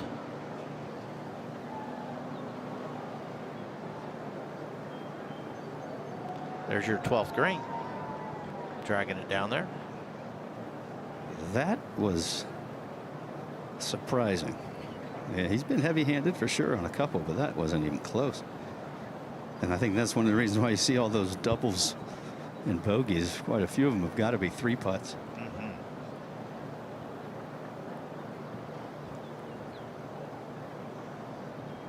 This too, from his heels to his toes.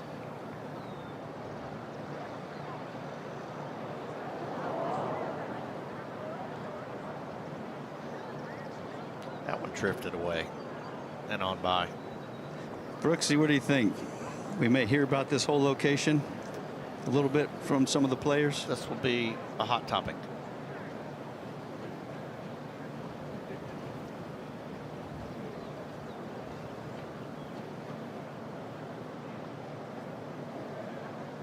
Taylor, we're waiting for you to talk. Waiting for you to get us out of trouble here. We're not in trouble. This is just another one of those deals where, you know, it's figure out how to make a 4. Just because you got a sandwich in your hand does not mean it's you got to hit it 2 feet, 3 feet from the hole. It's tough. I'm not trying to leave you guys out on the water without a raft here, but I'm just confounded by this, how challenging this is. And if I'm Kerry Haig or anyone else that has anything to do with the setup of this championship, if I'm Gil Hanse, if I'm the membership, I just have to be so impressed by how Aronimink is holding up.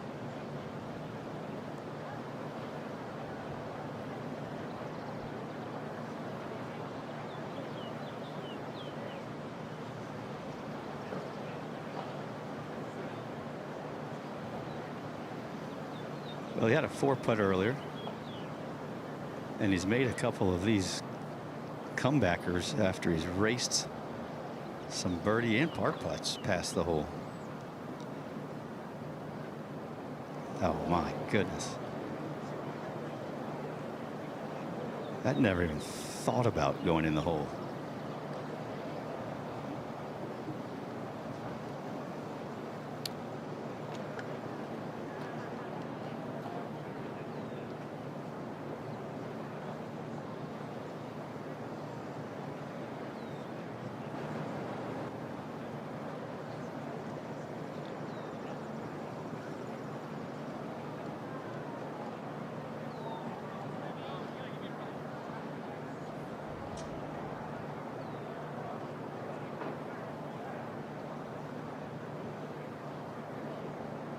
Standing in the middle of the fairway with a sand iron in your hand and fighting for 4.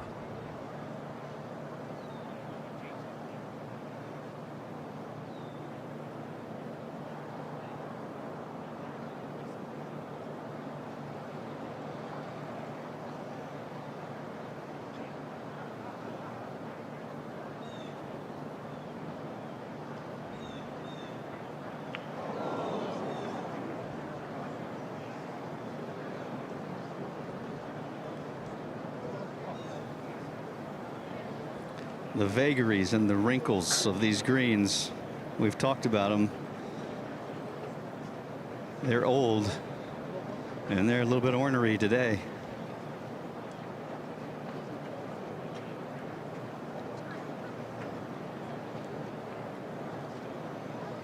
Just off into the background, we saw the electronic scoreboard. It says the current cut line is at +3.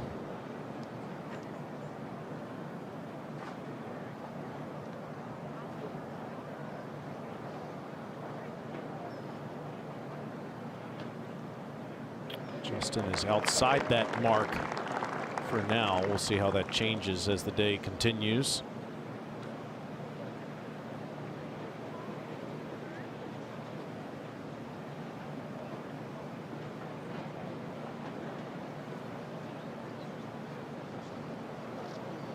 Matt Fitzpatrick had 33 putts yesterday. He's had a 4-putt today. This is for a 3-putt at 6.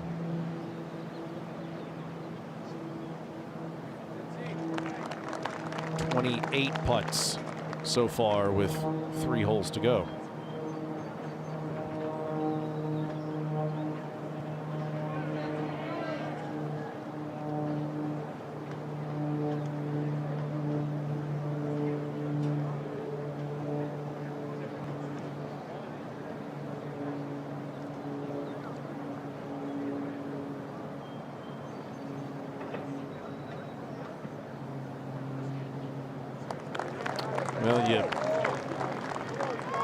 Well, all 3 players with essentially a sand wedge in their hands for their second shots, and all 3 of them walk away with bogey.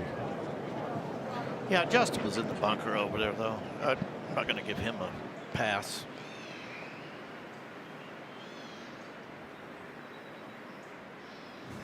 This really feels like a Rocky movie, watching Scottie Scheffler's round today. At 12, that goes by. That's his second bogey in his first 3 holes. He made the comebacker. Then another one here at 13.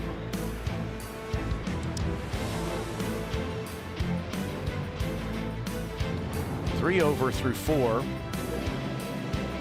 And then this, the shot of the PGA Championship for Scheffler so far. Oh, hit it.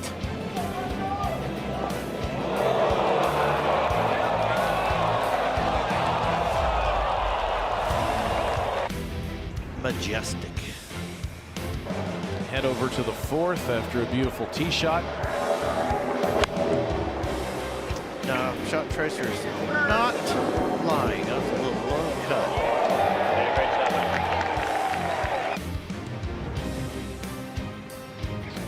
his first bogey since his 4th hole of the day, coming here on his 15th hole.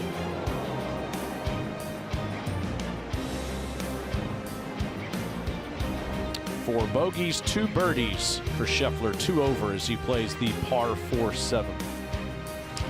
422, another short par 4 for these guys. The key here, it's a recurring theme. Please hit the fairway. It's like you gotta hit the fairway. Reverse camber, hard dog leg right, fairway slopes the other direction. They have a set of mounds on the right side of this fairway off in the rough that are nasty. They got full length fescue on them. Go Birds! Should be shaping with the hole. Boy, you couldn't steer a cab around a corner any better than that. It's beautiful.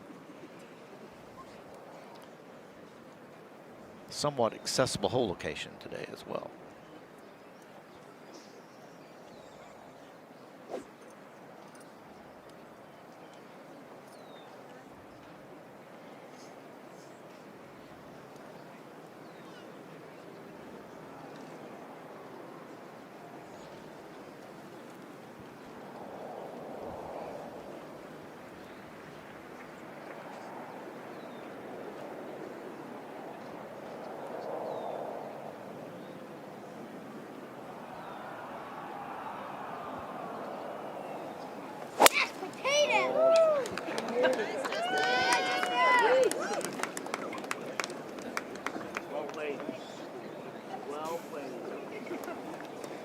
Hopefully it's not in the higher stuff. Well, just.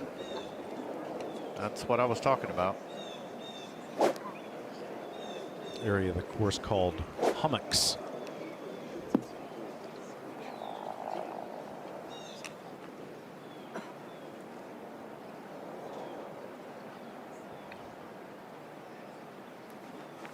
Mama Booey! It's about 300 to cover it all back into the wind. You guys say, well, why don't these guys just blast over everything? It's probably borderline today where they could make it.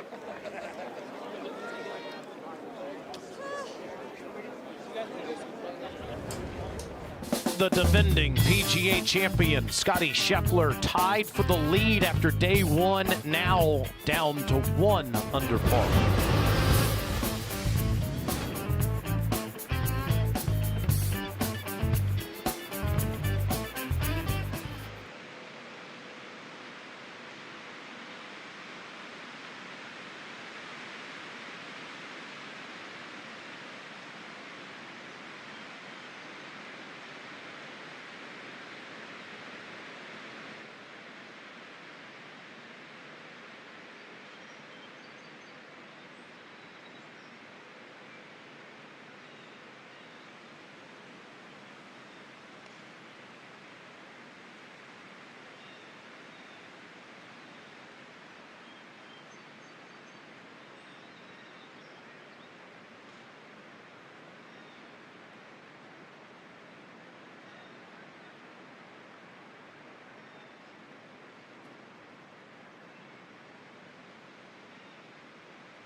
Scheffler and Fitzpatrick finding the fairway, which is critical here at the 7th. Justin Rose not as fortunate.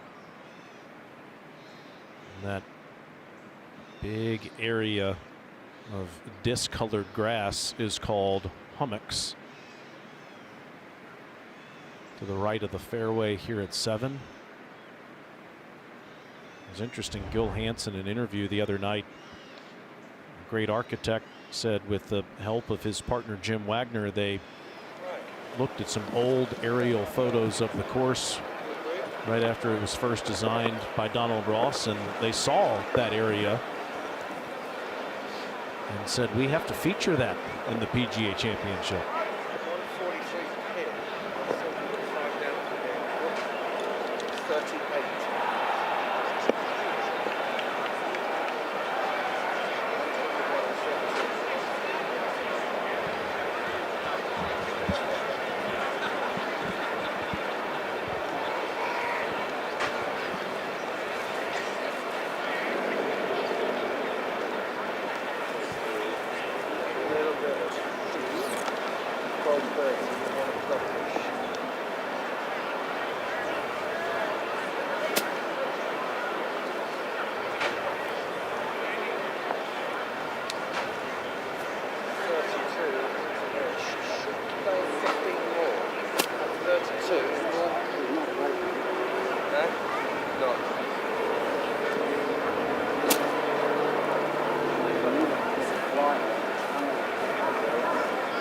Well, it should be playing 32-47 now.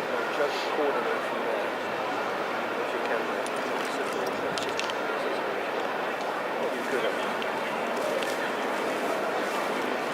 All things considered, the lie could be worse. He can definitely get to the back of it.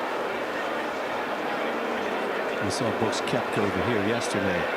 You may remember, and it looked like he was dead as a doornail. He was able to get it down to the front of the green. Just about. Not sure Rosie can carry it onto the putting surface. It would require 125 to cover the front bunkers. Sounded like it came out good in the front bunker.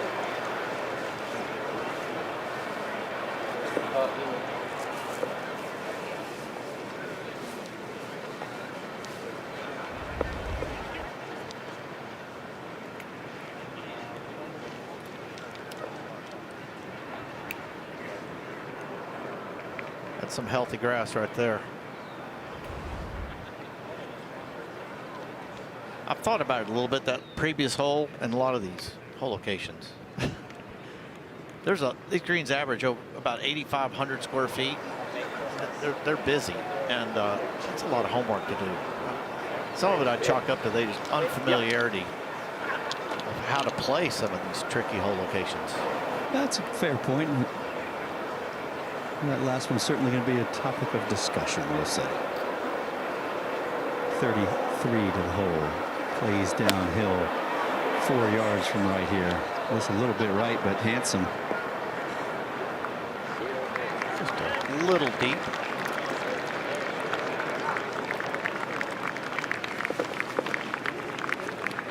Yet again, a different wind direction.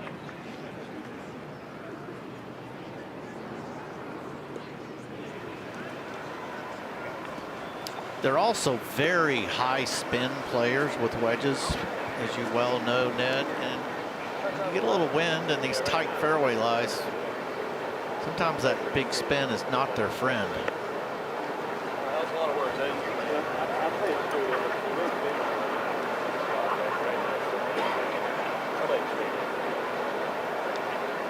Well, you're exactly right. And this is one of the reasons why Scottie Scheffler is able to control his distances so well, is because he can control that spin, and he does have the off-speed pitches. For example, from here, 120 yards, that'd be a nice gap range, but instead he's got a longer club. He's going to flag it down. Similar to the shot he played into the fourth. Pay attention. That's how you do it.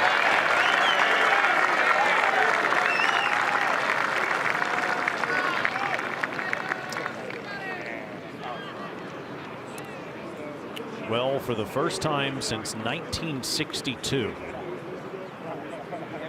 the PGA Championship is here at Aronimink.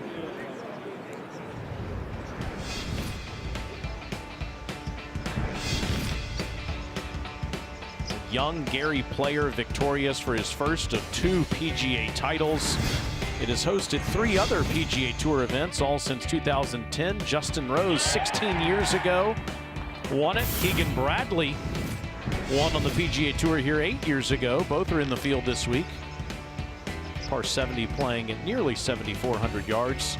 One of Golf Digest's top 100 courses in America.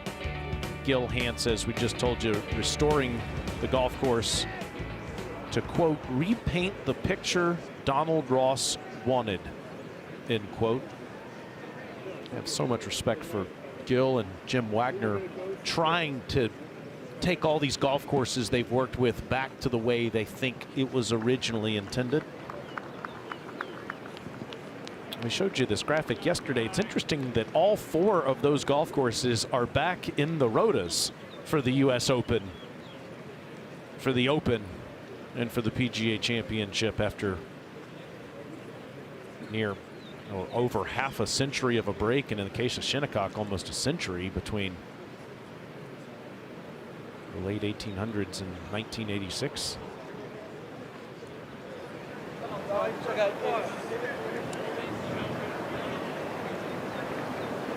Rosie's definitely starting to get a little bit agitated with some of the movement and noise from the gallery. It's been a few holes in a row that he's kind of backed off and let the Fooch for some crowd control.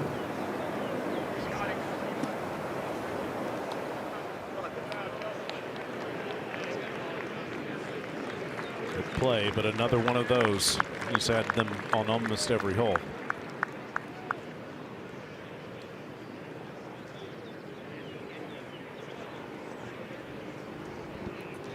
Hey, Taylor. Yes, sir.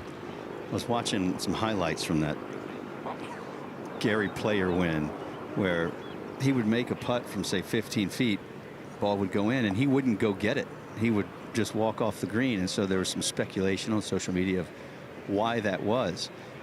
And the best answer that I heard was that back then, of course, they wore spikes and you weren't allowed to tap everything down. So by not going close to the hole, they would let the caddies get the ball out of the hole. They were wearing just regular rubber bottom tennis shoes. You would then not leave spike marks for everyone behind you. I wish Mark Brooks would have been on camera as you were describing that. Yeah. I was going to ask Brooksy. He's making little pokes with his fingers. He knew it. He knew it was coming. Here's Fitzpatrick for birdie.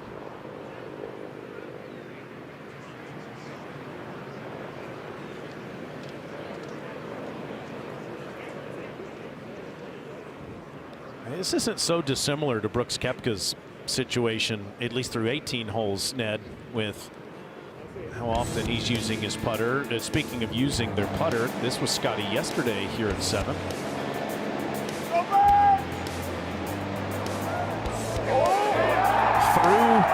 Go Birds cheers. A big Dallas Cowboys fan pours one in. Yeah, it's a good thing that was dead center. That was humming.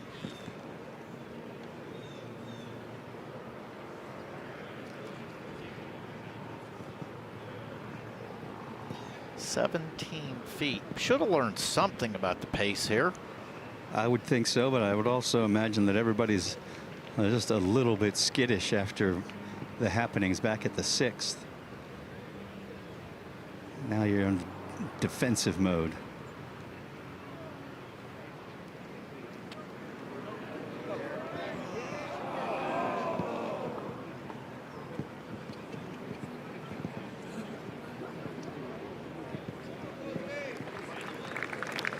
Well, the good news, these two guys, or all 3 of them, the next hole's not 250 today. Moved it up some 70 yards, 70 plus yards. The 8th.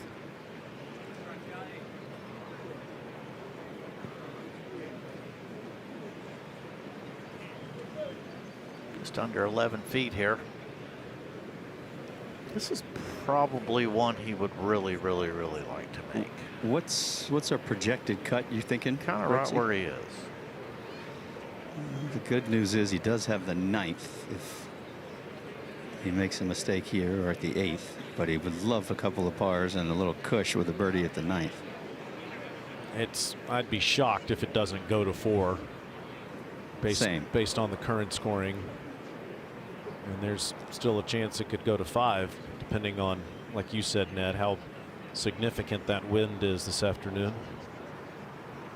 This has to shift from left to right as it climbs the hill. It's still quick, though.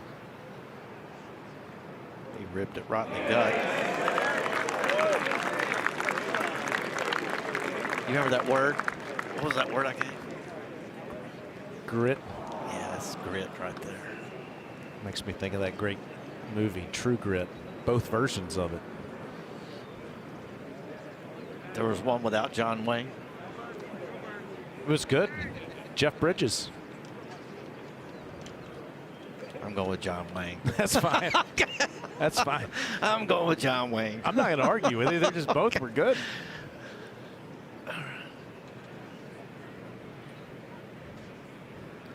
Fitzpatrick makes the par and stays at 2 over. Yeah, he made that. Didn't try to make that something other than it was. 3-footer, inside right, go. He plays fast. It's refreshing.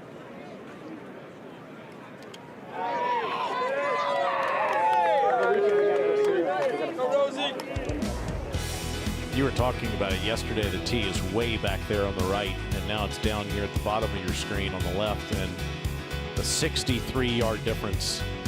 I'm going to round it off to 7. This is more the Zarzer tees.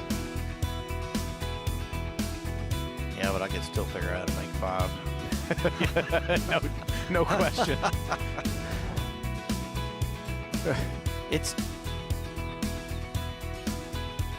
Isn't that amazing? Not much difference in scoring. Wow. It's the wind. And the whole location. Yeah. 173. The flag has to look like it's in the bunker.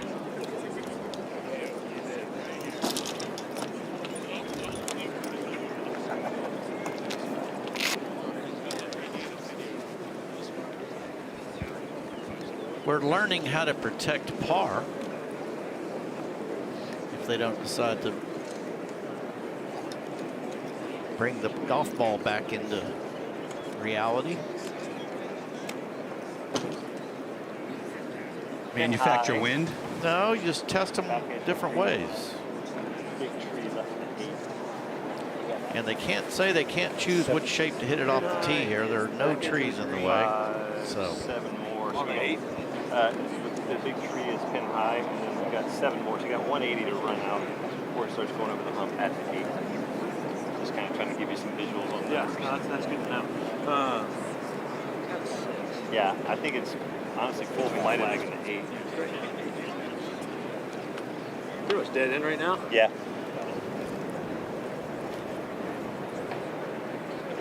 Well, it's almost the exact same yardage we had back at 5 in a lot of ways. The wind, though, more into him, it was quartering. And he hit the 7-iron, remember, just a few paces along the green. this is probably a 6. I'm going to agree with it. We're exposed here. And the wind definitely will capture this. Let's get a little Texas low 3/4 cut. It's plenty high. Great swing, buddy. What do you think? That's how you do it.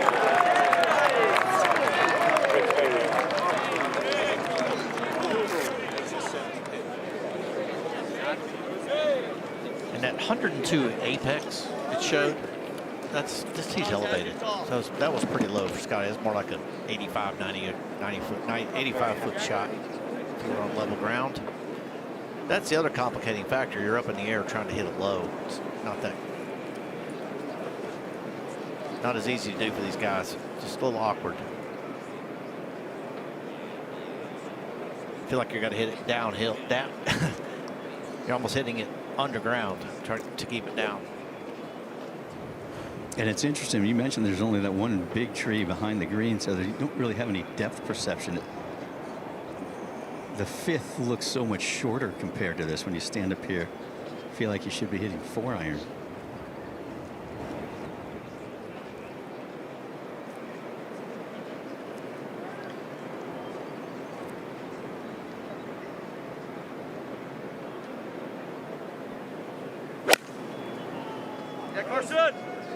Interesting. What was the draw? Hold it up. Hang on. And it did. Just about. Center of the green, make a 2-putt, make your par. See if you can't make birdie at the last. That was a intentional shot to the center of the green there.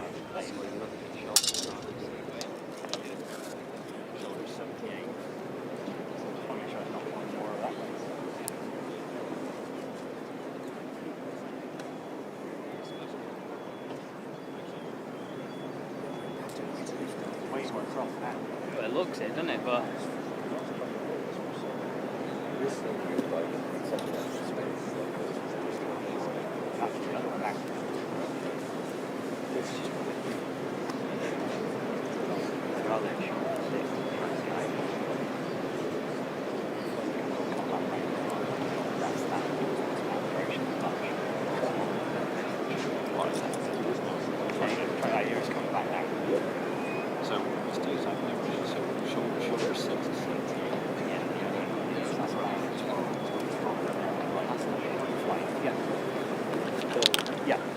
these flags have come a bit more back in now than they were. Mentioned how he has different swings and grips with each club to create different yardages and trajectories. This would be a little choked up, maybe shoulder height 6-iron,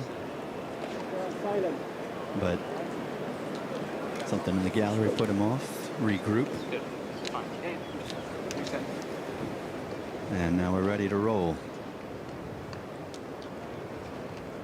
Wind a little bit stronger. Actually, a big gust just came rippling through. This is right at it.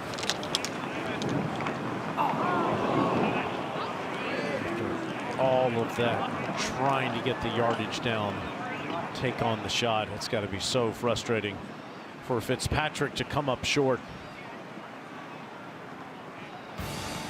In just a few minutes, Schauffele, Koepka, and Hatton on the first tee right here on ESPN Plus.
It's Potgieter out front. Jason Day birdied the first 2 holes today. Last non-American to win the PGA back in 2015. Matsuyama was 67 and got her up with the round of the championship by 2 so far. 65 today. Cam Young has an eagle putt from 6 feet away over at the 9th to get in at 2 under. Keep you updated on that. We're watching the action here at the 8th, and Fitzpatrick comes up short in the bunker. And an awkward angle. No room with which to work. We'll have to carry it all the way onto the green. opens the face, and he's so good at thumping right down on it.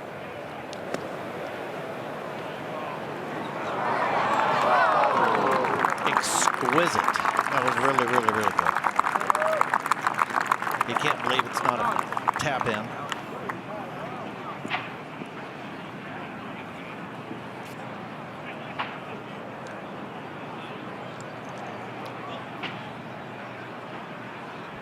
He's been fighting the club under his arm these last 2 days, but the ball striking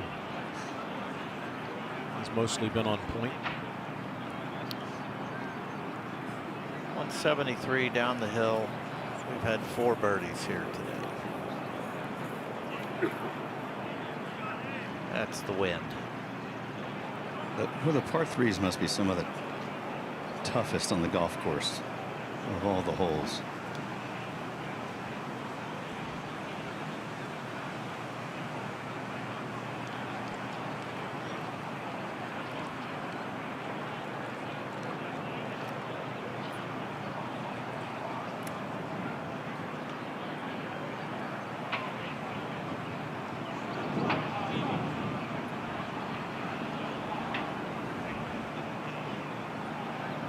Pretty good call.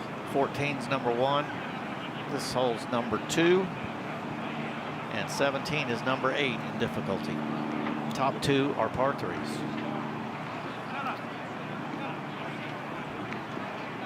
You have good perception out there, Ned.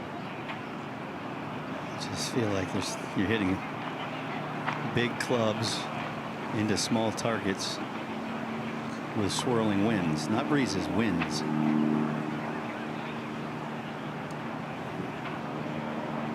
And if you do hit the green, your reward is something like this. A putt that shimmies to the right early, is downhill, then will flatten out.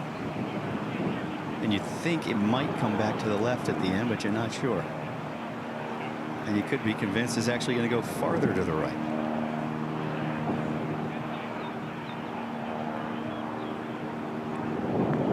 Speed shouldn't be a problem. Should go back up a little bit at the end. Settle out. Just cannot leave it dead.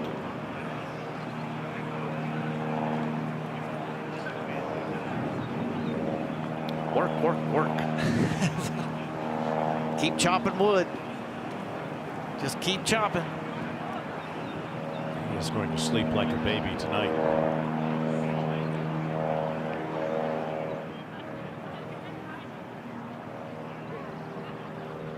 Well, especially because these 3 were out in the worst of it yesterday. They were here late. Justin with all of his physio, I'm sure he was up late trying to recover, then up early this morning.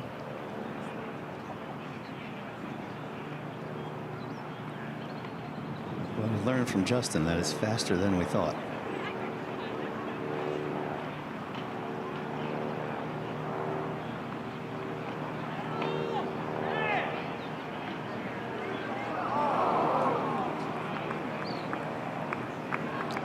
That had to look good, about 6 feet short. Standing right behind him, and it looked like it was definitely going in. That was one beautiful roll. Keep slicing, Bo.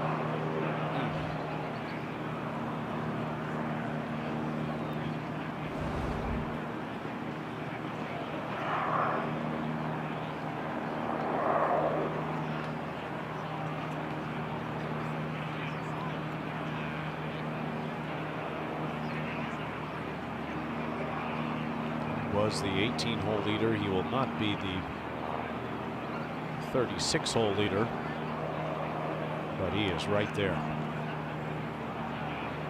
What if he makes 3 at the last? Could have a share, maybe. By the day's end, get back to 3. What do I win if that doesn't happen? No, I mean, I'm going to bet four bettors leading, but it's possible.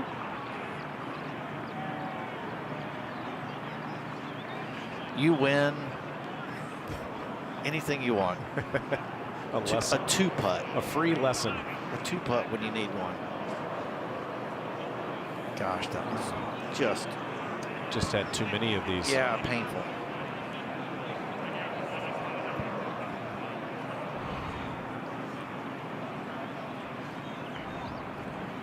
Frustrating, because you know he loves it here.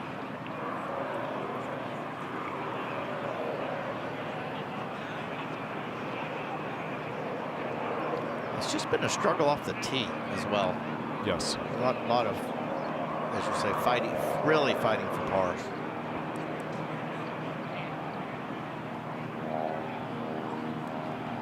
Feels more like groveling for par. Yeah.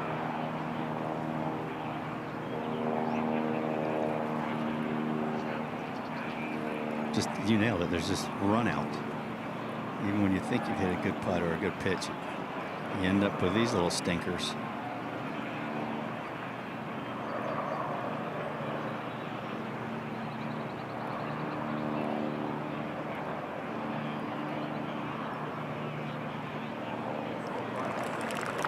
Nice up and in.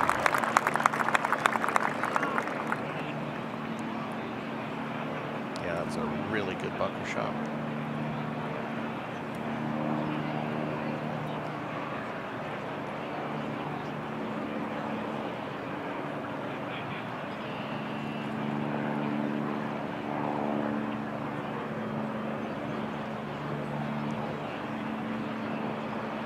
Get the guys playing off 17, I guess.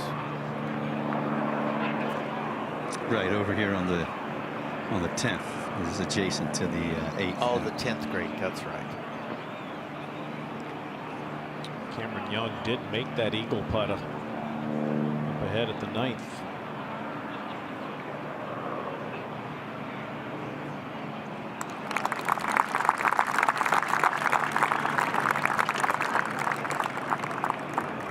Two over on the day, 1 hole to go.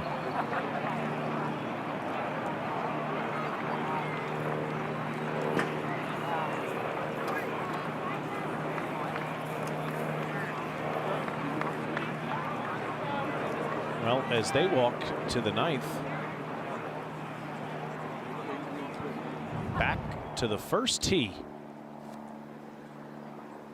for our afternoon group. Good afternoon, ladies and gentlemen, and welcome to the 108th PGA Championship. This is the 1:54 starting time. Please welcome from California.